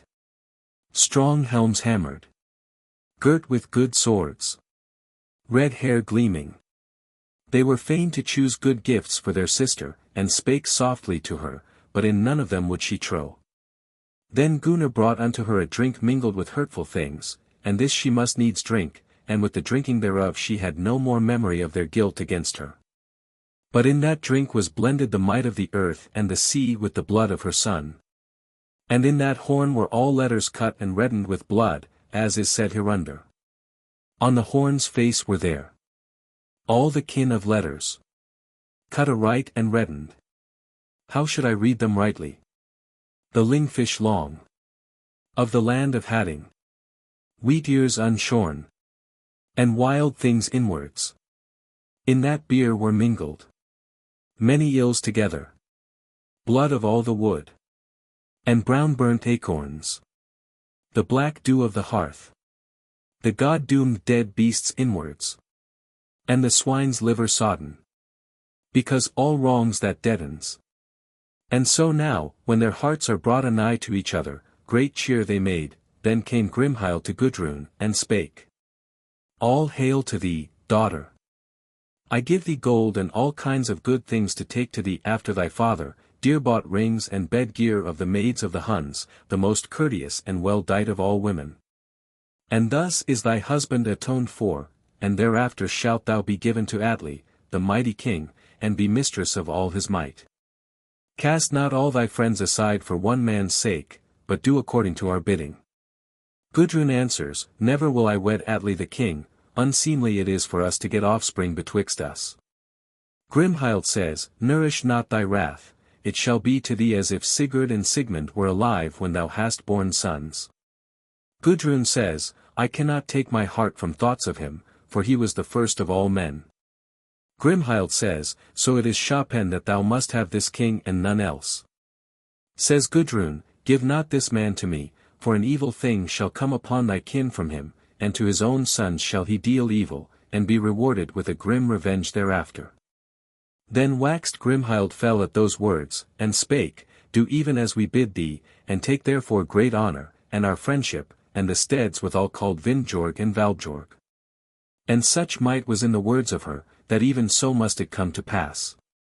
Then Gudrun spake, Thus then must it needs befall, howsoever against the will of me, and for little joy shall it be and for great grief. Then men leaped on their horses, and their women were set in wains. So they fared 4 days a riding, other 4 a shipboard, and yet 4 more again by land and road, till at the last they came to a certain high-built hall. Then came to meet Gudrun many folk thronging, and an exceedingly goodly feast was there made, even as the word had gone between either kin, and it passed forth in most proud and stately wise. And at that feast drinks Atli his bridal with Gudrun. But never did her heart laugh on him, and little sweet and kind was their life together. Chapter 34. Atli bids the Jukings to him. Now tells the tale that on a night King Atli woke from sleep and spake to Gudrun. Me dreamed, said he, that thou didst thrust me through with a sword. Then Gudrun arted the dream, and said that it betokened fire, when as folk dreamed of iron. It befalls of thy pride belike, in that thou deemest thyself the first of men. Atli said, Moreover I dreamed that here waxed 2 sorb tree, 1, saplings, and fain I was that they should have no scathe of me, then these were riven up by the roots and reddened with blood, and borne to the bench, and I was bidden eat thereof. Yea, yet again I dreamed that 2 hawks flew from my hand hungry and unfed, and fared to hell, and meseemed their hearts were mingled with honey, and that I ate thereof. And then again I dreamed that 2 fair whelps lay before me yelling aloud, and that the flesh of them I ate, though my will went not with the eating. Gudrun says, Nowise good are these dreams, yet shall they come to pass. Surely thy sons are nigh to death, and many heavy things shall fall upon us. Yet again I dreamed, said he, and methought I lay in a bath, and folk took counsel to slay me. Now these things wear away with time, but in no wise was their life together fond. Now falls Atli to thinking of where may be gotten that plenteous gold which Sigurd had owned, but King Gunnar and his brethren were lords thereof now. Atli was a great king and mighty, wise, and a lord of many men, and now he falls to counsel with his folk as to the ways of them. He wot well that Gunnar and his brethren had more wealth than any others might have, and so he falls to the rede of sending men to them, and bidding them to a great feast, and honouring them in diverse wise. And the chief of those messengers was hight Vingi. Now the queen wots of their conspiring, and misdoubts her that this would mean some beguiling of her brethren, so she cut runes, and took a gold ring, and knit therein a wolf's hair, and gave it into the hands of the king's messengers. Thereafter they go their ways according to the king's bidding, and nor ever they came Allan Vingi beheld the runes, and turned them about in such wise as if Gudrun prayed her brethren in her runes to go meet King Atli. Thereafter they came to the hall of King Gunnar, and had good welcome at his hands, and great fires were made for them, and in great joyance they drank of the best of drink. Then spake Vingi, King Atli sends me hither, and is fain that ye go to his house and home in all glory, and take of him exceeding honours, helms and shields, swords and burnies, gold and goodly raiment, horses, hosts of war. And great and wide lands, for, saith he is fainest of all things to bestow his realm and lordship upon you. Then Gunnar turned his head aside, and spoke to Hogni. In what wise shall we take this bidding? Might and wealth he bids us take, but no kings know I who have so much gold as we have, whereas we have all the hoard which lay once on Nidaheath. And great are our chambers, and full of gold, and weapons for smiting, and all kinds of raiment of war, and well I wot that amidst all men my horse is the best, and my sword the sharpest, and my gold the most glorious. Hogni answers, a marvel is it to me of his bidding, for seldom hath he done in such a wise, and ill-counselled will it be to wend to him. Lo now, when I saw those dear-bought things the king sends us I wondered to behold a wolf's hair knit to a certain gold ring, belike Gudrun deems him to be minded as a wolf towards us, and will have naught of our faring. But withal Vingi shows him the runes which he said Gudrun had sent. Now the most of folk go to bed, but these drank on still with certain others, and Kostbera, the wife of Hogni, the fairest of women, came to them, and looked on the runes. But the wife of Gunnar was Glomver, a great-hearted wife. So these twain poured out, and the kings drank, and were exceeding drunken, and Vingi notes it, and says, Naught may I hide that King Atli is heavy of foot and over-old for the warding of his realm. But his sons are young and of no account, now will he give you rule over his realms while they are yet thus young, and most fain will he be that ye have the joy thereof before all others. Now so it befell both that Gunnar was drunk, and that great dominion was held out to him, nor might he work against the fate shapen for him, so he gave his word to go, and tells Hogni his brother thereof. But he answered, Thy word given must even stand now, nor will I fail to follow thee, but most loath am I to this journey.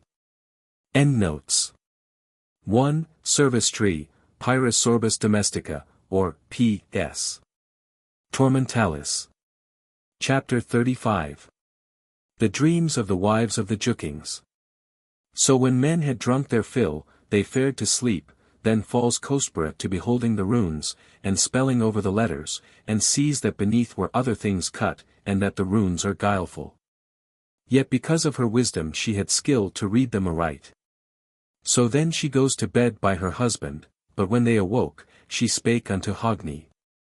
Thou art minded to wend away from home, ill-counselled is that, abide till another time. Scarce a keen reader of runes art thou, if thou deemest thou hast beheld in them the bidding of thy sister to this journey. Lo, I read the runes, and had marvel of so wise a woman as Gudrun is, that she should have miscut them. But that which lieth underneath beareth your bane with it, yea, either she lacked a letter, or others have dealt guilefully with the runes. And now hearken to my dream.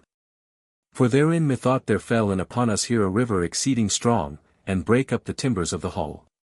He answered, Full oft are ye evil of mind, ye women, but for me, I was not made in such wise as to meet men with evil who deserve no evil, belike he will give us good welcome. She answered, Well, the thing must ye yourselves prove, but no friendship follows this bidding. But yet again I dreamed that another river fell in here with a great and grimly rush, and tore up the dais of the hall. And brake the legs of both you brethren. Surely that betokeneth somewhat. He answers, Meadows along our way, whereas thou didst dream of the river, for when we go through the meadows, plentifully doth the seeds of the hay hang about our legs. Again I dreamed, she says, that thy cloak was afire, and that the flame blazed up above the hall. Says he, Well, I wot what that shall betoken, here lieth my fair-dyed raiment, and it shall burn and blaze, whereas thou dreamst of the cloak.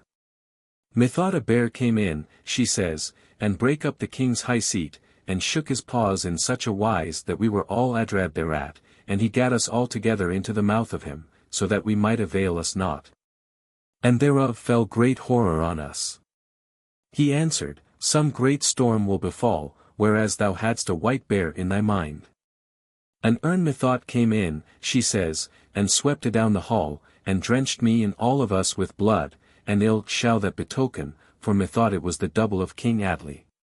He answered, Full oft do we slaughter beasts freely, and smite down great meat for our cheer, and the dream of the urn has but to do with oxen, yea, Atli is heart-whole toward us. And therewithal they ceased this talk. Chapter 36. Of the journey of the Jukings to King Atli.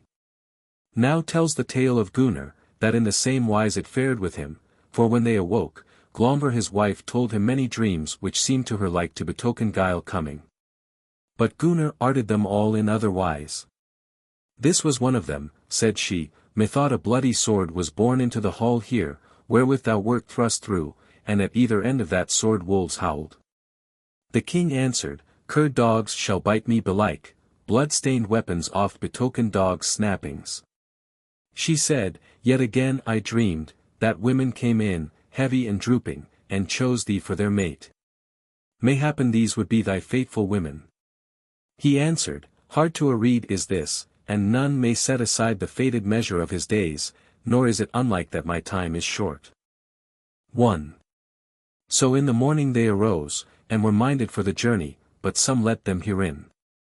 Then cried Gunnar to the man who is called Fjornr. Arise, and give us to drink goodly wine from great tuns, because mayhappen this shall be very last of all our feasts. For belike if we die the old wolf shall come by the gold, and that bear shall nowise spare the bite of his war tusks. Then all the folk of his household brought them on their way weeping. The son of Hogni said, Fare ye well with merry tide. The more part of their folk were left behind, Solar and Snivar, the sons of Hogni, fared with them, and a certain great champion, named Orkning, who was the brother of Kostbra. So folk followed them down to the ships, and all let them of their journey, but attained to naught therein. Then spake Glomber, and said, O Vingi, most like that great ill hap will come of thy coming, and mighty and evil things shall betide in thy travelling. He answered, Hearken to my answer. That I lie not aught, and may the high gallows and all things of Graham have me, if I lie one word. Then cried Kostbra, Fare ye well with merry days. And Hogni answered, Be glad of heart, howsoever it may fare with us. And therewith they parted, each to their own fate. Then away they rowed, so hard and fast, that well nigh the half of the keel slipped away from the ship, and so hard they laid on to the oars that thole and gunwale brake. But when they came Alund they made their ship fast, and then they rode a while on their noble steeds through the murk wildwood. And now they behold the king's army, and huge uproar, and the clatter of weapons they hear from thence. And they see there a mighty host of men, and the manifold array of them, even as they wrought there, and all the gates of the burg were full of men. So they rode up to the burg, and the gates thereof were shut. Then Hogni brake open the gates, and therewith they ride into the burg. Then spake Vingi, Well might ye have left this deed undone, go to now, bide ye here while I go seek your gallows tree. Softly and sweetly I bade you hither, but an evil thing abode thereunder, short while to bide ere ye are tied up to that same tree. Hogni answered, None the more shall we waver for that cause. For little methinks have we shrunk aback when as men fell to fight, and naught shall it avail thee to make us afeard, and for an ill fate hast thou wrought. And therewith they cast him down to earth, and smote him with their axe hammers till he died. Endnotes. 1. Parallel beliefs to those in the preceding chapters, and elsewhere in this book, as to spells, dreams, drinks, etc. Among the English people may be found in leechdoms. Wort cunning and starcraft of the Anglo-Saxons, being a collection of documents illustrating the history of science in this country before the Norman conquest. Ed. Rev. T.O. Cockayne, May. 3 volumes, Longmans, London, 1864, 8 vo. Chapter 37. The Battle in the Burg of King Atli. Then they rode unto the king's hall, and King Atli arrayed his host for battle, and the ranks were so set forth that a certain wall there was betwixt them and the brethren. "Welcome hither," said he. "Deliver unto me that plenteous gold which is mine of right, even the wealth which Sigurd once owned, and which is now Gudrun's of right." Gunnar answered, "Never gettest thou that wealth. And men of might must thou meet here, or ever we lay by life if thou wilt deal with us in battle. Ah, belike thou settest forth this feast like a great man, and wouldst not hold thine hand from Erne and Wolf." "Long ago I had it in my mind," said Atli, "to take the lives of you, and be lord of the gold, and reward you for that deed of shame, wherein ye beguiled the best of all your affinity, but now shall I revenge him." Hogni answered, "Little will it avail to lie long brooding over that reed, leaving the work undone." And therewith they fell to hard fighting, at the first brunt with shot. But therewithal came the tidings to Gudrun, and when she heard thereof she grew exceeding wroth, and cast her mantle from her, and ran out and greeted those newcomers, and kissed her brethren, and showed them all love. And the last of all greetings was that betwixt them. Then said she, "I thought I had set forth counsels whereby ye should not come hither, but none may deal with his Chopin fate." And withal she said, "Will it avail aught to seek for peace?" But stoutly and grimly they said nay thereto. So she sees that the gain goeth sorely against her brethren, and she gathers to her great stoutness of heart, and does on her a mail coat and takes to her a sword, and fights by her brethren. And goes as far forward as the bravest of manfolk, and all spoke in one wise that never saw any fairer defence than in her. Now the men fell thick, and far before all others was the fighting of those brethren, and the battle endured a long while unto midday. Gunnar and Hogni went right through the folk of Atli, and so tells the tale that all the mead ran red with blood. The sons of Hogni withal set on stoutly. Then spake Atli the king, "A fair host and a great have we, and mighty champions withal, and yet have many of us fallen, and but evil am I apaid in that 19 of my champions are slain, and but left 6 alive. And therewithal was there a lull in the battle. Then spake Atli the king, For brethren were we, and now am I left alone, great affinity I gat to me, and deemed my fortune well sped thereby. A wife I had, fair and wise, high of mind, and great of heart. But no joyance may I have of her wisdom, for little peace is betwixt us, but ye have slain many of my kin, and beguiled me of realm and riches, and for the greatest of all woes have slain my sister withal." Quoth Hogni, "Why babblest thou thus? Thou wert the first to break the peace. Thou didst take my kinswoman and pine her to death by hunger, and didst murder her, and take her wealth, an ugly deed for a king. Meet for mocking and laughter I deem it, that thou must needs make long tale of thy woes, rather will I give thanks to the gods that thou fallest into ill." Chapter 38. Of the slaying of the Jukings. Now King Atli eggs on his folk to set on fiercely, and eagerly they fight, but the Jukings fell on so hard that King Atli gave back into the hall, and within doors was the fight, and fierce beyond all fights. That battle was the death of many a man, but such was the ending thereof, that there fell all the folk of those brethren, and they twain alone stood up on their feet, and yet many more must fare to hell first before their weapons.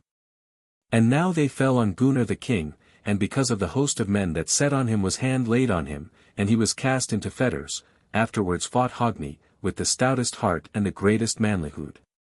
And he fell to earth 20 of the stoutest of the champions of King Atli, and many he thrust into the fire that burnt amidst the hall, and all were of one accord that such a man might scarce be seen. Yet in the end was he borne down by many and taken. Then said King Atli, "A marvellous thing how many men have gone their ways before him. Cut the heart from out of him, and let that be his bane." Hogni said, "Do according to thy will.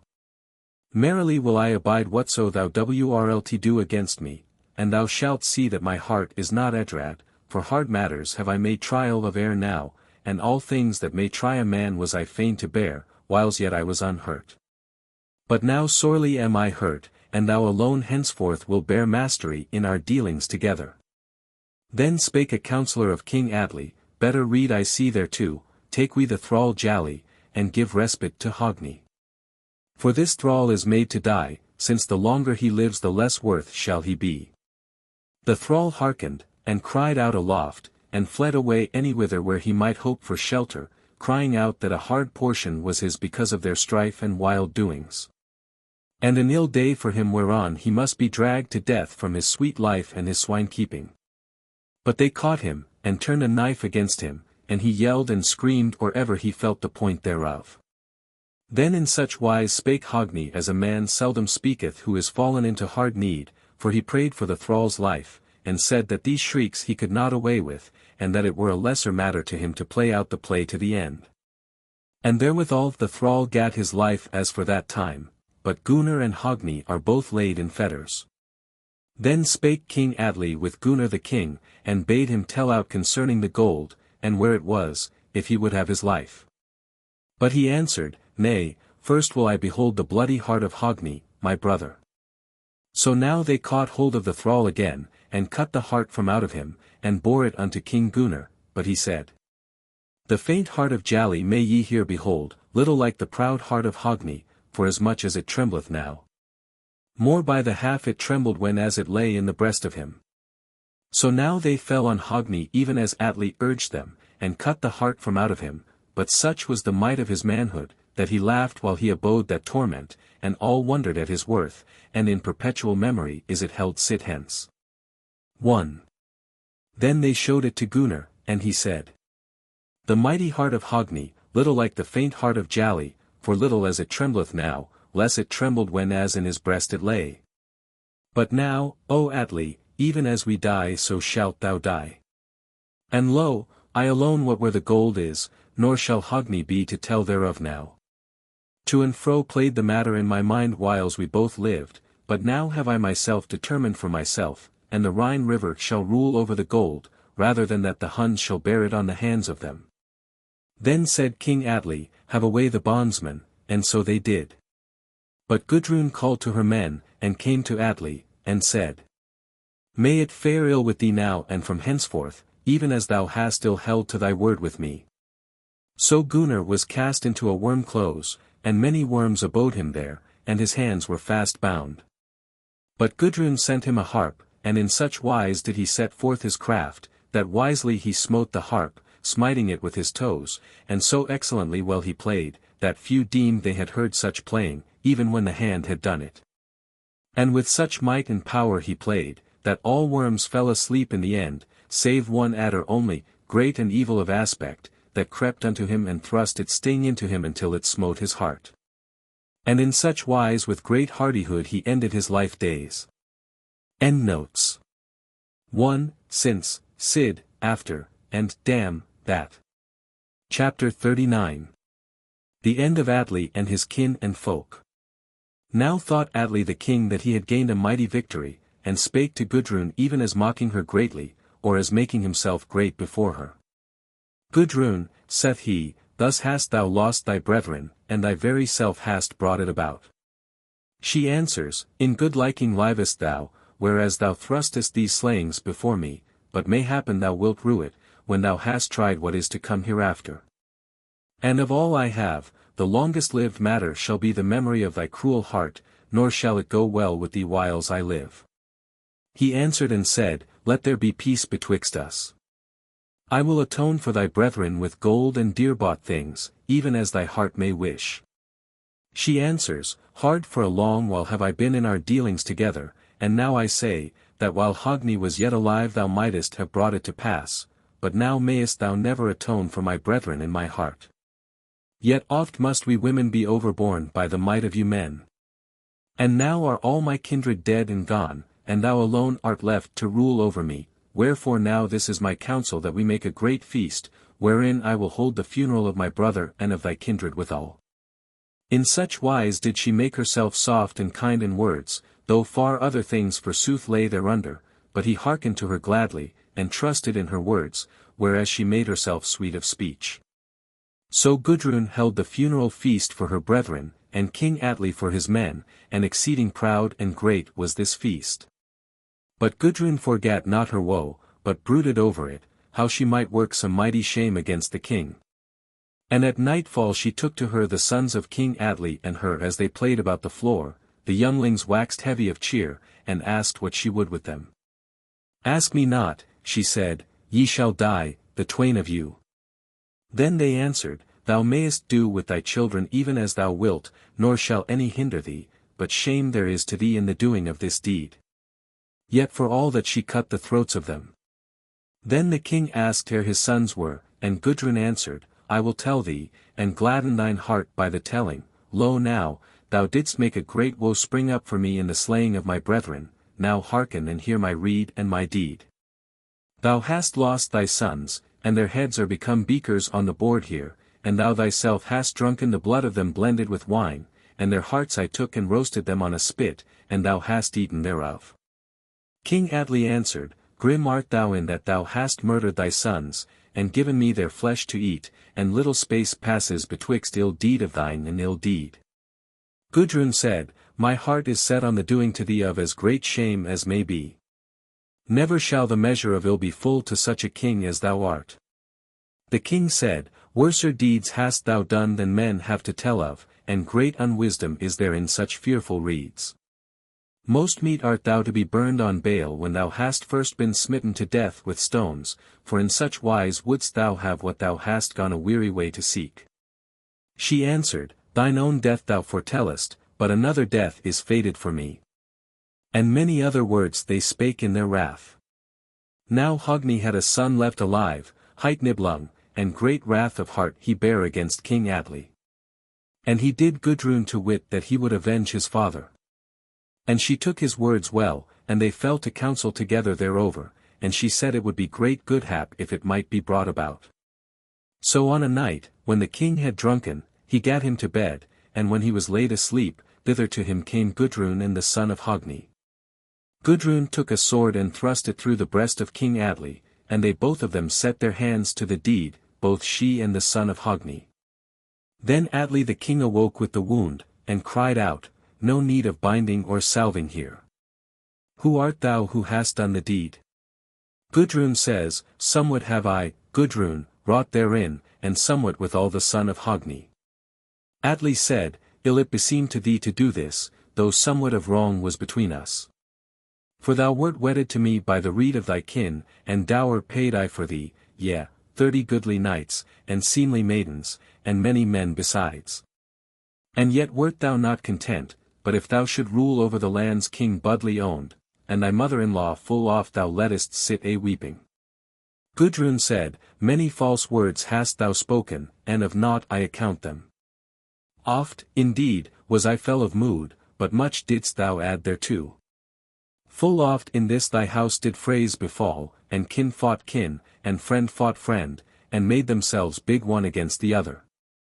Better days had I when as I abode with Sigurd, when we slew kings, and took their wealth to us, but gave peace to whomso would, and the great men laid themselves under our hands, and might we gave to him of them who would have it. Then I lost him, and a little thing was it that I should bear a widow's name, but the greatest of griefs that I should come to thee, I who had aforetime the noblest of all kings, while for thee. Thou never bearest out of the battle aught but the worser lot.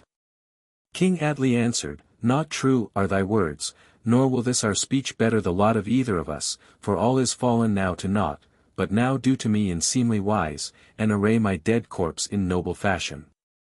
Yea, that will I, she says, and let make for thee a goodly grave, and build for thee a worthy abiding place of stone, and wrap thee in fair linen, and care for all that needful is. So therewithal he died, and she did according to her word, and then they cast fire into the hall. And when the folk and men of estate awoke amid that dread and trouble, not would they abide the fire, but smote each the other down, and died in such wise, so there Atli the king, and all his folk, ended their life days. But Gudrun had no will to live longer after this deed so wrought, but nevertheless her ending day was not yet come upon her.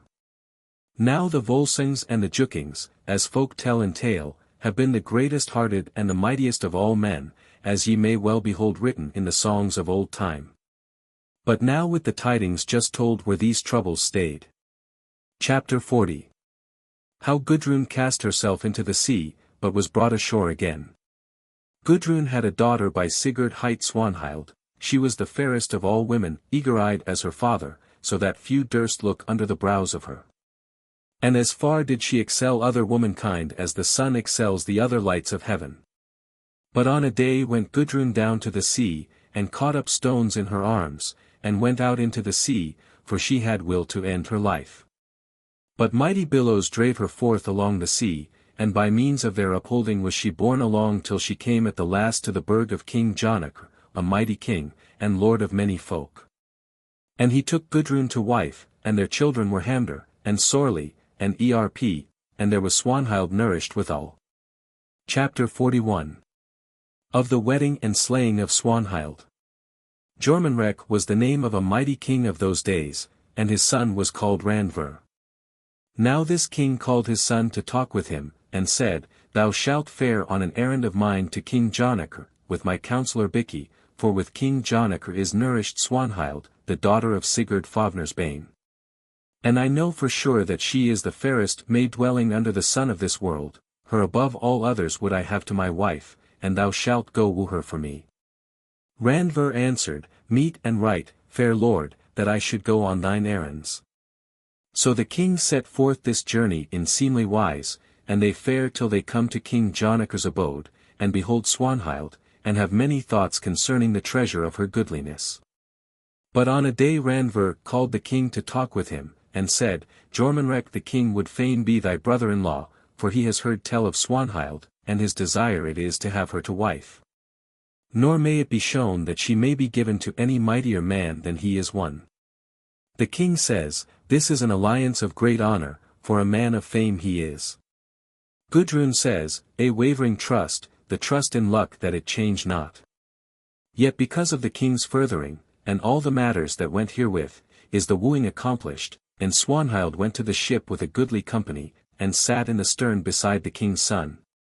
Then spake Bikki to Randver, How good and right it were if thou thyself had to wife so lovely a woman rather than the old man there. Good seemed that word to the heart of the king's son, and he spake to her with sweet words, and she to him in like wise. So they came Aland and go unto the king, and Bikki said unto him, Meet and right it is, Lord, that thou shouldst know what is befallen, though hard it be to tell of, for the tale must be concerning thy beguiling. Whereas thy son has gotten to him the full love of Swanhild, nor is she other than his harlot. But thou, let not the deed be unavenged. Now many an ill rede had he given the king or this, but of all his ill redes did this sting home the most, and still would the king hearken to all his evil redes. Wherefore he, who might nowise still the wrath within him, cried out that Randver should be taken and tied up to the gallows tree. And as he was led to the gallows he took his hawk and plucked the feathers from off it, and bade show it to his father. And when the king saw it, then he said, Now may folk behold that he deemeth my honor to be gone away from me, even as the feathers of this hawk, and therewith he bade deliver him from the gallows. But in that while had Bikki wrought his will, and Randver was dead slain. And, moreover, Bikki spake, Against none hast thou more wrongs to avenge thee of than against Swanhild, let her die a shameful death. Yea, said the king, we will do after thy counsel. So she was bound in the gate of the burg, and horses were driven at her to tread her down, but when she opened her eyes wide, then the horses durst not trample her. So when Bikki beheld that, he bade draw a bag over the head of her, and they did so, and therewith she lost her life. 1. Endnotes. 1. In the prose Edda the slaying of Swanhild is a spontaneous and sudden act on the part of the king. As he came back from hunting one day, there sat Swanhild washing her linen. And it came into the king's mind how that she was the cause of all his woe, so he and his men rode over her and slew her. Tr. Chapter 42. Gudrun sends her sons to avenge Swanhild. Now Gudrun heard of the slaying of Swanhild, and spake to her sons, Why sit ye here in peace amid merry words, whereas Jormunrek hath slain your sister, and trodden her under foot of horses in shameful wise? No heart ye have in you like to Gunnar or Hogni, verily they would have avenged their kinswoman. Hamder answered, Little didst thou praise Gunnar and Hogni, whereas they slew Sigurd, and thou wert reddened in the blood of him. And ill were thy brethren avenged by the slaying of thine own sons, yet not so ill a deed were it for us to slay King Jormunrek, and so hard thou pushest us on to this that we may not abide thy hard words. Gudrun went about laughing now, and gave them to drink from mighty beakers, and thereafter she got for them great burnies and good, and all other weed, of war. Then spake Hamder, Lo now, this is our last parting, for thou shalt hear tidings of us, and drink one grave ale, over us and over Swanhild. So therewith they went their ways. But Gudrun went unto her bower, with heart swollen with sorrow, and spake. To 3 men was I wedded, and first to Sigurd Fafnir's bane, and he was bewrayed and slain, and of all griefs was that the greatest grief. Then was I given to King Atli, and so fell was my heart toward him that I slew in the fury of my grief his children and mine. Then gave I myself to the sea, but the billows thereof cast me out Aland, and to this king then was I given. Then gave I Swanhild away out of the land with mighty wealth, and lo, my next greatest sorrow after Sigurd, for under horses' feet was she trodden and slain. But the grimmest and ugliest of woes was the casting of Gunnar into the worm close, and the hardest was the cutting of Hogni's heart from him.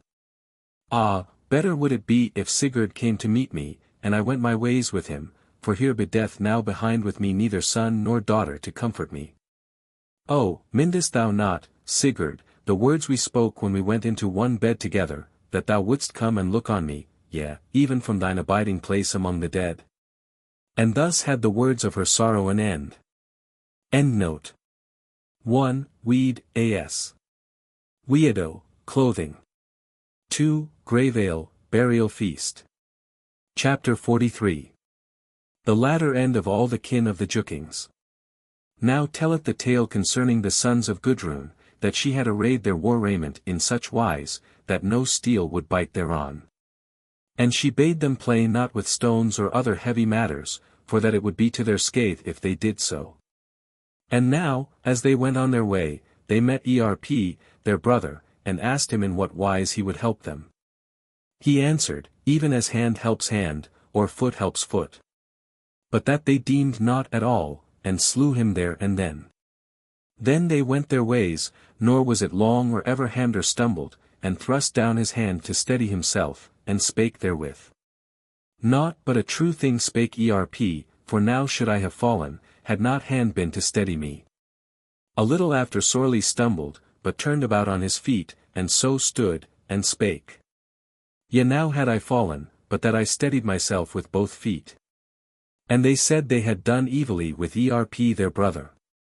But on they fare till they come to the abode of King Jormunrek, and they went up to him and set on him forthwith, and Hamder cut both hands from him and sorely both feet. Then spake Hamder. Off were the head if were alive. Our brother, whom we slew on the way, and found out our deed too late. Even as the song says. Off were the head. If were alive yet. Our brother the bold. Whom we slew by the way. The well-famed in warfare. Now in this must they turn away from the words of their mother, whereas they had to deal with stones. For now men fell on them, and they defended themselves in good and manly wise, and were the scathe of many a man, nor would iron bite on them. But there came thereto a certain man, old of aspect and one-eyed, and he spake. No wise men are ye, whereas ye cannot bring these men to their end. Then the king said, Give us rede thereto, if thou canst. He said, Smite them to the death with stones. In such wise was it done, for the stones flew thick and fast from every side, and that was the end of their life days. And now has come to an end the whole root and stem of the Jukings. 2. Now may all earls be bettered in mind. May the grief of all maidens ever be minished. For this tale of trouble, so told to its ending. Endnotes.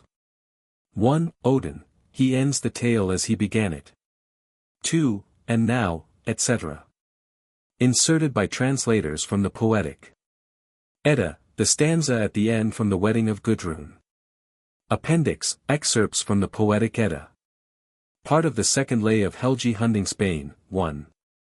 Helgi wedded Sigrun, and they begat sons together, but Helgi lived not to be old, for Dag, 2, the son of Hogni, sacrificed to Odin, praying that he might avenge his father.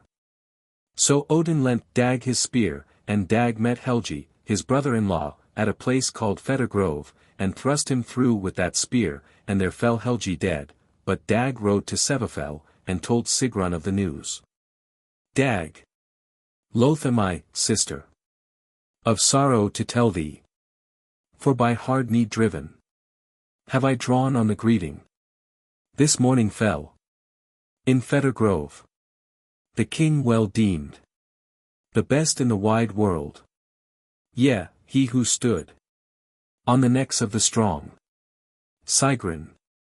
All oaths once sworn shall bite thee sore. The oaths that to Helgi once thou swearest at the bright white water of lightning, 3. And at the cold rock that the sea runneth over. May the ship sweep not on. That should sweep at its swiftest. Though the wind desired behind thee driveth. May the horse never run. That should run at his most might. When from thy foe's face thou hast most need to flee. May the sword never bite that thou drawest from scabbard.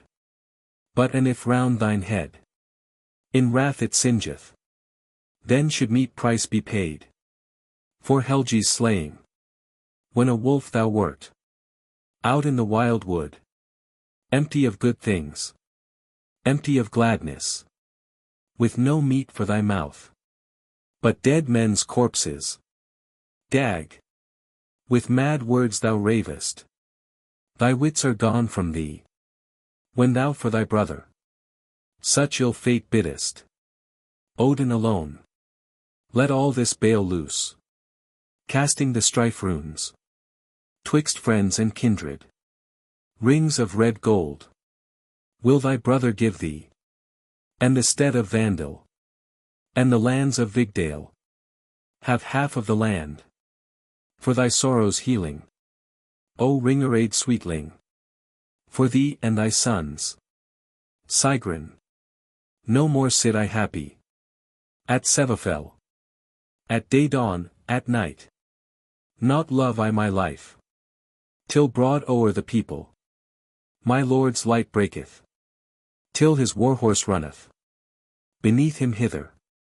Well wont to the gold bit. Till my king I welcome. In such wise did Helgi deal fear around to all his foes and all their friends, as when the goat runneth before the wolf's rage, filled with mad fear, down from the fell, as high above all lords, did Helgi beat him, as the ash tree's glory from the thorn Ariseth, or as the fawn with the dewfell sprinkled is far above all other wild things, as his horns go gleaming gainst the very heavens. A barrow was raised above Helgi, but when he came in Valhall, then Odin bade him be lord of all things there, even as he, so Helgi sang. Helgi. Now shalt thou, Hunding, for the help of each man, get ready the footbath, and kindle the fire. The hounds shalt thou bind, and give heed to the horses. Give wash to the swine. Ere to sleep thou goest. A bondmaid of Sigrun went in the evening tide by Helgi's mound, and there saw how Helgi rode toward it with a great company. Then she sang. Bondmaid. It is vain things beguiling that methinks I behold, or the ending of all things. As ye ride, O ye dead men, smiting with spurs your horses' sides, or may dead warriors wend their ways homeward. The dead, no vain things beguiling, is that thou beholdest, nor the ruin of all things. Though thou lookest upon us, though we smite with spurs our horses' sides, rather dead warriors may wend their ways homeward. Then went the bondmaid home, and told Sigrun, and sang. Bondmaid. Go out, Sigrun, from Sevafell. if thou listest to look on. The Lord of thy people. For the mound is uncovered. Thither is Helgi come. And his wounds are bleeding. But the king thee biddeth to come and stay that stream of sorrow. So Sigrun went into the mound to Helgi, and sang. Sigrun. Now am I as fain of this fair meeting as are the hungry hawks of Odin, when they wot of the slaying of the yet warm quarry, or bright with dew, see the day dawning. Ah, I will kiss my king laid lifeless, ere thou castest by thy blood-stained byrnie. O Helgi, thy hair is thick with death's rime, with the dew of the dead is my love all dripping. Dead cold are the hands of the son of Hogni. How for thee, O my king, may I win healing? Helgi. Thou alone, Sigrun of Sevafell, hast so done that Helgi with grief's dew drippeth. O clad in gold, cruel tears thou weepest. Bright May of the Southlands, or ever thou sleepest, each tear in blood falleth on the breast of thy lord, cold wet and bitter sharp, swollen with sorrow.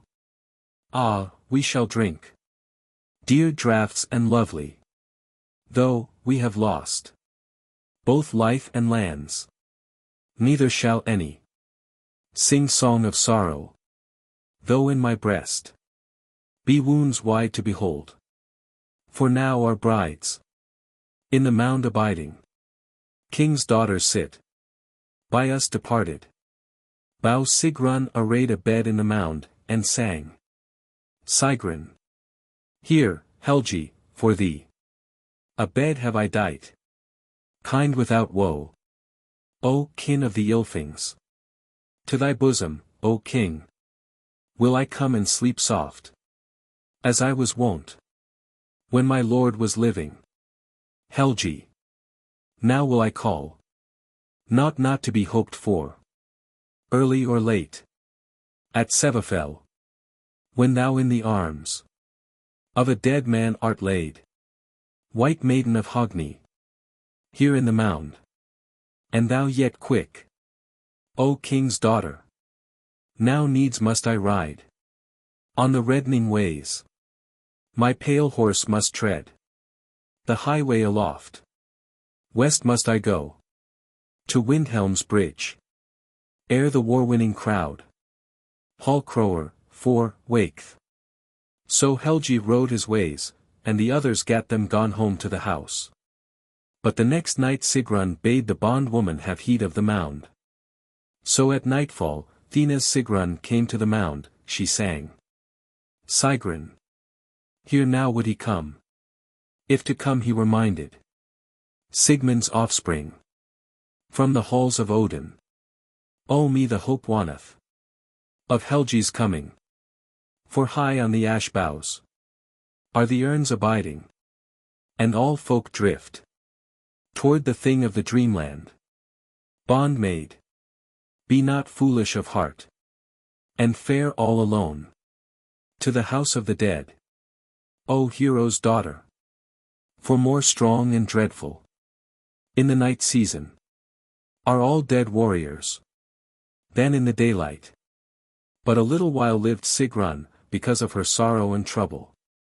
But in old time folk trowed that men should be born again, though their troth be now deemed but an old wife's dotting. And so, as folk say, Helgi and Sigrun were born again, and at that tide was he called Helgi the Scathe of Hatting, and she Kara the daughter of Halfdan, and she was a Valkyrie, even as is said in the Lay of Kara. Endnotes. 1. Only that part of the song is given which completes the episodes of Helgi Hundingsbane. The earlier part of the song differs little from the saga. 2. Hogni, the father of Dar and Sigrun, had been slain by Helgi in battle, and Helgi had given peace to, and taken oaths of Dag. 3. One of the rivers of the underworld. 4. Hall Crower, Salgafnir, lit. Hallgaper, the cock of Valhall. Part of the Lay of Sigurdrifa, 1.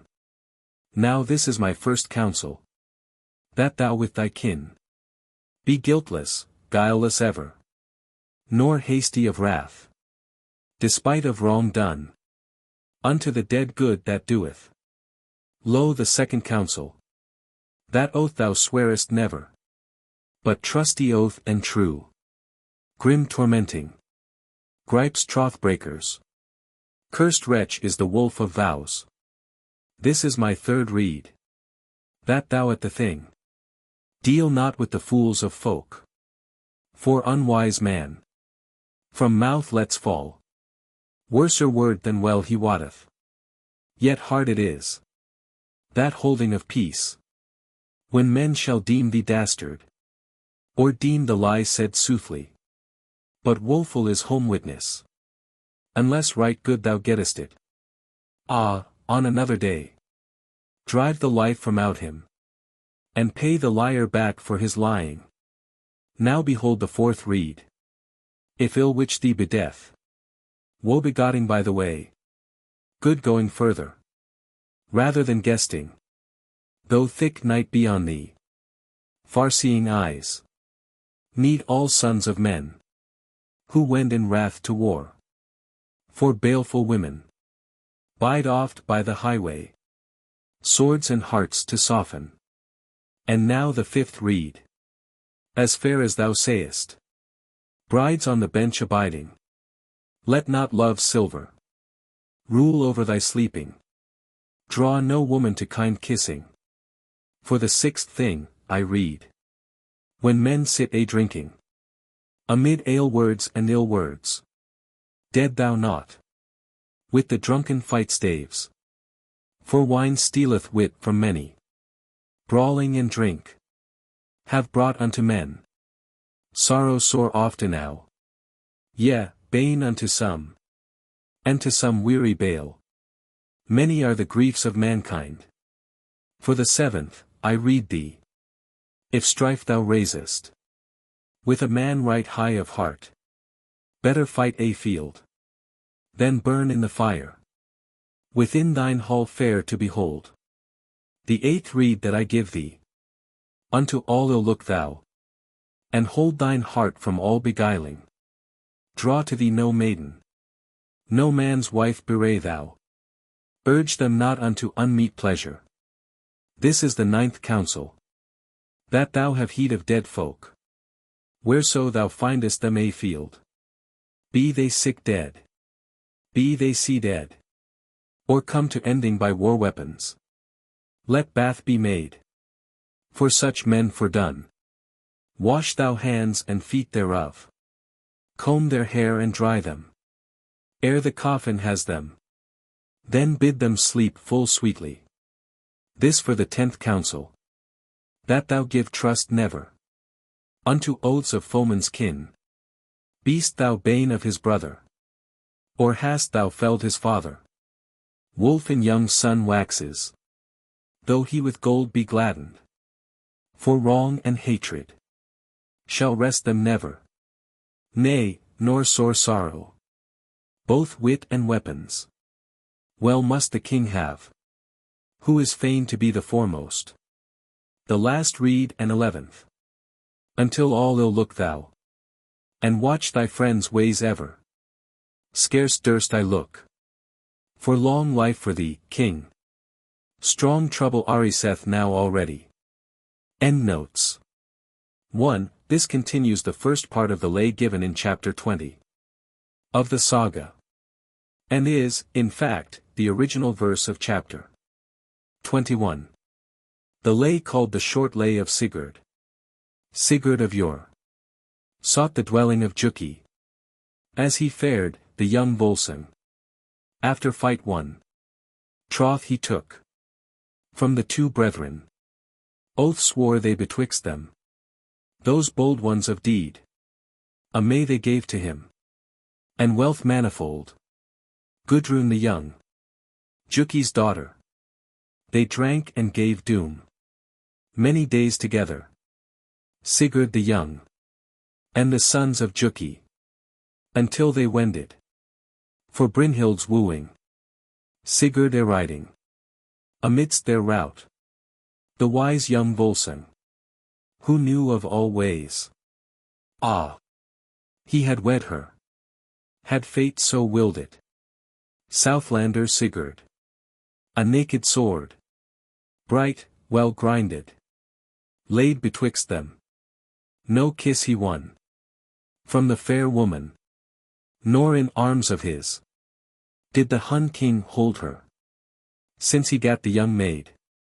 For the son of Juki, no lack in her life, she wot of now, and at her death day, no dreadful thing, for a shame indeed, or a shame in seeming, but about and betwixt went baleful fate. Alone, abroad, she sat of an evening, of full many things, she fall a talking. Oh, for my Sigurd, I shall have death, or my fair, my lovely, laid in mine arms. For the word once spoken, I sorrow sorely. His queen is Gudrun. I am wed to Gunnar. The dread Norns wrought for us a long while of woe, oft with heart deep, in dreadful thoughts, o'er ice fields and ice hills.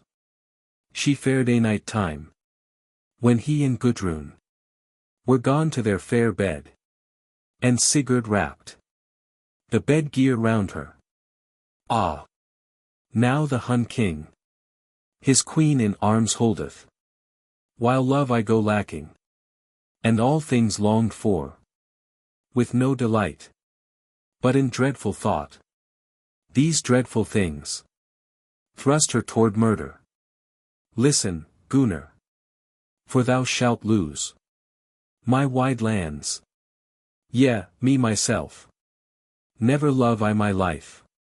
With thee for my lord, I will fare back thither, from whence I came, to my nighest kin, and those that know me. There shall I sit, sleeping my life away, unless thou slayest Sigurd the Hun king, making thy might more e'en than his might was. Yea, let the son fare after the father, and no young wolf a long while nourish, for on earth man lieth vengeance lighter, and peace shall be surer, if the son live not.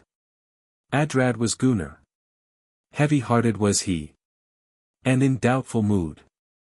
Daylong he sat, for naught he wot, nor might see clearly what was the seemliest of deeds to set hand to. What of all deeds was best to be done? For he minded the vows sworn to the Volsung, and the sore wrong to be wrought against Sigurd. Wavered his mind a weary while. No wont it was of those days worn by, that queens should flee from the realms of their kings. Brynhild to me is better than all. The child of Budli is the best of women. Yea, and my life will I lay down, ere I am twinned from that woman's treasure. He bade call Hogni to the place where he bided. With all the trust that might be, trode he in him. Wilt thou bewray Sigurd? For his wealth's sake. Good it is to rule o'er the Rhine's metal, and well content. Great wealth to wield, biding in peace, and blissful days. One thing alone Hogni had for an answer. Such doings for us are not seemly to do. To rend with sword oaths once sworn, and troth once plighted. Nor know we on mould, men of happier days, the while we four rule over the folk, while the bold in battle, the Hun king, bides living, and no nobler kin shall be known afield. If our 5 sons we long may foster, yea, a goodly stem shall surely wax. But I clearly see in what wise it standeth. Brynhild sore urging o'ermuch on thee beareth. Guttorm shall we get for the slaying our younger brother, bear of wisdom, for he was out of all the oaths sworn, and the plighted troth. Easy to rouse him, who of naught recketh. Deep stood the sword in the heart of Sigurd. There, in the hall, gat the high-hearted vengeance. For he can his sword at the reckless slayer. Out at Guttorm flew Gram the mighty, the gleaming steel. From Sigurd's hand down fell the slayer, smitten asunder the heavy head, and the hands fell one way, but the feet and such like. Aback where they stood, Gudrun was sleeping, soft in the bed, empty of sorrow, by the side of Sigurd. When she awoke, with all pleasure gone, swimming in blood of Frey's beloved, so sore her hands she smote together, that the great-hearted gat raised in bed. O Gudrun, weep not so woefully, sweet lovely bride, for thy brethren live for thee. A young child have I, for Huritor, too young to win forth from the house of his foes. Black deeds and ill have they been a-doing. Evil rede have they wrought at last. Late, rideth with them unto the thing. Such sister's son, though 7 thou bear, but well I wot which way all goeth. Alone wrought Brynhild this bale against us. That maiden loved me far before all men, yet wrong to Gunnar I never wrought. Brotherhood I heeded, and all bounden oaths, that none should deem me his queen's darling. Weary sighed Gudrun, as the king gat ending, and so sore her hands she smote together, that the cups arow rang out therewith, and the geese cried on high, that were in the home field.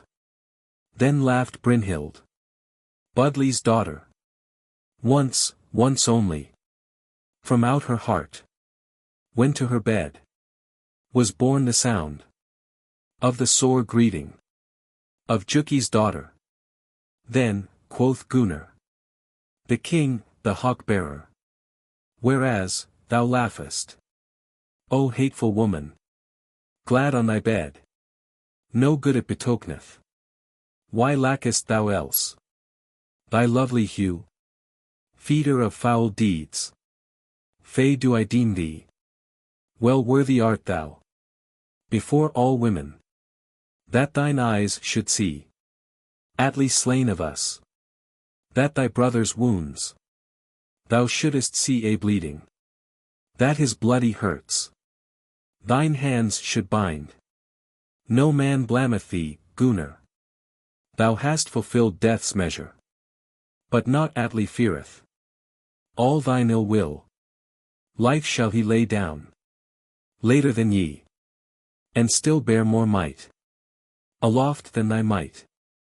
I shall tell thee, Gunnar, though well the tale thou knowest, in what early days ye dealt abroad your wrong. Young was I then, worn with no woe. Good wealth I had in the house of my brother. No mind had I that a man should have me, or ever ye Jukings rode into our garth. There ye sat on your steeds, 3 kings of the people. Ah! That faring had never befallen. Then spake Atli to me apart, and said that no wealth he would give unto me, neither gold nor lands, if I would not be wedded. Nay, and no part of the wealth apportioned, which in my first days he gave me duly, which in my first days he counted down, wavered the mind within me then, if to fight I should fall, and the felling of folk, bold and burny, because of my brother, a deed of fame, had that been to all folk, but to many a man, sorrow of mind, so I let all sink into peace at the last. More grew I minded for the mighty treasure, the red shining rings of Sigmund's son, for no man's wealth else would I take unto me, for myself had I given to that great king, who sat amid gold, on the back of Grani. Not were his eyes like to your eyen, nor in any wise went his visage with yours, though ye might deem you do kings of men. One I loved, one, and none other, the gold-decked May, had no doubtful mind thereof shall Atli, what full surely, when he getteth to know I am gone to the dead. Far be it from me, feeble and wavering, ever to love another's love. Yes, shall my woe be well avenged. Up rose Gunnar, the great men's leader, and cast his arms about the queen's neck, and all went nigh, one after other, with their whole hearts, her heart to turn. But then all these from her neck she thrust, of her long journey no man should let her. Then called he Hogni to have talk with him. Let all folk go forth into the hall, thine with mine, O need sore and mighty. To what if we yet my wife's parting may stay, till with time's wearing some hindrance wax? One answer Hogni had for all. Nay, let hard need have rule thereover, and no man let her of her long journey, never born again, may she come back thence. Luckless she came to the lap of her mother, born into the world for utter woe. Too many a man for heart-whole mourning upraised he turned from the talk and the trouble, to where the gem field dealt out goodly treasure. As she looked and beheld all the wealth that she had, and the hungry bondmaids and maids of the hall, with no good in her heart, she donned her gold byrnie, ere she thrust the sword point through the midst of her body. On the boister's far side sank she adown, and, smitten with sword, still bethought her of reeds. Let all come forth, who are fain the red gold, or things less worthy, to win from my hands. To each one I give a necklace gilt over, wrought hangings and bed equals gear, and bright woven weed. All they kept silence, and thought what to speak. Then all at once answer gave. Full now our death doomed. Fain are we to live yet. Maids of the hall, all meet work winning from her wise heart at last. The linen-clad damsel, the one of few years, gave forth the word. I will that none driven by hand or by word for our sake should lose well-loved life. Thou on the bones of you surely shall burn less dear treasure at your departing, nor with Menia's meal, one, shall ye come to see me. Sit thee down, Gunnar. A word must I say to thee of the life's ruin of thy lightsome bride. Nor shall thy ship swim soft and sweetly, for all that I lay life adown, sooner than ye might deem. shall ye make peace with Gudrun. For the wise woman shall full in the young wife the hard memory of her dead husband. There is a May born, reared by her mother, whiter and brighter than is the bright day. She shall be Swanhild, she shall be Sunbeam. Thou shalt give Gudrun unto a great one, noble, well praised of the world's folk. Not with her goodwill or love shalt thou give her, yet will Atli come to win her. My very brother, born of Budli. Ah! Many a memory of how ye dealt with me, how sorely, how evilly ye ever beguiled me, how all pleasure left me, the while my life lasted. Fain wilt thou be Oddrun to win, but thy good liking shall Atli let. But in secret wise shall ye win together, and she shall love thee as I had loved thee, if in such wise fair had willed it. But with all ill shall Atli sting thee, into the straight worm close shall he cast thee, but no long space shall slip away, ere Atli too all life shall lose, yea, all his weal, with the life of his sons. For a dreadful bed dights Gudrun for him, from a heart sore laden with the sword's sharp edge. More seemly for Gudrun, your very sister, in death to wend after her love first wed, had but good rede to her been given, or if her heart had been like to my heart, faint my speech groweth. But for our sake ne'er shall she lose her life beloved. The sea shall have her, high billows bear her forth unto Jonakers, fair land of his fathers.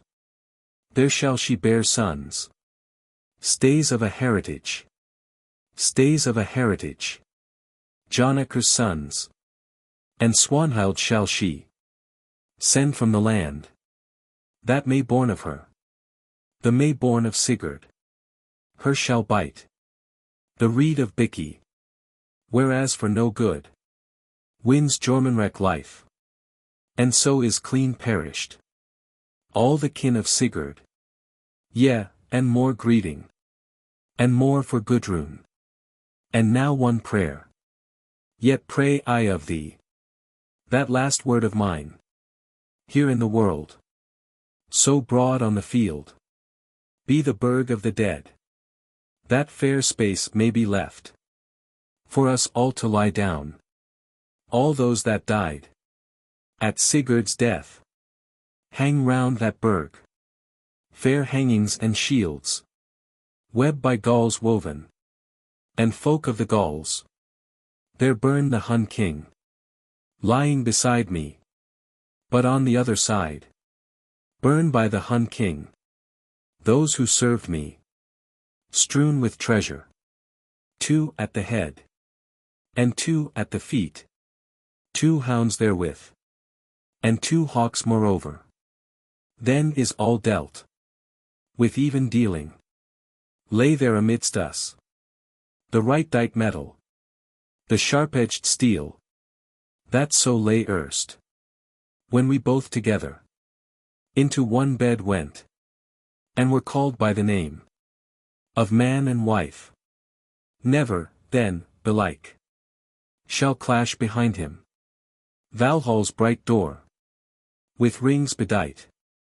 And if my fellowship followeth after, in no wretched wise, then shall we wend. For him shall follow my 5 bondmaids, my 8 bondsmen, no Borel folk, yea, and my fosterer, and my father's dower, that Budli of old days gave to his dear child.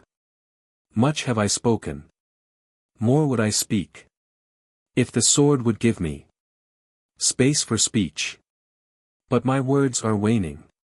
My wounds are swelling. Naught but truth have I told. And now make I ending. Endnotes. 1. Menia's maid, periphrasis for gold. The Hellride of Brynhild. After the death of Brynhild were made 2 bales, one for Sigurd, and that was first burned. But Brynhild was burned on the other, and she was in a chariot hung about with goodly hangings. And so folk say that Brynhild drave in her chariot down along the way to Hell, and passed by an abode where dwelt a certain giantess, and the giantess spake. The giant woman. Nay. With my goodwill. Never goest thou. Through this stone-pillared stead of mine. More seemly for thee to sit sewing the cloth, than to go look on the love of another. What dost thou, going from the land of the Gauls, O restless head, to this mine house? Golden girl, hast thou not, if thou listest to hearken, in sweet wise from thy hands, the blood of men was hen? Brynhild. Nay, blame me not, bride of the rock hall, though I roved a-warring in the days that were. The higher of us twain shall I ever be holden, when of our kind men make account. The giant woman. Thou, O Brynhild, Budli's daughter, wert the worst ever born into the world. For Juki's children, death hast thou gotten, and turned to destruction their goodly dwelling. Brynhild.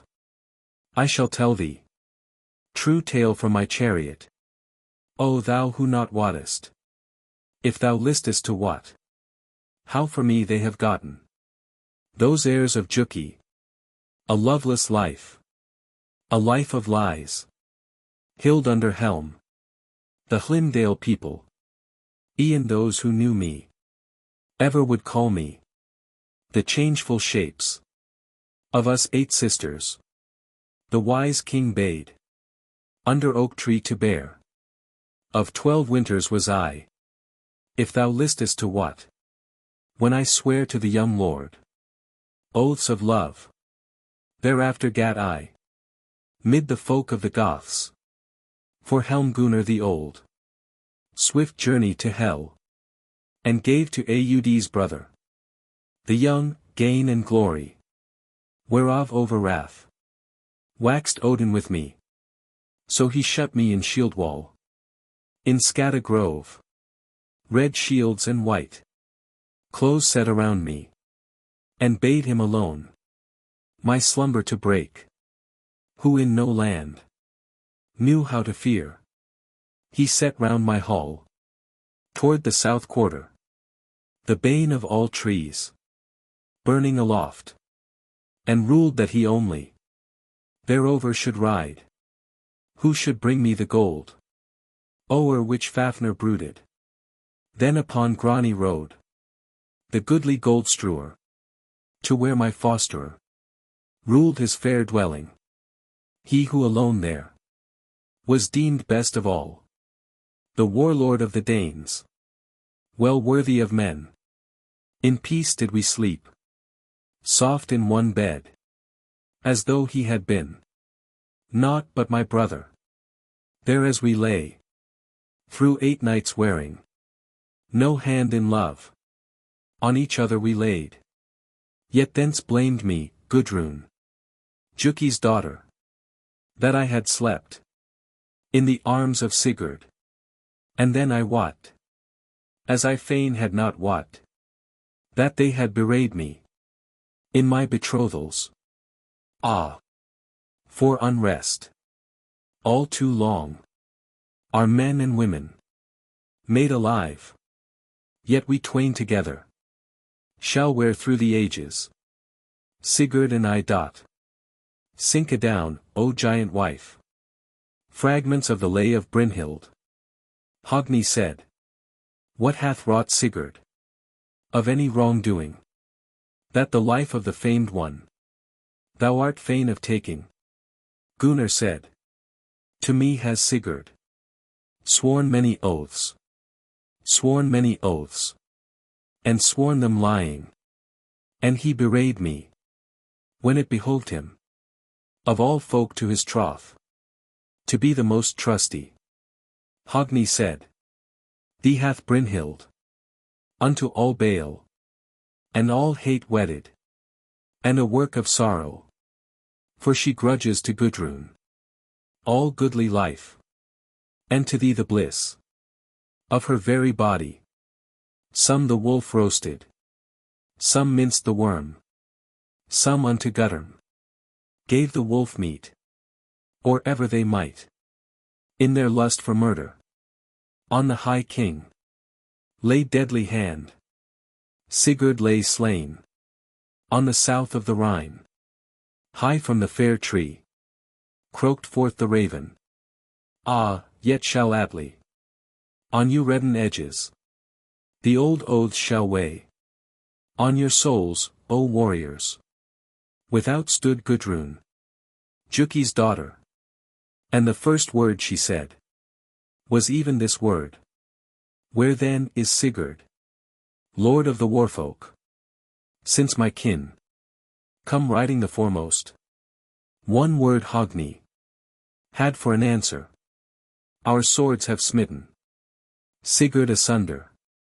And the grey horse hangs drooping. O'er his lord lying dead. Then quoth Brynhild. Budli's daughter. Goodwill shall ye have. Of weapons and lands. That Sigurd alone. Would surely have ruled. If he had lived. But a little longer. Ah, nothing seemly. For Sigurd to rule. Juki's house. And the folk of the Goths. When of him 5 sons. For the slaying of men. Eager for battle. Should have been begotten. Then laughed Brynhild. Loud rang the whole house. One laugh only. From out her heart. Long shall your bliss be. Of lands and people. Whereas the famed lord. You have felled to the earth. Then spake Gudrun. Juki's daughter. Much thou speakest. Many things fearful. All grame be on Gunnar. The bane of Sigurd. From a heart full of hate. Shall come heavy vengeance. Forth sped the even. Enow there was drunken. Full enow was there. Of all soft speech. And all men got sleep. When to bed they were gotten. Gunnar only lay waking. Long after all men. His feet fell he to moving. Fell to speak to himself. The waster of men. Still turned in his mind. What on the bough? Those twain would be saying. The raven and erne. As they rode their ways homeward. But Brynhild awoke. Budli's daughter. May of the shield folk. A little ere morning. Thrust ye on, hold ye back. Now all harm is wrought. To tell of my sorrow. Or to let all slip by me. All kept silence. After her speaking. None might know. That woman's mind. Or why she must weep. To tell of the work. That laughing once. Of men she prayed. Brynhild spake. In dreams, O Gunnar. Grim things fell on me. Dead cold the hall was. And my bed was a cold. And thou, Lord, wert riding. Reft of all bliss. Laden with fetters. Mid the host of thy foemen. So now all ye. O house of the Nibelungs. Shall be brought to naught. O ye oath-breakers. Think'st thou not, Gunnar? How that betid? When ye let the blood run. Both in one footstep. With ill reward. Hast thou rewarded? His heart so fain. To be the foremost. As well was seen. When he rode his ways. That king of all worth. Unto my wooing. How the host destroyer. Held to the vows. Sworn beforetime. sworn to the young king. For his wounding wand. All wrought with gold. The king beloved. Laid between us. Without were its edges. Wrought with fire. But with venom drops. Deep dyed within. Thus this song telleth of the death of Sigurd, and setteth forth how that they slew him without doors, but some say that they slew him within doors, sleeping in his bed. But the Dutch folk say that they slew him out in the wood, and so saith the ancient song of Gudrun, that Sigurd and the sons of Juki were riding to the thing when as he was slain. But all with one accord say that they bewrayed him in their troth with him, and fell on him as he lay unarrayed and unawares. The second or ancient lay of Gudrun.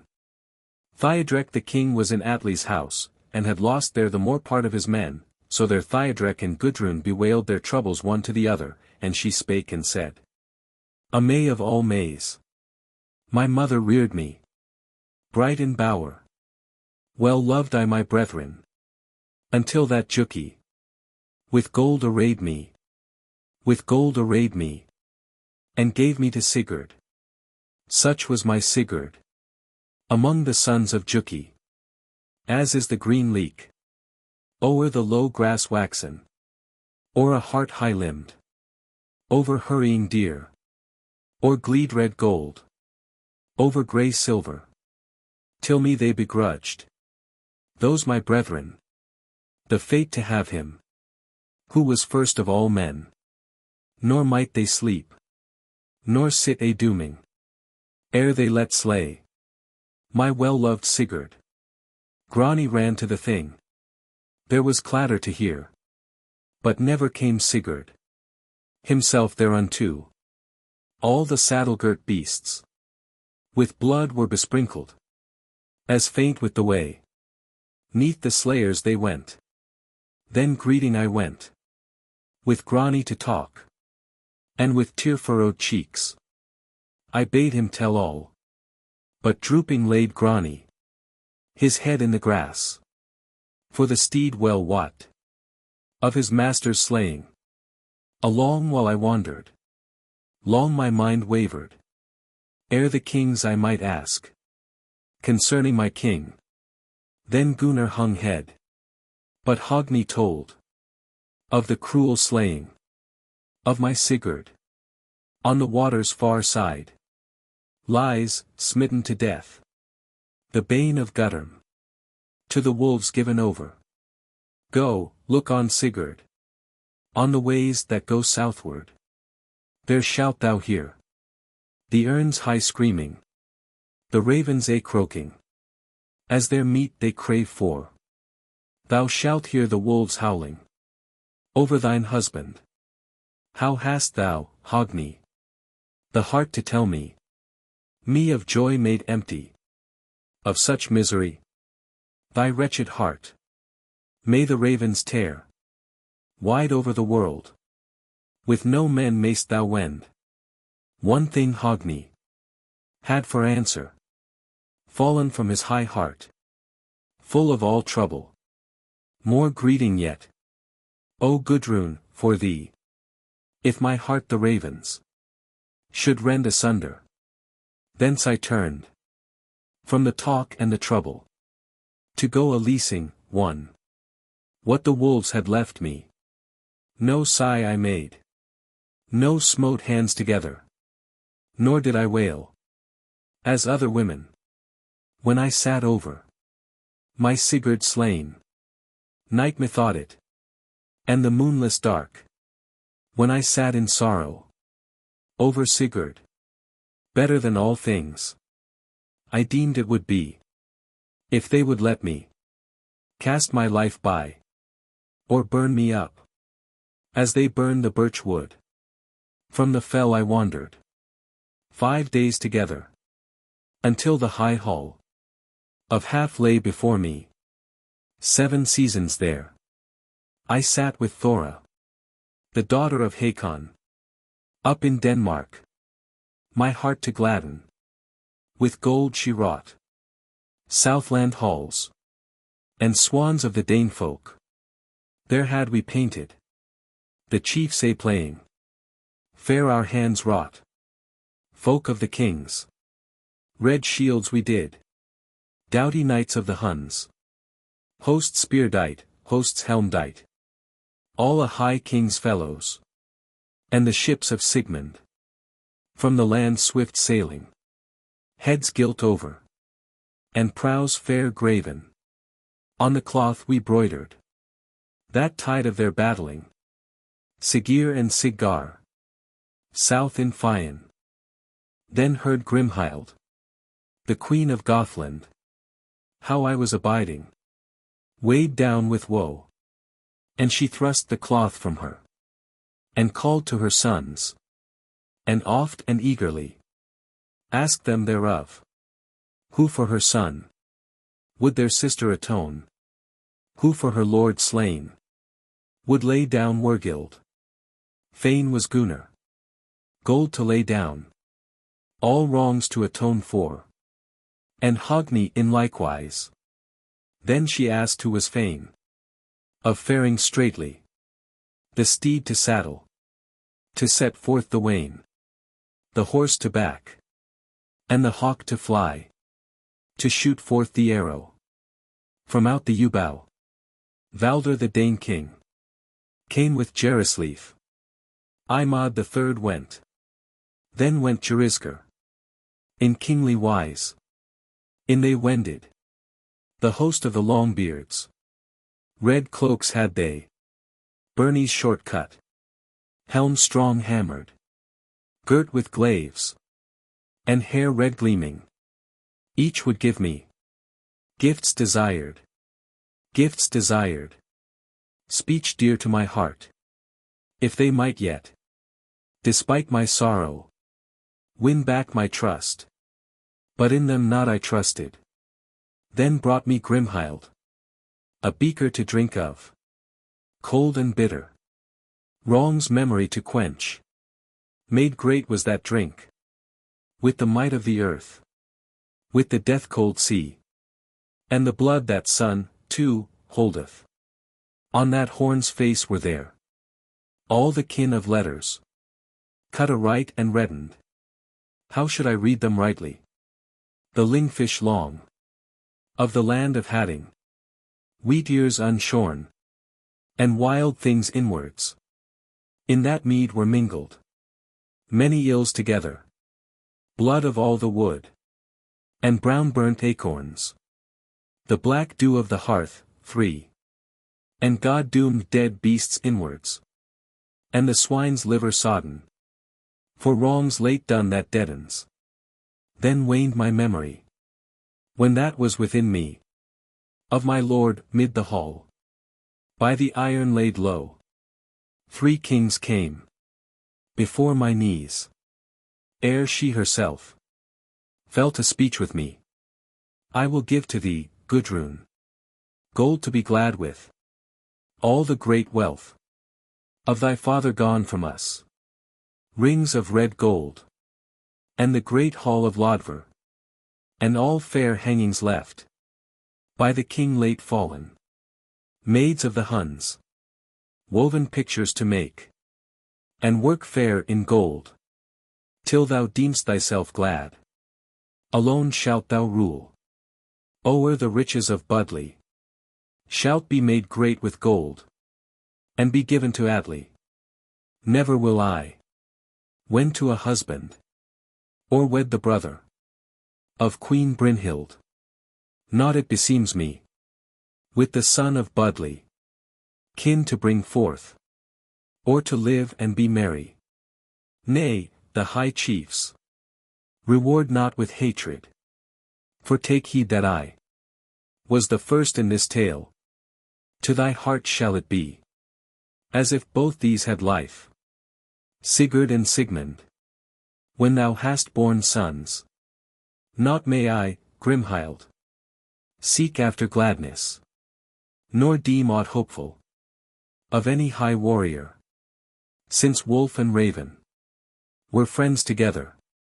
The greedy, the cruel. O'er great Sigurd's heartblood. Of all men that can be. For the noblest of kin. This king have I found. And the foremost of all. Him shalt thou have. Till with eld thou art heavy. Be thou ever unwed. If thou wilt not of him. Nay, nay, bid me not. With thy words long abiding. To take unto me. That balefullest kin. This king shall bid Gunnar. Be stung to his bane. And shall cut the heart. From out of Hogni. Nor shall I leave life. Ere the keen lord. The eager in swordplay. My hand shall make end of. Grimhilde weeping. Took up the word then. When the sore bale she wot. Awaiting her sons. And the bane hanging over. Her offspring beloved. I will give thee, moreover. Great lands, many men. Weinberg and Valberg. If thou wilt but have them. Hold them lifelong. And live happy, O daughter. Then him must I take. From among kingly men. Gainst my heart's desire. From the hands of my kinsfolk. But no joy I look. To have from that lord. Scarce may my brother's bane. Be a shield to my sons. Soon was each warrior. Seen on his horse. But the Gaulish women. Into wains were gotten. Then 7 days long. O'er a cold land we rode. And for 7 other. Clove we the sea waves. But with the third 7. O'er dry land we wended. There the gate wardens. Of the burg, high and wide. Unlooked the barriers. Ere the burg garth we rode to. Atli woke me. When me seemed I was. Full evil of heart. For my kin dead slain. In such wise did the Norns. Wake me or now. Fain was he to know. Of this ill foreshowing. That methought, O Gudrun. Juki's daughter. That thou set'st in my heart. A sword wrought for guile. For fire's tokening I deem it. That dreaming of iron. But for pride and for lust. The wrath of fair women. Against some bale. Belike, I shall burn thee. For thy solace and healing. Though hateful thou art. In the fair garth methought. Had saplings fallen. E'en such as I would. Should have waxen ever. Uprooted were these. And reddened with blood. And borne to the bench. And folk bade me eat of them. Methought from my hand then. Went hawks a flying. Lacking their meat. To the land of all ill. Methought that their hearts. Mingled with honey. Swollen with blood. I ate amid sorrow. Lo, next 2 whelps. From my hands I loosened. Joyless were both. And both a howling. And now their flesh. Became naught but corpses. Whereof must I eat. But sore against my will. O'er the prey of the fishers. Will folk give doom. From the bright white fish. The heads will they take. Within a few nights. Fey as they are. A little ere day. Of that draught will they eat. Ne'er since lay I down. Ne'er since would I sleep. Heart of heart, in my bed. That deed have I to do. 4. Endnotes. 1. The original has a vid lisa. Leasing is the word still. Used for gleaning in many countrysides in England. 2. Sun was the vessel into which was poured the blood of Quasir, the god of poetry. 3. This means soot. 4. The whole of this latter part is fragmentary and obscure. There seems wanting to 2 of the dreams some trivial interpretation by Gudrun, like those given by Hogni to Kostbera in the saga, of which nature, of course, the interpretation contained in the last stanza but one is. As we have rendered it, another rendering, from the different reading of the earlier edition of Edda, Copenhagen, 1818. Would make this refer much more directly to the slaying of Her Sons by Gudrun. The Song of Atli. Gudrun, Juki's daughter, avenger her brethren, as is told far and wide, first she slew the sons of Atli, and then Atli himself. And she burned the hall thereafter, and all the household with it, and about these matters is this song made. In days long gone, sent Atli to Gunnar, a crafty one riding. Nefrid men called him. To Juki's garth came he. To the hall of Gunnar. To the benches gadite. And the gladsome drinking. There drank the great folk. Mid the guileful ones silence. Drank wine in their fair hall. The Huns' wrath they feared. When Nefrid cried. In his cold voice. As he sat on the high seat. That man of the Southland. Atli has sent me. Riding swift on his errands. On the bit-griping steed. Through dark woodways unbeaten. To bid thee, King Gunnar. Come to his fair bench. With helm well adorned. To the house of King Atli. Shield shall ye have there. And spears ashen shafted. Helms ruddy with gold. And hosts of the Huns. Saddle gear silver gilt. Shirts red as blood. The hedge of the war wife. And horses bit griping. And he saith he will give you. Night a heath widespread. And whistling spears. And prows well gilded. Might wealth. With the stead of Danpi. And that noble wood. Men name the Mirkwood. Then Gunnar turned head. And spake unto Hogni. What rede from thee, High One? Since such things we hear. No gold no eye. On Night a heath. That we for our parts. Have not portion as great. 7 halls we have. Fulfilled of swords. And hilts of gold. Each sword there has. My horse is the best. My blade is the keenest. Fair my bow o'er the bench is. Gleams my byrnie with gold. Brightest helm, brightest shield. From Kyr's dwelling air brought. Better all things I have. Than all things of the Huns. Hogni said. What mind has our sister? That a ring she hath sent us. In weed of wolves clad. Bid she not to be wary. For a wolf's hair I found. The fair ring wreathed about. Wolf beset shall the way be. If we wend on this errand. No sons wedded Gunnar. Nor none of his kin. Nor learned men nor wise men. Nor such as were mighty. Then spake Gunnar. E'en as a king should speak. Glorious in mead hall. From great heart and high. Rise up now, Fjornr. Forth down the benches. Let the gold cups of great ones. Pass in hands of my good men. Well shall we drink wine. Draughts dear to our hearts. Though the last of all feasts. In our fair house this be. For the wolves shall rule. O'er the wealth of the Nibelungs. With the pine woods wardens. In Gunnar parish. And the black-felled bears. With fierce teeth shall bite. For the glee of the dog kind.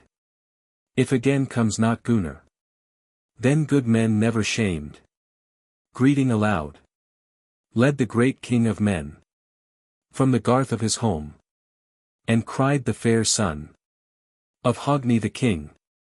Fair happy, O lords. Whereso your hearts lead you. Then the bold knights.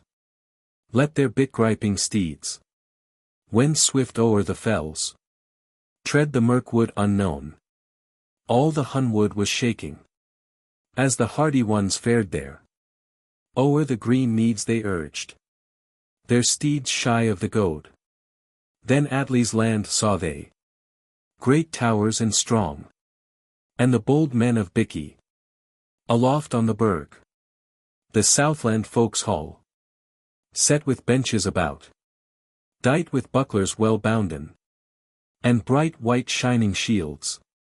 There drank Atli. The awful Hun king. Wine in his fair hall. Without were the warders. Gunnar's folk to have heed of. Lest they had fared thither. With the whistling spear. War to wake gainst the king. But first came their sister. As they came to the hall. Both her brethren she met. With beer little gladdened. Bewrayed art thou, Gunnar. What dost thou, great king? To deal war to the Huns. Go thou swift from the hall.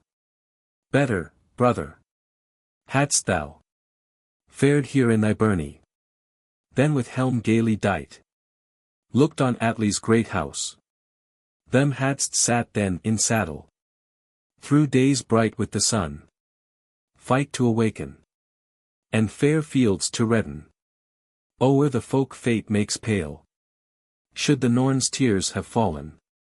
The shield maze of the Huns. Should have known of all sorrow. And King Atli himself. To worm close should be brought. But now is the worm close. Kept but for thee. Then spake Gunnar. Great, mid the people. Overlate sister. The Nibelungs to summon. A long way to seek.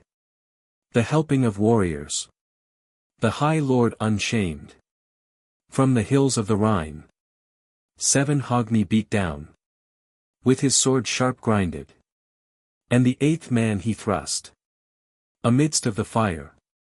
Ever so shall famed warrior. Fight with his foemen. As Hogni fought. For the hand of Gunnar. But on Gunnar they fell. And set him in fetters. And bound hard and fast. That friend of Burgundians. Then the warrior they asked. If he would buy life. But life with gold. That king of the Goths. Nobly spake Gunnar. Great lord of the Nibelungs. Hogni's bleeding heart first. Shall lie in mine hand. Cut from the breast. Of the bold riding lord. With bitter sharp knife. From the son of the king. With guile the great one. Would they beguile. On the wailing thrall. Laid they hand unwares. And cut the heart. From out of Jali. Laid it bleeding on trencher. And bare it to Gunnar. Here have I the heart. Of Jali the trembler. Little like the heart. Of Hogni the hardy. As much as it trembleth. Laid on the trencher. By the half more it trembled. In the breast of him hidden. Then laughed Hogni. When they cut the heart from him. From the crestsmith yet quick. Little thought he to quail. The hard acorn of thought. From the high king they took. Laid it bleeding on trencher. And bare it Gunnar. Here have I the heart. Of Hogni the hardy. Little like to the heart. Of Jali the trembler. How so little it quaketh. Laid here on the dish. Yet far less it quaked. In the breast of him laid. So far mayst thou bide. From men's eyen, O Atli. As from that treasure. Thou shalt abide. Behold in my heart. Is hidden for ever. That hoard of the Nibelungs. Now Hogni is dead. Doubt through me 2 ways. While the twain of us lived. But all that is gone. Now I live on alone. The great Rhine shall rule. O'er the hate-raising treasure. That gold of the Nibelungs. The seed of the gods. In the weltering water. Shall that wealth lie gleaming? Or it shine on the hands. Of the children of Huns. Then cried Atli. King of the Hun folk. Drive forth your wains now. The slave is fast bounden. And straightly thence.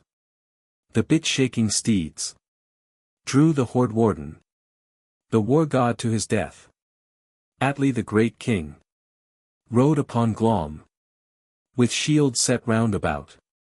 And sharp thorns of battle. Gudrun, bound by wedlock. To these, victory made gods of. Held back her tears. As the hall she ran into. Let it fare with thee, Atli. E'en after thine oaths sworn. To Gunnar fell often. Yea, oaths sworn of old time. By the sun sloping southward. By the high berg of Sigri.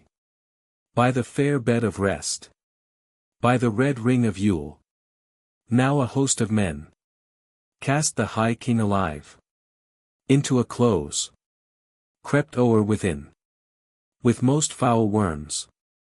Fulfilled of all venom. Ready grave to dig. In his doughty heart. Wrathful-hearted he smote. The harp with his hand. Gunnar laid there alone. And loud rang the strings. In such wise ever. Should hardy ring-scatterer. Keep gold from all folk. In the garth of his foeman. Then Atli would wend. About his wide land. On his steed brazen shod. Back from the murder. Din there was in the garth. All thronged with the horses. High the weapon song rose. From men come from the heath. Out then went Gudrun. Gainst Atli returning. With a cup gilded over. To greet the land's ruler. Come, then, and take it. King glad in thine hall. From Gudrun's hands. For the hellfarers groan not. Clashed the beakers of Atli. Wine laden on bench. As in hall there gathered. The Huns fell talking. And the long-bearded eager ones.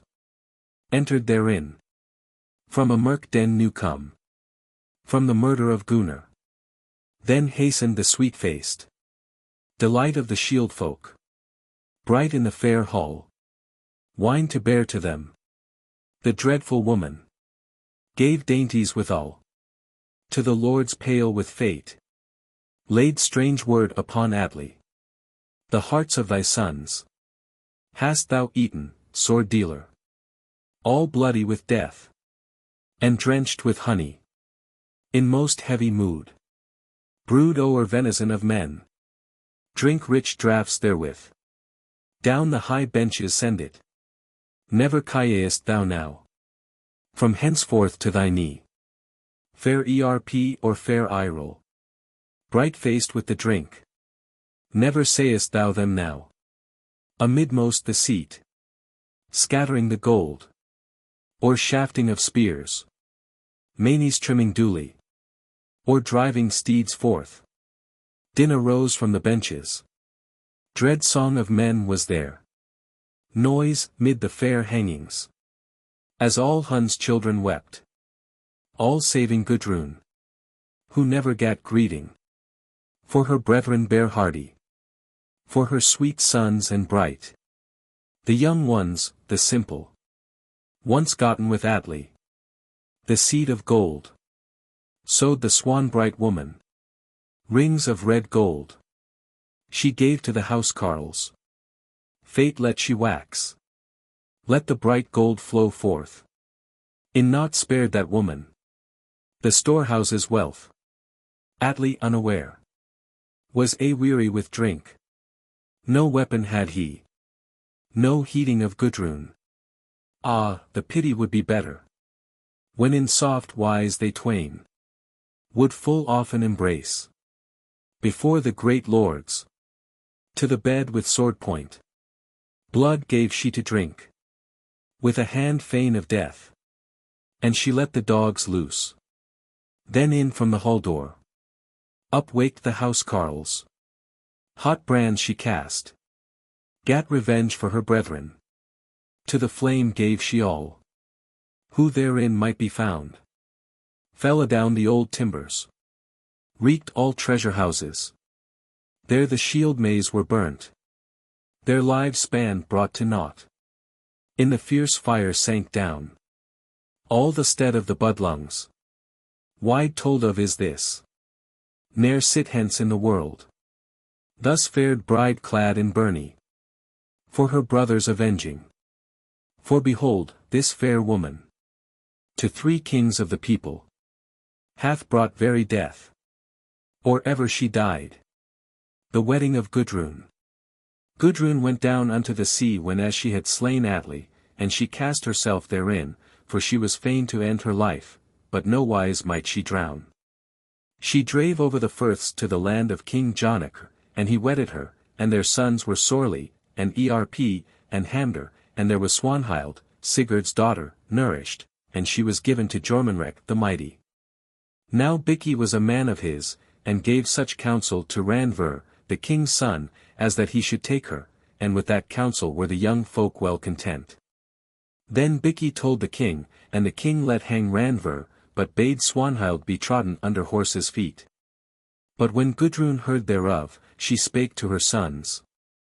Words of strife heard I. Huger than any. Woeful words spoken. Sprung from all sorrow. When Gudrun fierce-hearted. With the grimmest of words. Wetter her sons. Unto the slaying. Why are ye sitting here? Why sleep ye life away? Why doth it grieve you not? Glad words to speak. Now when your sister, young of years was she, has Jormunrek trodden, with the treading of horses, black horses and white, in the highway of warriors, grey horses that know the roads of the Goths. Little like are ye grown to that Gunnar of old days. Not are your hearts as the heart of Hogni.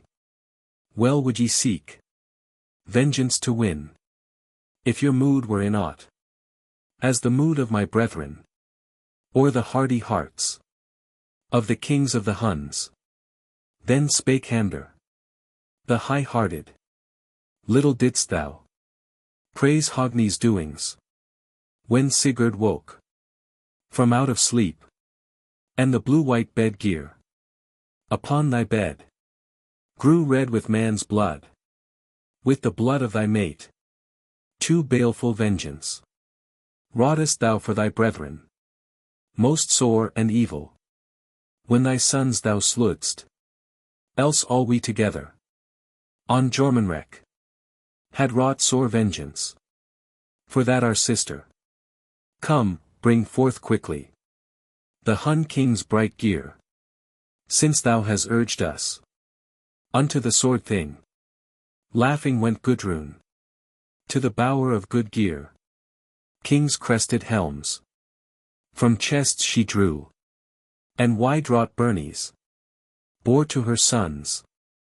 Then on their horses load laid the heroes. Then spake Hamder, the high-hearted. Never cometh again his mother to see. The spear-god laid low in the land of the Goths. That one Arvel mayst thou for all of us drink, for sister Swanhild, and us thy sons. Greeted Gudrun, Juki's daughter. Sorrowing she went in the forecourt to sit, that she might tell, with cheeks tear-furrowed, her weary wail. In many a wise 3 fires I knew, 3 hearths I knew, to 3 husbands' houses have I been carried, and better than all had been Sigurd alone, he whom my brethren brought to his bane. Such sore grief as that methought never should be, yet more indeed was left for my torment. Then, when the great ones gave me to Atli, my fair bright boys, I bade unto speech, nor yet might I win Wergild for my bale, ere I had hewn off those Nibelung's heads. To the sea strand I went, with the Norns sorely wroth, for I would thrust from me the storm of their torment. But the high billows would not drown, but bore me forth, till I stepped a land longer to live. Then I went a bed. Ah, better in the old days. This was the 3rd time to a king of the people. Offspring I brought forth, props of a fair house. Props of a fair house. Jonacher's fair sons. But around Swanhild bond maidens sat. Her, that of all mine most to my heart was. Such was my Swanhild. In my hall's midmost. As is the sunbeam. Fair to beheld. In gold I arrayed her. And goodly raiment. Or ever I gave her. To the folk of the Goths. That was the hardest. Of my heavy woes. When the bright hair. Oh, the bright hair of Swanhild. In the mire was trodden. By the treading of horses. This was the sorest. When my love, my Sigurd. Reft of glory. In his bed gat ending. But this the grimmest. When glittering worms. Tore their way. Through the heart of Gunnar. But this the keenest. When they cut to the quick. Of the hardy heart. Of the unfeared Hogni. Of much of bale I mind me. Of many griefs I mind me. Why should I sit abiding? Yet more bale and more. Thy coal-black horse. O Sigurd, bridle. The swift on the highway. O let him speed hither. Here sitteth no longer. Son or daughter. More good gifts. To give to Gudrun. Mind'st thou not, Sigurd? Of the speech betwixt us. When on one bed. We both sat together. O my great king. That thou wouldst come to me. E'en from the hall of hell. I to thee from the fair earth. Pile high, O earls. The oaken pile. Let it be the highest. That ever queen had. Let the fire burn swift. My breast with woe laden. And thaw all my heart. Hard, heavy with sorrow. Now may all earls. Be bettered in mind. May the grief of all maidens. Ever be minished. For this tale of sorrow. So told to its ending. The lay of Hamder. Great deeds of bale. In the garth began. At the sad dawning. The tide of eld sorrow. When day is a waxing. And man's grief awaketh. And the sorrow of each one. The early day quickeneth. Not now, not now. Nor yesterday. But long ago. Has that day worn by. That ancientest time. The first time to tell of. Then, when as Gudrun. Born of Juki. Wetter her sons. To Swanhild's avenging. Your sister's name. Was naught but Swanhild. Whom Jormunrek. With horses has trodden. White horses and black. On the war-beaten way. Grey horses that go. On the roads of the Goths. All alone am I now. As in Holt is the aspen. As the fir tree of boughs. So of kin am I bare. As bare of things longed for. As the willow of leaves. When the bough-breaking wind. The warm day in death. Few, sad, are ye left. O kings of my folk. Yet alone living. Last shreds of my kin. Ah, not are ye grown. As that Gunnar of old days. Not are your hearts. As the heart of Hogni. Well would ye seek. Vengeance to win. If your hearts were in aught. As the hearts of my brethren. Then spake Hamder. The high-hearted. Not hadst thou to praise. The doings of Hogni. When they woke up Sigurd. From out of slumber. And in bed thou satst up. Mid the banesmen's laughter. Then when thy bed equals gear. Blue-white, well-woven. By art of craftsmen. All swam with thy king's blood. The Sigurd died. O'er his dead corpse thou sattest. Not heeding aught gladsome. Since Gunnar so willed it. Great grief for Atli. Gatst thou by peace murder. And the end of thine idol. But worse grief for thyself. Good to use sword. For the slaying of others. In such wise that its edge. Shall not turn on ourselves. Then well spake sorely. From a heart full of wisdom. No words will I make with my mother. Though both ye twain need words belike. What askest thou, Gudrun?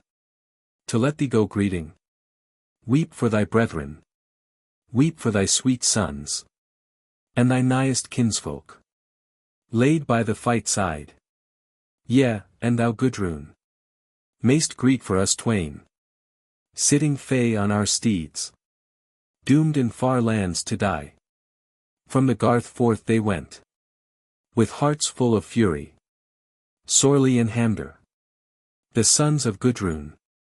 And they met on the way. The wise in all wiles. And thou little ERP. What helping from thee? He of alien womb. Spake out in such wise. Good help for my kin. Such as foot gives to foot. Or flesh-covered hand. Gives unto hand. What helping for foot? That help that foot giveth. Or for flesh-covered hand. The helping of hand. Then spake ERP. Yet once again. Mock spake the prince. As he sat on his steed. Fool's deed to show. The way to a dastard. Bold beyond measure. Quoth they, is the base born. Out from the sheath. Drew they the sheath steel. And the glaive's edges played. For the pleasure of hell. By the third part they minished. The might that they had. Their young kin they let lie. A cold on the earth. Then their fur cloaks they shook. And bound fast their swords. In webs goodly woven. Those great ones were clad. Young they went o'er the fells. Where the dew was new fallen. Swift, on steeds of the Huns. Heavy vengeance to wreak. Forth stretched the ways. And an ill way they found. Yea, their sister's son, one. Hanging slain upon tree. Wolf trees by the wind made cold. At the town's westward. Loud with cranes' clatter. Ill abiding there long. Din in the king's hall. Of men merry with drink. And none might hearken. The horses tramping. Or ever the warders. Their great horn winded. Then men went forth. To Jormunrek. To tell of the heating. Of men under helm. Give ye good counsel. Great ones are come hither. For the wrong of men mighty. Was the May to death trodden. Loud Jormunrek laughed. And laid hand to his beard. Nor bade bring his byrnie. But with the wine fighting. Shook his red locks. On his white shield sat staring. And in his hand. Swung the gold cup on high. Sweet sight for me. Those twain to set eyes on. Sorely in Hamder. Here in my hall. Then with bowstrings. Would I bind them. And hang the good jookings. Aloft on the gallows. Then spake Hrothglod. From off the high steps. Spake the slim-fingered. Unto her son. For a threat was cast forth.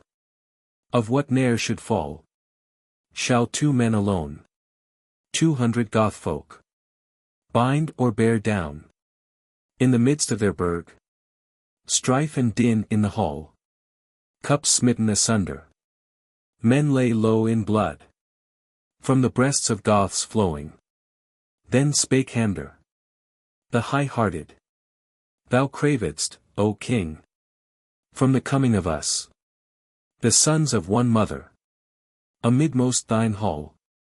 Look on these hands of thine. Look on these feet of thine. Cast by us, Jormunrek. On to the flame. Then cried aloud. The high god's kinsman, too. Bold under byrnie. Roared he as bears roar. Stones to the stout ones. That the spears bite not. Nor the edges of steel. These sons of Jonachar. Quoth sorely. Baal, brother, rott'st thou. By that bag's, free, opening. Oft from that bag. Reed of bale cometh. Heart hast thou, Hamder. If thou hadst heart's wisdom. Great lack in a man. Who lacks wisdom and lore. Hamder said. Yes, off were the head. If ERP were alive yet. Our brother the bold. Whom we slew by the way. The far famed through the world. Ah, the fares drave me on. And the man war made holy. There must I slay. Sorely said. Unmeet we should do. As the doings of wolves are. Raising wrong each gainst other. As the dogs of the Norns. The greedy ones nourished. In waste steads of the world. In strong wise have we fought. On Goths' corpses we stand. Beat down by our edges. E'en as urns on the bough. Great fame our might winneth. Die we now, or tomorrow. No man lives till eve. Whom the fates doom at morning. At the hall's gable end. Fell sorely to earth. But Hamder lay low. At the back of the houses. Now this is called the ancient lay of Hamder. Endnotes. 1. Randver, the son of their sister's husband. 2. Odin, namely. 3. Bag, his mouth. The lament of Oddrun. There was a king hight Heidrek, and his daughter was called Borny, and the name of her lover was Vilmund. Now she might nowise be made lighter of a child she travailed with, before Oddrun, Otto's sister, came to her, she who had been the love of Gunnar, Juki's son. But of their speech together has this been sung. I have here tell. In ancient tales. How a May there came. To mourn a land. Because no man. On mould abiding. For Heidrek's daughter. Might win healing. All that heard Oddrun. Otto's sister. How that the damsel. Had heavy sickness. So she led from stall. Her bridled steed. And on the swart one. Laid the saddle. She made her horse wend. O'er smooth ways of earth. Until to a high-built hall she came. Then the saddle she had. From the hungry horse. And her ways wended. In along the wide hall. And this word first. Spake forth therewith. What is most famed? A field in Hunland. Or what may be? Blithest in Hunland? Quoth the handmaid. Here lieth Borny. Borne down by trouble. Thy sweet friend, O Oddrun. See to her helping. Oddrun said. Who of the lords hath laid this grief on her?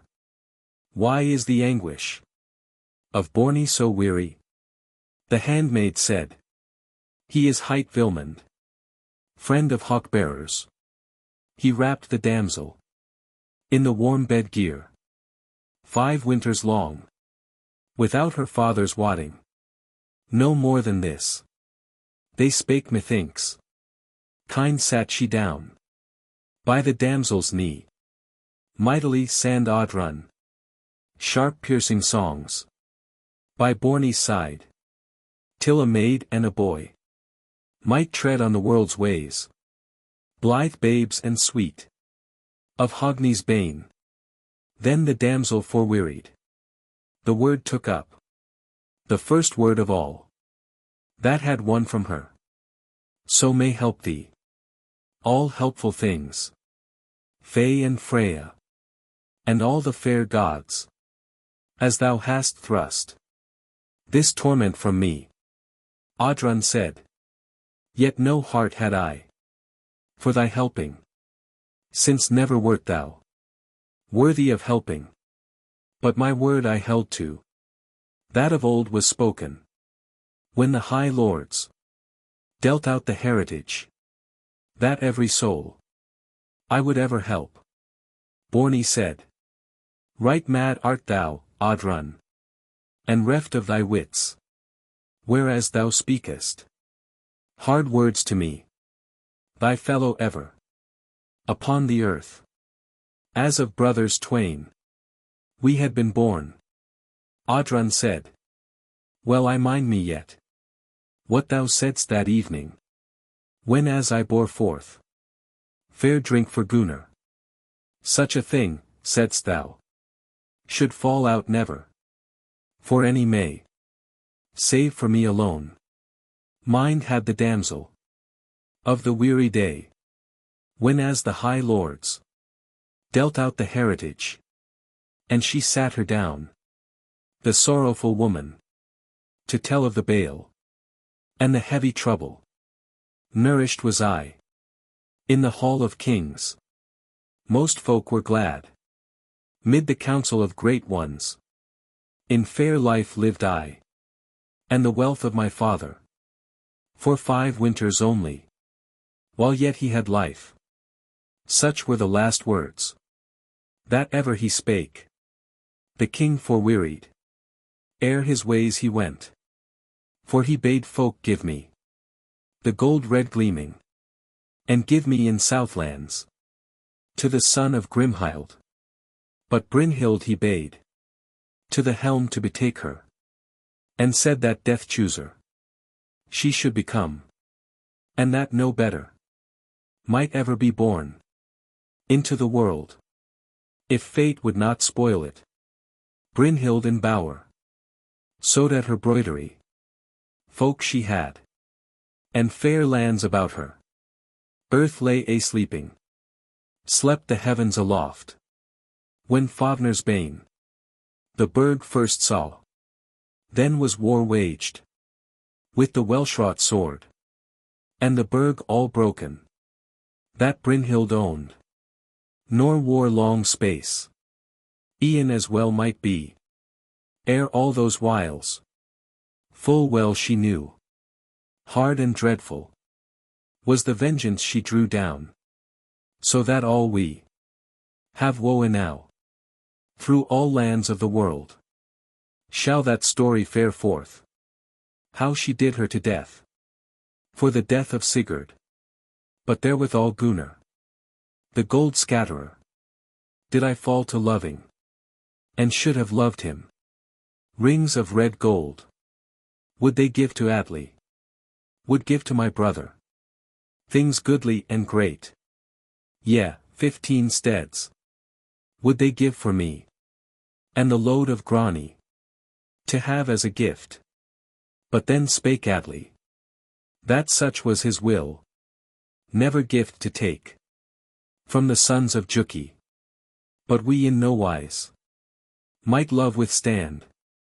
And mine head must I lay. On my love, the ring-breaker. And many there were. Among my kin. Who said that they. Had seen us together. Then Atli said. That I surely never. Would fall to crime. Or shameful folly. But now let no one. For any other. That shame deny. Where love has dealing. For Atli sent. His serving folk.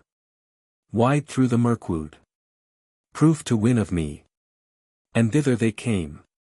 Where they ne'er should have come. Where one bed we twain. Had dight betwixt us. To those men had we given. Rings of red gold. Not to tell. Thereof to Atli. But straight they hastened.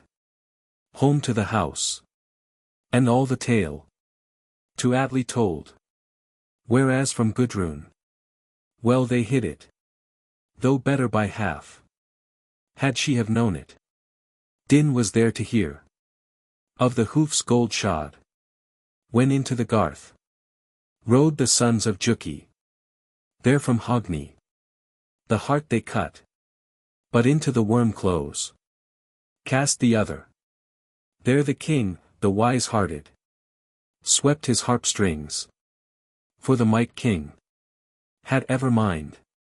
That I to his helping. Soon should come. But now was I gone. Yet once again. Unto Geirmund. Good feast to make. Yet had I hearing. E'en out from Hleesi. How of sore trouble. The harp strings sang.